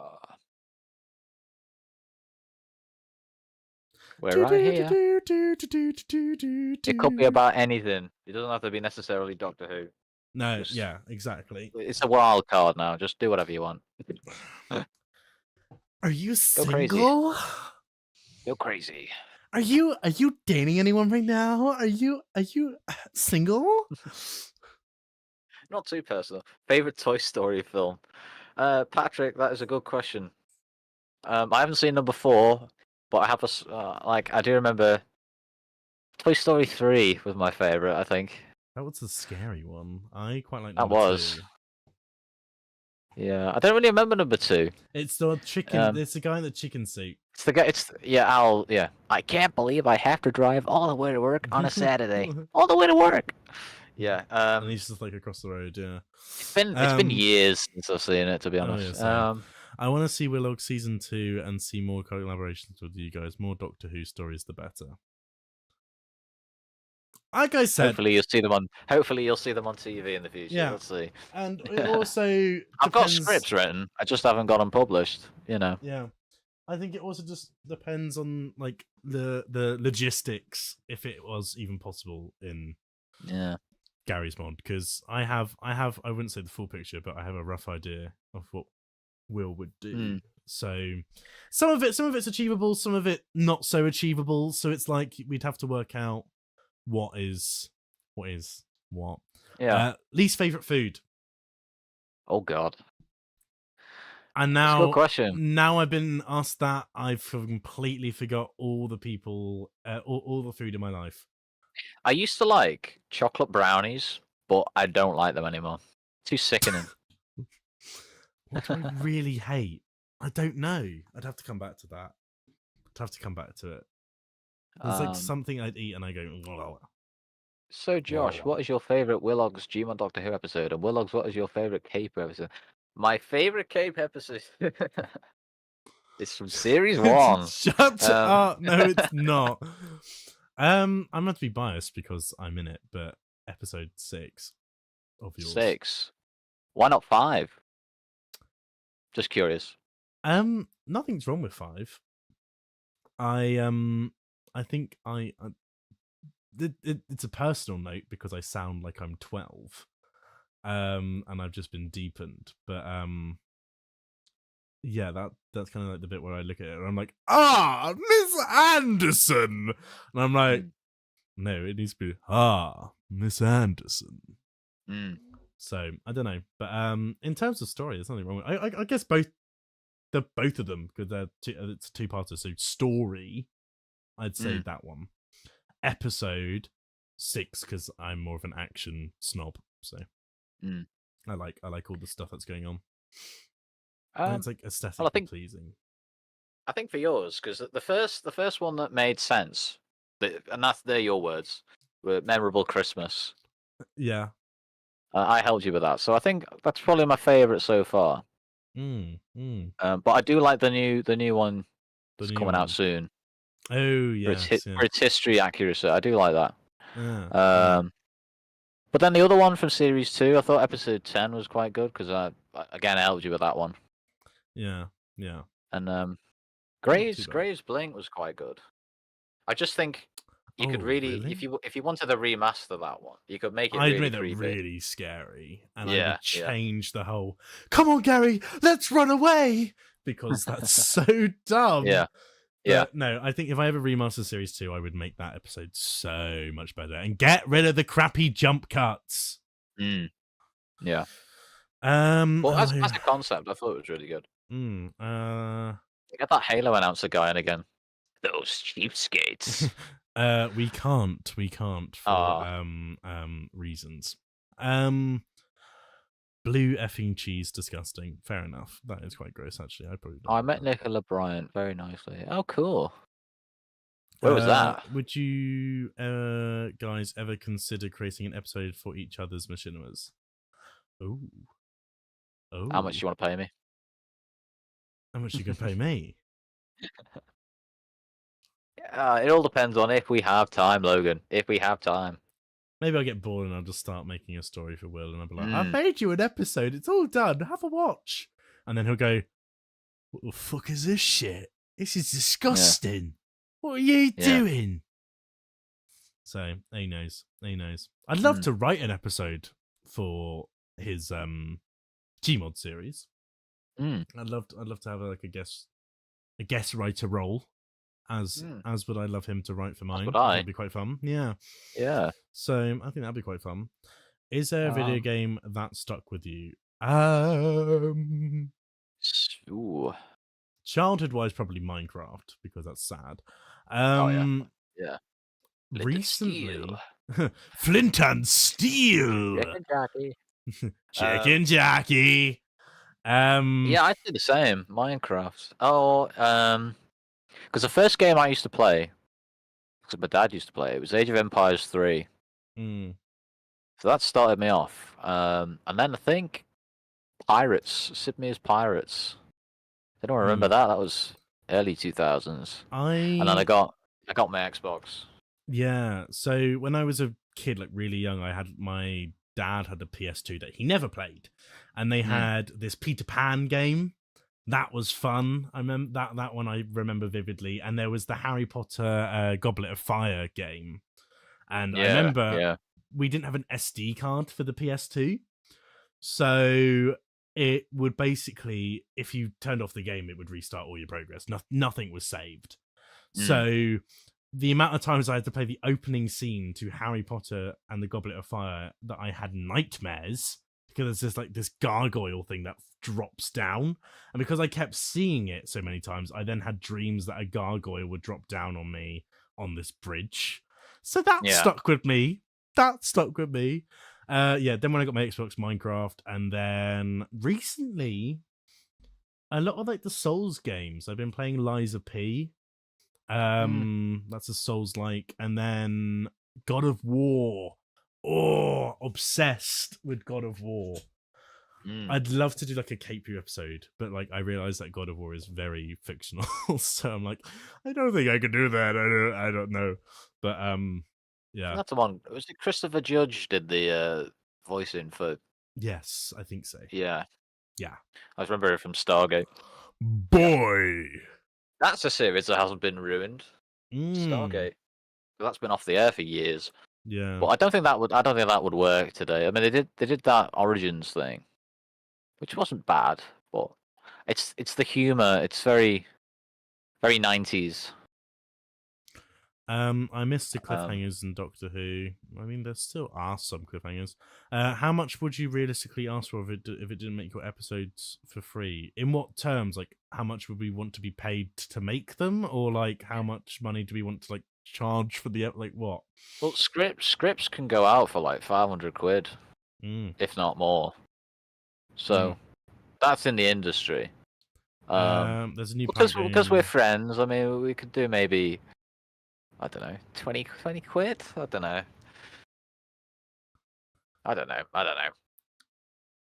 quid? Is that all I'm worth? No, for me. Oh. 20 quid? No, not you. I mean, like, I'm giving you a discount. All right, I'll charge you 200,000 then. All right, sounds good. I'll go into debt. What ruined the MCU? I don't know. Too much fan service, and it's overly complex. But basically, what happened was they reached a point where you had to watch a film in order to understand a TV series. Or was it the other way around? You had to watch WandaVision in order to understand the Doctor Strange film. Yeah. And that's where you start to alienate people. If it's not standalone, that's when it becomes an issue. That's when it becomes an issue. I think that's where it went wrong. And finally, do you guys think machinima as a medium has a future in entertainment, or is it a dying medium? Good question. Well, I think it's a hidden medium, really. I don't think many people do it, and I wouldn't say it's dying because it never really started up until. I mean, obviously it existed, but it was more like memes. But as a I want to see what entertainment. Yeah. I want to see what the sandbox thing is going to be like. You know, Gary, it's not Gary's Mod 2, but it's like the successor to Gmod. Because some of the graphics on that's stunning. because Mm. they're using the Source 2 engine. But what worries me is the fact that they're going more to like game developers route, where it's you have to create you create your own games, so it's more like Roblox. But I just hope that they're going to do like a sandbox mode for filmmakers and stuff. Yeah, maybe. Because I would love to do something in that. Question is it going to look too different to Gmod? Yeah, well, it would look more realistic. It would help with like the live action sort of thing. If you wanted to, I think a series in that would look really good, really good. If you could do it right. I remember I toyed with the idea of using VR in Gmod, and then I had VR. like, motion capture basically for my arms. I think you were telling me about that actually. Yeah. I don't own one, so I could never test it. But like, I thought that would be like a cool thing to give a go because there is a VR mod, and also like seeing the TARDIS like in real life, like in Gmod, would be pretty sick. Did you play the 13th Doctor VR thing? What was that? Not in VR, but I played it Edge of Reality or whatever it's Edge called. of Reality, yeah. Originally called Edge of Time because I was pissed off because I was going to call episode 10 of series 2 The Edge of Time. And then I was like, oh, okay, can't call that. Then I was going to call it Time Fracture. Then they released the Time Fracture experience. I went, oh, okay, great. Yeah. I can't remember what I called it. I think I called it a fracture in time in the end. So, yeah. Logan, I asked because it was so much bigger in the early 2000s. Yeah. The thing with machinima, though, because you've seen it with, like, The Mandalorian. Video games and, like, 3D environments and things, film and video games are becoming one, basically. And it's been gradually doing that for, I think, over the past 10 years. Because now you can just have, instead of green screen, it's all just 3D environments projected onto LED screens. It's, I think that's the way film's going. So I don't think it's not really a dying medium, it's just evolving into something else.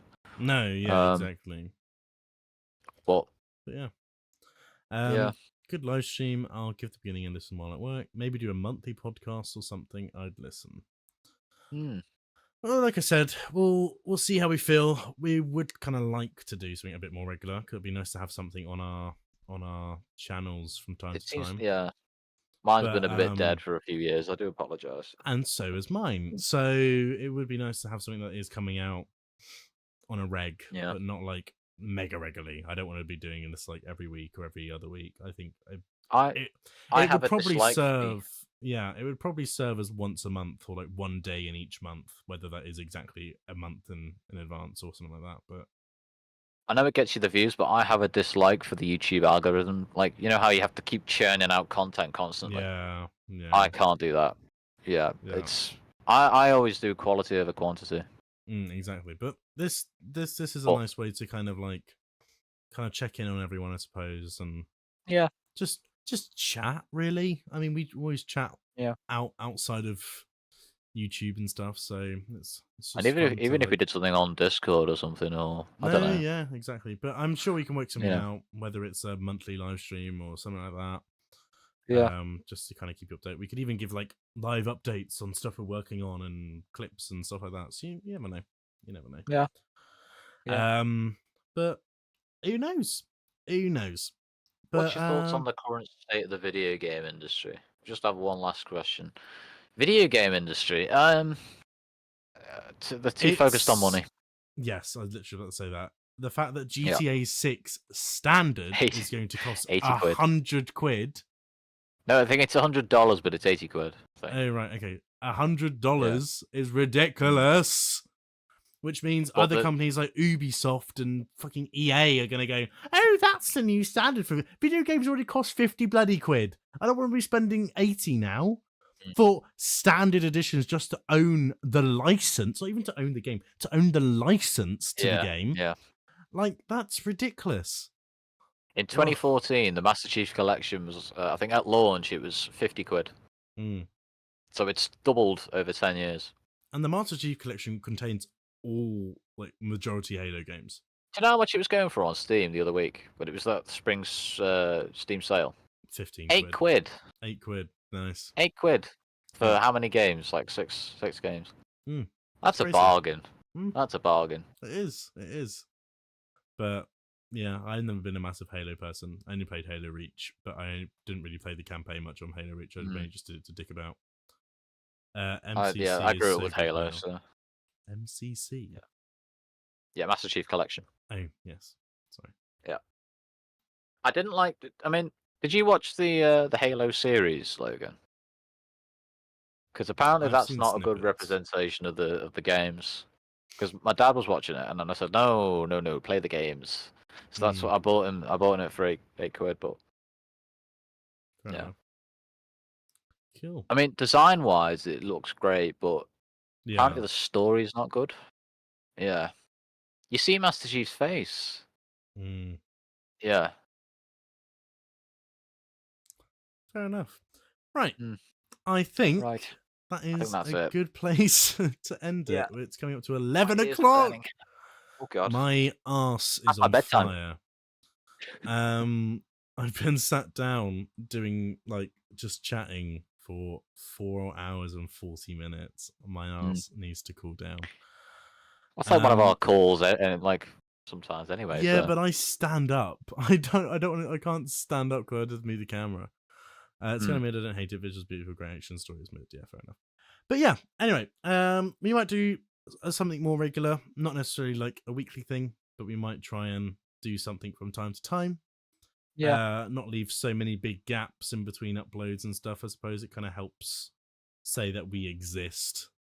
Seeing as the running joke for Will is that he's alive. He's alive. I'm a private guy, you know. Yeah. Josh live stream the Halo campaigns. Maybe, who knows? Maybe one day. Could we do split screen? Because I've got Master Chief Collection. Okay, if you wanna. Can you do that? I don't know. I don't Or know. is it not available on PC? I'm sure we can work it out. But I'll do it. oh, there we go. me and Will down playing Master Chief live. Woo! Slayer. Master Chief and Arbiter. Yeah, there's co-op for campaign. Oh, okay. All right. Okay. Cool. Make a Halo. Make a Halo. No, Red versus Blue 2. No, not again. But yeah. So hopefully we'll do some more stuff together. But until now, thank you all for watching. Hopefully Thank you one very day much. we'll be repitching Doctor Who for real, and we will see you all. Got to start a petition. We'll see you all in the next one. See you later. Bye. Bye-bye.